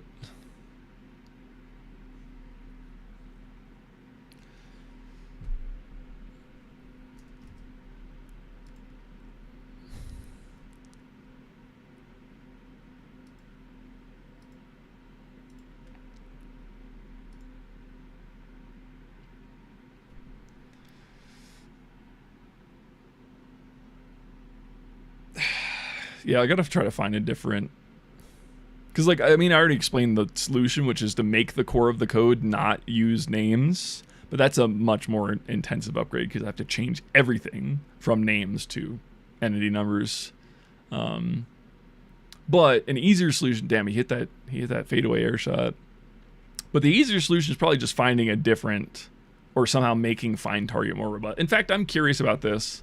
Because I know I'm not the only person who's run into this stupid fucking issue. So I'm just going to do a quick look on the Allied Mods site and just see what other people are doing. Target spaces. What other people are doing.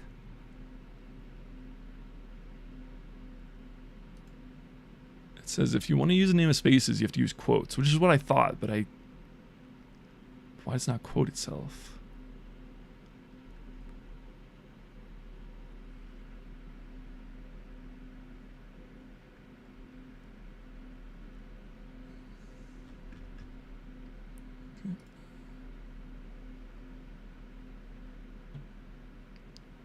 Use get client user ID. Maybe that's better. You know what? It might not actually be the find target command. It could be maybe possibly a mistake I'm making in passing the name to it. Still weird error that shouldn't be happening that way, but I don't know. There's got to be... I'm confident that there's a quick solution. I just have to spend some time researching and then testing it. It'll be ready for next time. Yep. So if you guys are in the server and you want to fight, you do have to type !add in the in-game chat. Otherwise, you won't get into the queue. I saw a few people who joined spec and then didn't play. Yeah, cat. Sorry.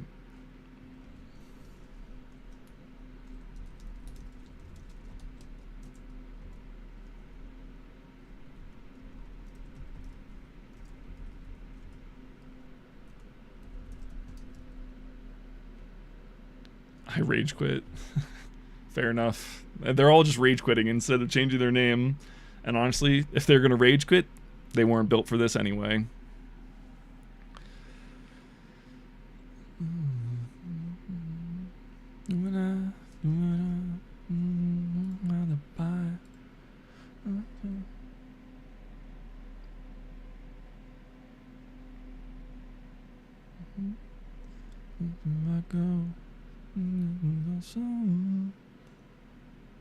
Unfortunately, I removed the print command that showed me who the current name is, so I could identify whether it's the find target command messing up or possibly the wrong, like the non-full string is getting saved.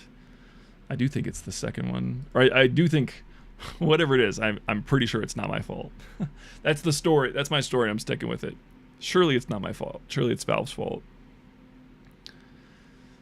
But now that I know, the key thing is that now that I know what is causing the issue, it becomes a billion times easier to troubleshoot because now I can replicate it and then I can test it on myself. I could just change my name to have a space and then test it and fix this and it'll never be a problem again. I just don't want to do that while I'm live because I mean, I've been streaming for 4 hours and 20 minutes. 420 blaze it! So I'm probably not going for too much longer. Again, I will leave the server up tonight, so if you guys want to keep going, you're more than welcome to. I just can't leave it up forever. I mean, I could, but it'll just break, and then it'll just be an empty server that's broken that people join and can't do anything with because my code broke and I was sleeping or whatever. So until I go to sleep tonight, which is not for another 5 hours or so, typically, I can guarantee the server will stay up. Oh right, we're gonna do direct hit. So hold on, let me see how many people are in here. Okay, it's all people that have been in here so far, except for King Rat. So after King Rat, if you're listening to the stream, after your round is done, I'm gonna switch the bot to the direct hit just so we can see that. Maybe put it in the YouTube video, and then whatever you guys want after that. If you want to stay on direct hit, that's fine. If you want to switch back to stock rocket launcher, that's fine as well. Just you guys tell me what you want. I'll leave the server up and you can play.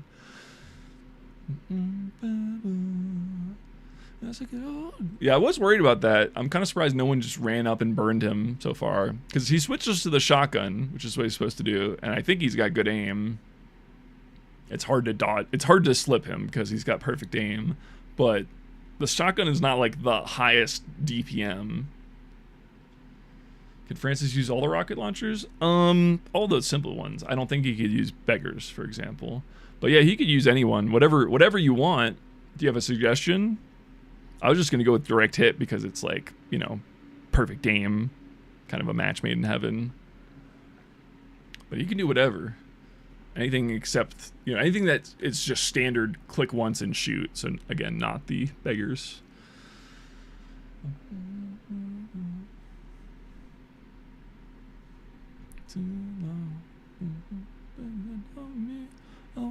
Okay, so after Darvo, I'm going to reset the server. The files should all be in place. Yes, it looks that way.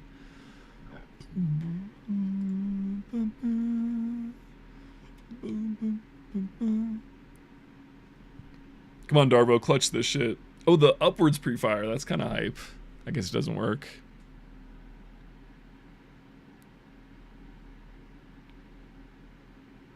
I mean, I guess I could quickly try to find a solution for this find target issue.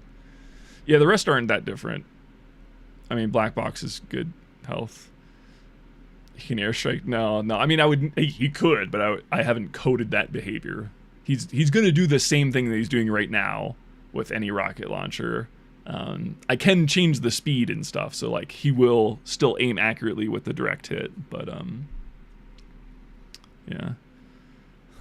Hey, can I get a free hat anyways? I got 0. No. I've given out enough free hats today. I don't need to provide charity to you guys. Curry, good job, Purple Darvo. You clutched up the last round before the resets. I'm just going to hang on for a second, guys. I have to refresh the plugins. SM plugins, refresh, change level, and reload it. So now he and funnily enough, you guys will also have a direct hit. Not a usable direct hit. There'll be a second direct hit like floating attached to your player model for some reason. I don't know why that is. I mean, I know why. It's because I'm using a third-party plugin for this rather than writing my own technology. But you can see, yeah, see how he's got a second fucking direct hit on the side. All right. Hopefully I did update the math stuff. Now let me start Arnold. Yeah, as long as Wii U, they did give me that correct velocity value, this should just work.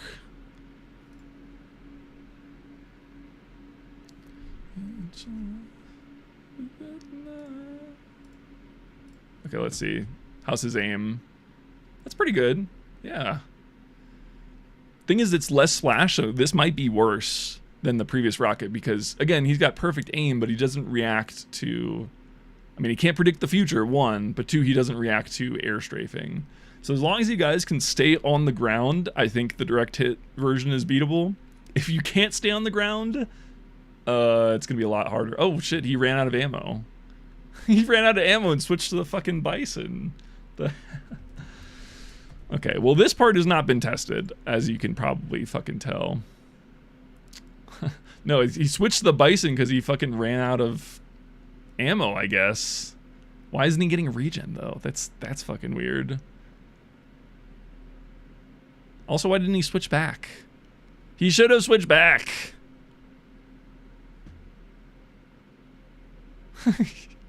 He can't aim with the Thompson. Why aren't you switching back to your primary weapon, soldier? Oh, he did. Okay. Okay. I don't know why that was happening then. Oh, he'll switch for Pyro, actually. That's what it was. Never mind. Yeah, secondary against Pyro. Yeah, I'm just realizing now. Duh. What's the floating direct hit over the shoulder? I don't know. That's from the third-party plugin that I'm using to give him a direct hit, basically. Because he's a bot, he doesn't use the item server like a human would. So the plugin I'm using apparently just spawns an extra direct hit, and it's either attached to him or it's attached to you, depending on who lives and dies. Big Mike, you're gonna have to remove from the queue and remove the space in your name, unfortunately. Sorry about that, but it will break if you have a space in your name. We only found out just today.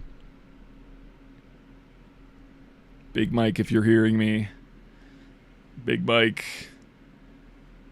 All right, I'll type it in chat.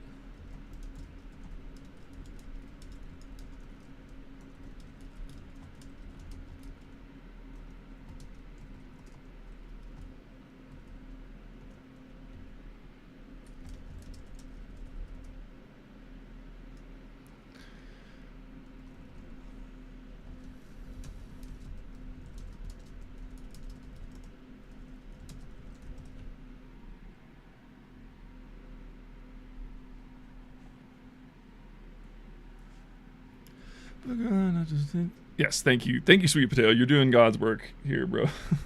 you and Egan are helping me so much from having to explain this every time.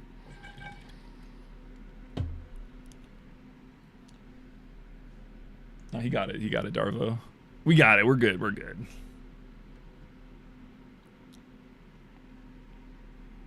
And a bow.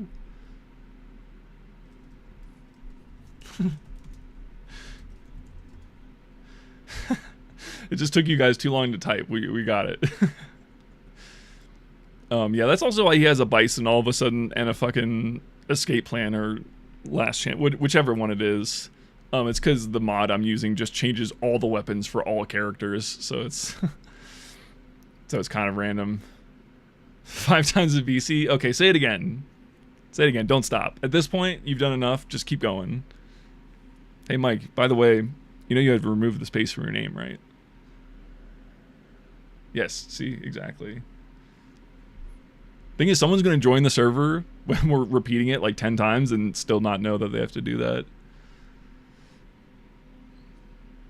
I'm actually so mad about the spaces thing. I'm sitting here trying to think what specific mechanism is breaking it. Surely it's the built-in function, because I don't know how the string is being like would possibly be truncated. I don't know. Source mod stuff, man. It is interesting, you know, my 9 to 5 coding job being all in a fucking 20-year-old game with fucking old ass C. It's like, oh, the thing that's annoying about source mod syntax is it's literally C, except it's literally not. It's C, but there's weird fucking things and stuff you can't do, like pass. Like it's C without pointers. It's really fucking weird. It's like C if you can't fucking address memory in the easy way. I don't know. It's just an old language. It's just old. But I mean, this is not even a language issue. This is, if it's the thing I think it is, it's Valve's fault. Like, why would their default function not work with spaces? I still can't get over it. It's so stupid. It's complaining about whoever didn't sanitize the name inputs. Why would I have to sanitize it though? It's a string. But like, that's my point. It's like, what is there to sanitize? I'm pretty sure, unless, now the thing I'll take back is if I'm somehow messing up the string capture and it's being truncated or something. But there's no way in my code, just thinking about it, like there's no mechanism that should truncate the string. So the most likely thing that's going wrong is that Valve, within their own internal function, is not fucking sanitizing the string properly, which is like, why? Fucking why, bro? That's so dumb. Like, it's not like they invented spaces and usernames after 2000, you know? Like, it's a commonplace thing that names generally have spaces. User IDs, at least. So yeah, it's either one of those two things. If it's my fault, I'll own up to it at a later date, but I'm confident that it's not my fault. I'm what's the word? Like, or not a word, what's the phrase? It's like, unearned confidence, or like, whatever. There's a phrase that's escaping me right now. Blind confidence or something like that. Nice clutch, Big Mike. I mean, it was a good kill, but I think the main point is that you need to remove the space from your name. Like, you know, the kills are cool or whatever, but the important thing that you need to know, Big Mike, is that you need to remove the space from your name, or else it won't work.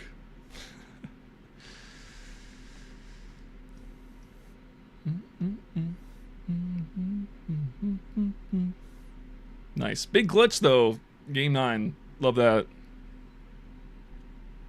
Big Mike, you've won a hat. If you would like to collect, you just need to post your Steam ID in the chat, and I'll craft it for you live on stream. And I'll send it to you after the stream. I got a lot of homework now, bro. I got like 8 people I gotta send fucking hats to.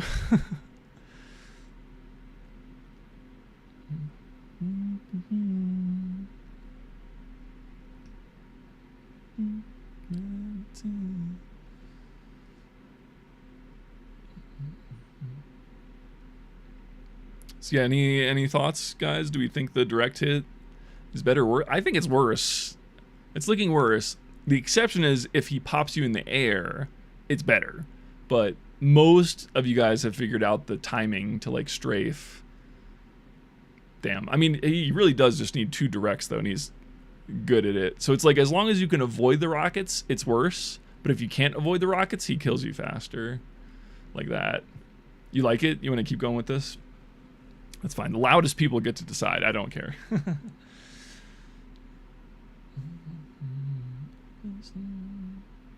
Trick shot him on Pyro.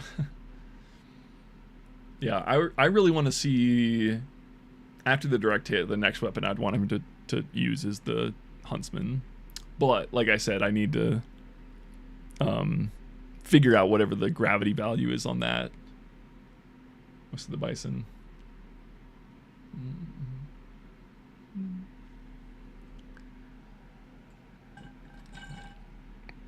Damn, I drank my full bottle of water. That's crazy. I literally filled it up during stream, and now I've drank it down again. Talking's hard work. I mean, especially if you don't do it all the time. Like, I'm not a very talkative person most of the time. Like, I wouldn't say I'm not talkative, but like, you know, 80-90% of my time is just sitting on my computer wordlessly, right? When I'm not streaming, I'm not really talking. I'm not on like a ton of Discord calls generally.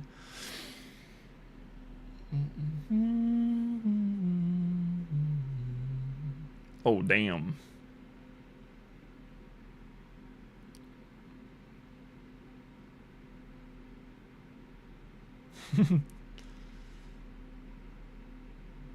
Yeah, and the thing is, he's gonna aim the Bison like it's a hit scan weapon too, so he's gonna miss pretty badly.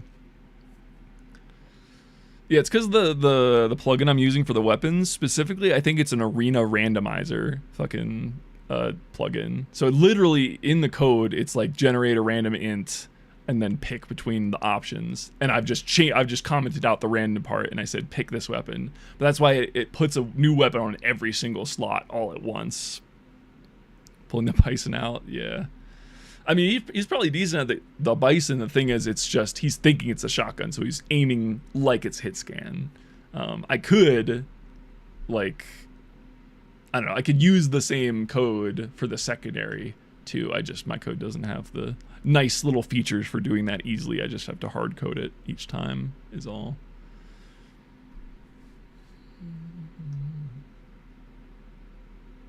But yeah, I mean, once I fix the gravity issue, which is simple, and then I, as an added bonus, allow him to predict air strafing, he can use any weapon.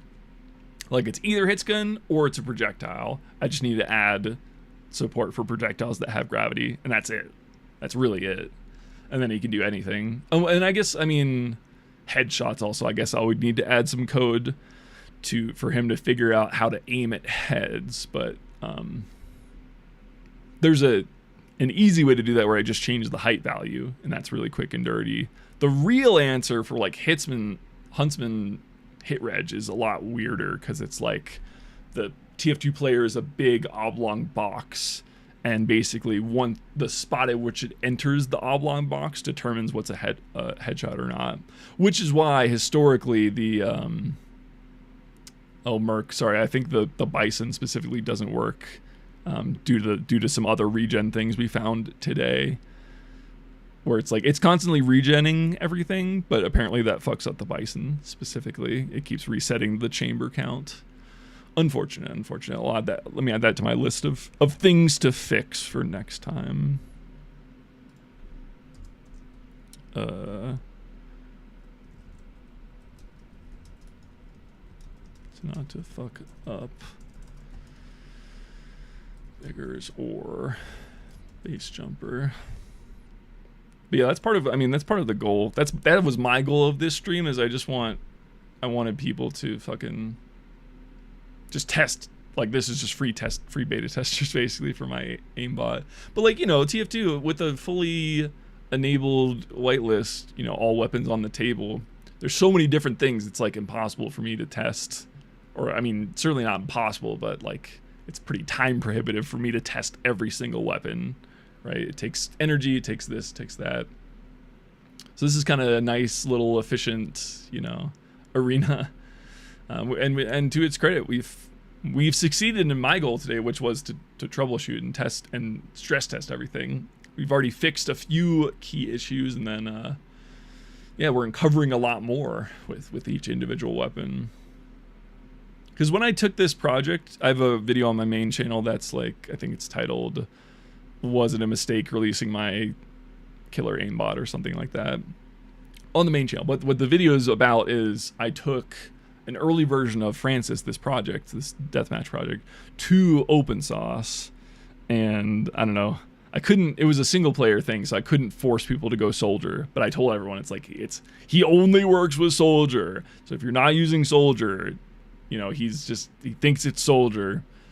But yeah, that was what I was struck by. Is like I brought this demo that was meant to be just soldier versus soldier because that's all I had time to train. I didn't have, you know, any varied training data for different weapons or anything like that. That was a good video. Thank you. I thought it was pretty good.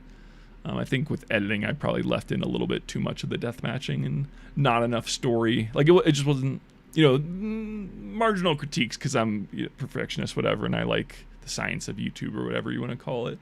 I probably should have, because it was very like heavily edited in the first few minutes, and then the rest of the video was like a lot of the similar looking footage where it's a new person they're fighting. How's the retention? It was fine. It wasn't a noticeable drop off, but just I know that I probably let it go a little long in retrospect.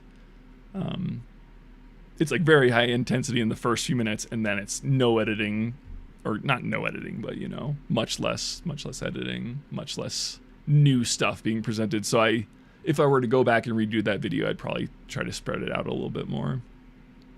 I don't recall the retention graph being like bad or anything like that, though. It's still got whatever it was, 80,000 views, which is pretty solid. Anyway, yeah, I think I finished my point with why I brought it up, which is basically all that. Just I came to open source a year ago. It was almost exactly a year ago now, because the open source is in 2 weeks again. With a very like on rails experience planned, and then I was like struck by how many people, even when I told them that, you know, the robot was not built for this, for doing, you know, other classes or other loadouts, people didn't care. They didn't care at all. They just wanted to play whatever dumb loadout that came to mind. And like, so I get that now. I think that was my point, is like, my mind, I'm very much mechanics focused. I don't care too much about different weapons, different like cheese strats. Like that's just not what my imagination is consumed by. I'm much more with the fundamentals, like the perfect aim equation and whatever. Different strokes for different folks, of course. But when I brought the project to open source last year, I was like, you know what? I was like, I can't believe I didn't consider that's TF2, the game with so many options and so many classes. Like this sort of experience needs to be more inclusive is the wrong word, but essentially that, like, you know, being able to use whatever weapon or loadout you want to fight against, and even like multiple people if we want to eventually, once the code gets a little bit better quality of life, and I could do like uneven teams, so it could be like spy, like ambassador, spy, and a medic versus one Francis or whatever it is. You know, that's one of the cool things about the game TF2 in general, is the freedom and the creativity and all that. So it's like, in retrospect, it's like, yeah, duh, why did I ever not consider this?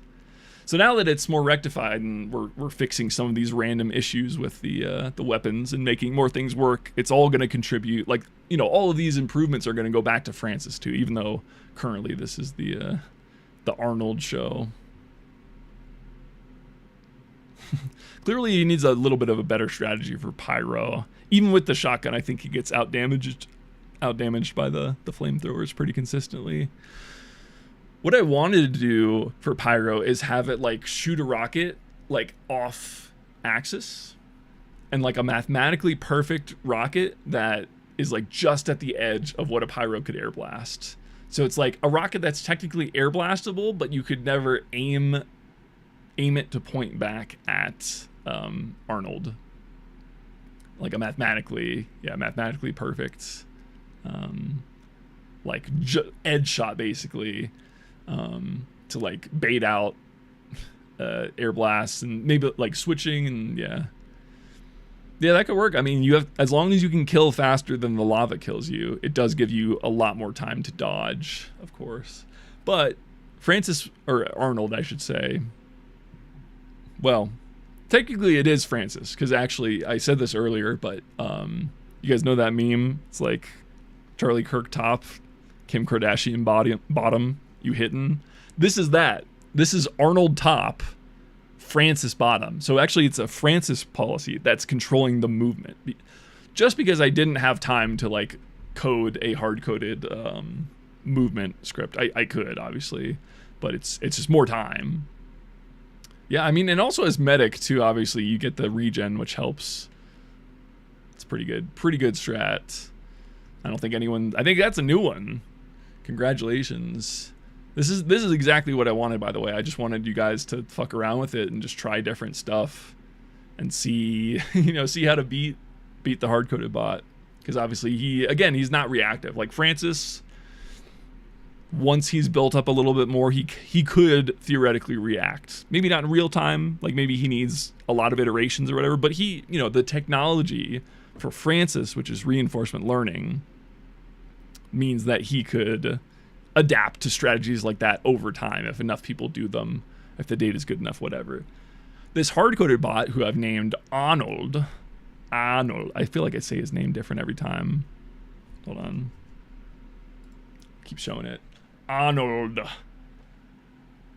Because he's a robot, he's hard-coded. He does the same thing every time. So any holes in his game plan should be extremely wide hole, like as in holes that are very devastating to and can just be exploited over and over because he has no adaptation whatsoever. Now, of course, I can make his policy better. We've talked about doing stuff like that where it's you know, like randomizing his timing, things of that nature. Also, I think your strat Egan would not work if he was using the stock rocket launcher, because then the splash is big enough. I mean, I think it's still sound. If you go all the way to the wall, that does give you, you know, it makes it a lot easier to dodge rockets, and then the fire is not that bad versus the medic's region. It's not like you even need that much distance. No, this is pretty epic. I'm not gonna lie. This strat, this is one of my favorites. Last time we tried to do a thing where we like set the teleporter exit like right under Francis's spawn point and the entrance right under your spawn point, and the idea was like an auto telefrag. Dude, he had 7 health. You fucking threw. Oh my god. I guess I gotta do it again. 5-0 with perfect straight. Yeah, no, I think your strat is very solid. This looks strange. What do you mean? You've never seen a fucking AIMBOT AI with a second direct hit for... It's his good luck direct hit. It's his comfort direct hit. Yeah, Scout maybe a little better now that with the direct hit. I mean, with the precision more required. I feel like Soldier with splash and infinite ammo just like destroys Scout. I guess, but it's like then you're taking less splash, so you can stay more on the ground, and on the ground gives you more, like more options, more movement options. So I do think it's certainly significantly better. Yeah, less splash, but it's important because the splash is what was getting people on dodges before. In either case, you're screwed if you hit the direct rocket, but it's really not that hard to force him to miss every time because he always shoots on the same timing. So it's like, if they're equally easy to dodge, the splash becomes a much bigger factor because then you have to be a certain distance away to not get hit by the splash. And he'll chip you down with the splash. Like, it doesn't... I would use your same argument against you and say, like, the splash is the most important thing because you're dead either way if you get direct hit with either one. So then the only difference is the splash. I can't believe I'm out of water again, man.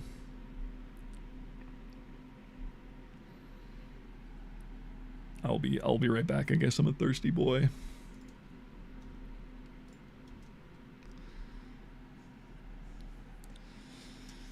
Sniper is pretty brave. Do you have the backpack on so you can aim through the the lava? It's pretty lit. I'll be right back.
Brass piece is broken? Someone was saying that earlier. Do you mean broken like good, or broken like it doesn't let you use it?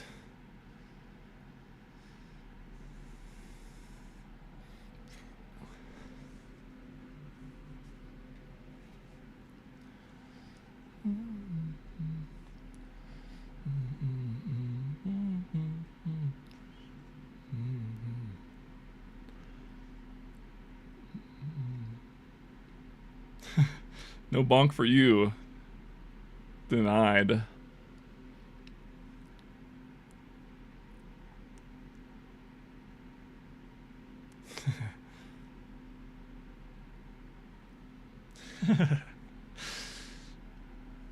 I forgot I had tidy chat on, so I must auto censor.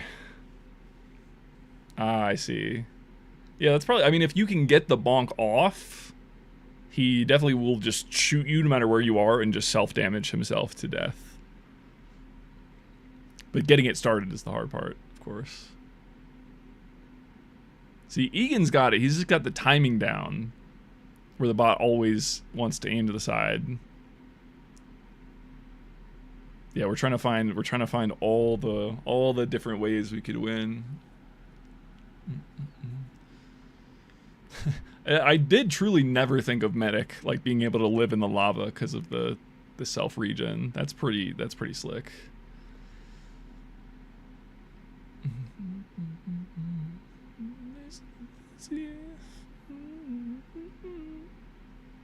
Very nice. Because it's like the medic regen I think is like 3 health a second, and yeah, it's like 3 health a second. And I think fire is 4 health a second down, so it's like you're only losing 1 health a second. That's not bad at all. And with the extra distance that gives you, it just makes dodging super free.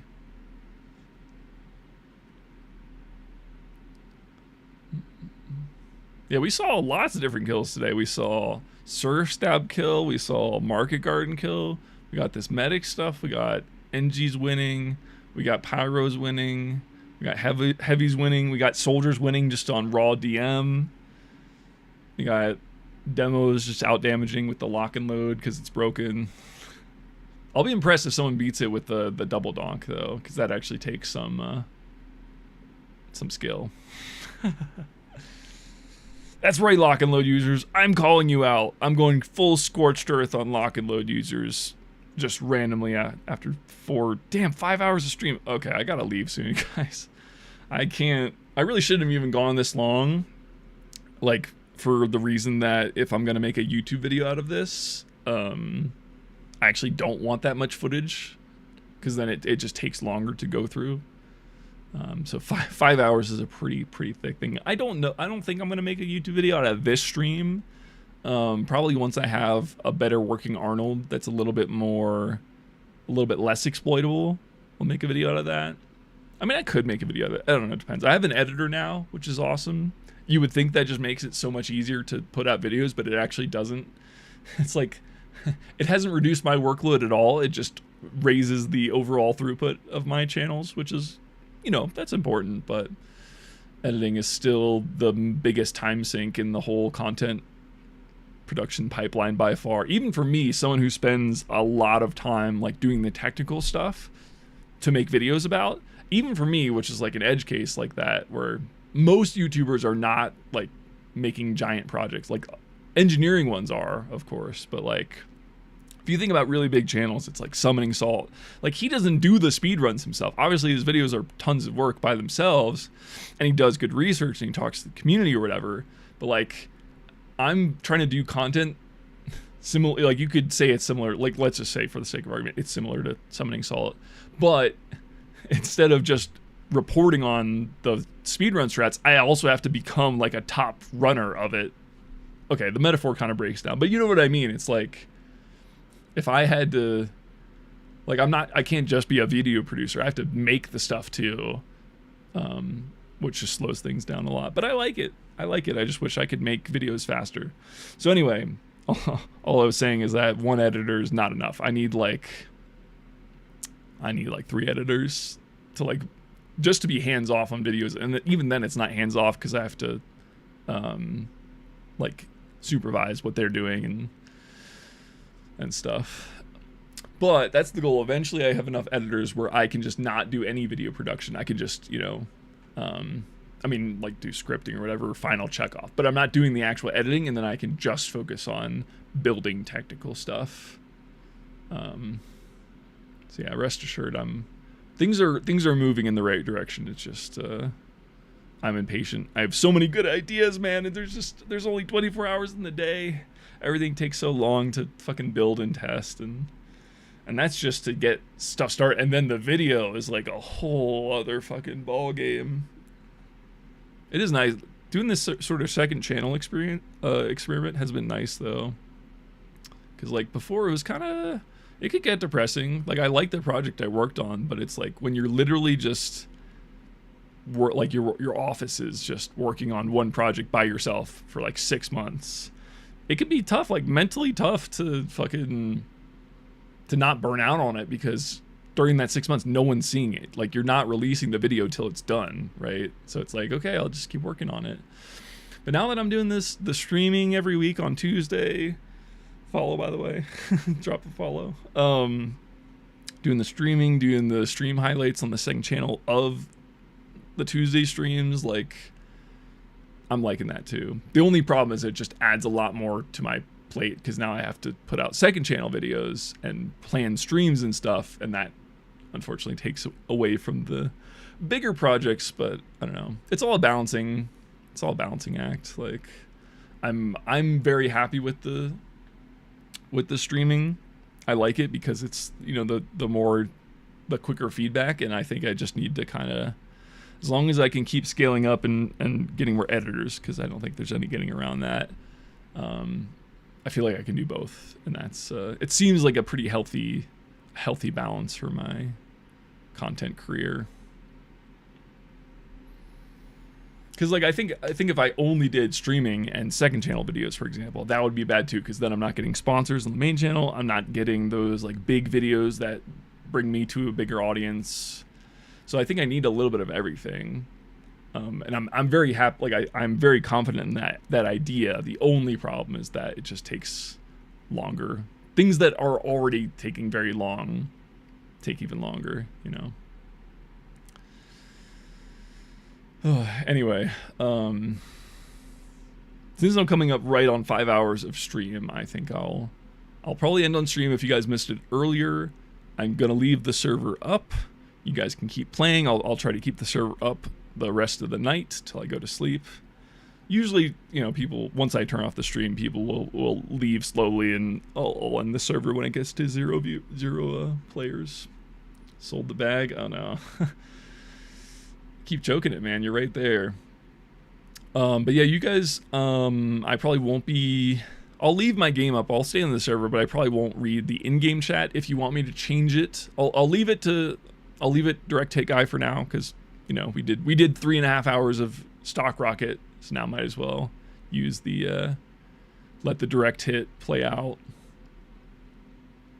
But yeah, if you guys want me to change it back to stock rocket, I don't mind doing that. You just probably have to message me on Discord, not on the in-game chat.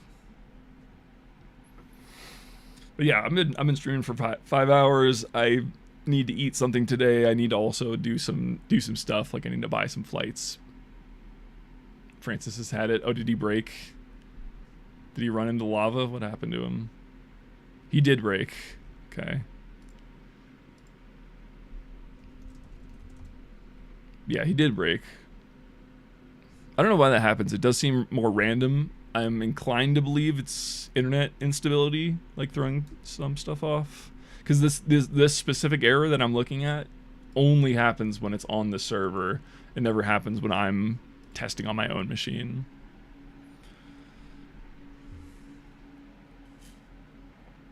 But yeah, I'll keep an eye on it. I'll try to make sure it keeps running. If it breaks, just message me on Discord. My Discord should be linked under the stream. If not, there's a chat command that you can use.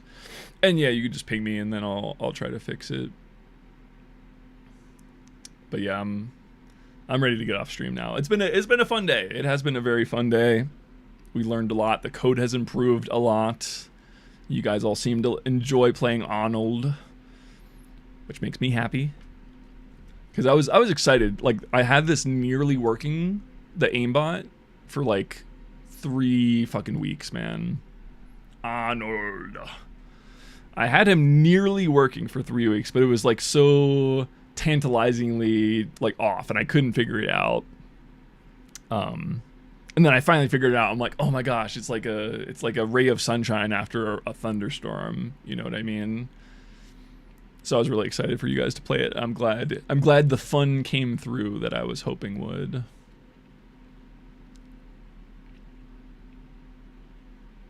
Yeah, I've got a headache. I'm ready to be off of camera. Okay. Yeah, I'm gonna end the stream there. Thank you guys all for watching. If you've been enjoying the stream, drop a follow. I make content every week now. Every Tuesday around this time, I make content. I have a second channel where we put highlights on that. Trying to grow the stream as well. If you guys are on YouTube, you have to hit the subscribe button and do some black magic with the notifs if you want to catch more live streams there. On Twitch, it's simpler. Just drop a follow. I don't care if you turn on notifications or not. I just want a bigger follower number. You know, bigger number, better person, of course. But yeah, I mean, shout out to you guys though. It was fun because you guys came and interacted with my thing. Like, that's always what I love. I like you know, think about what am I doing here? What's my purpose streaming? What do I want to accomplish?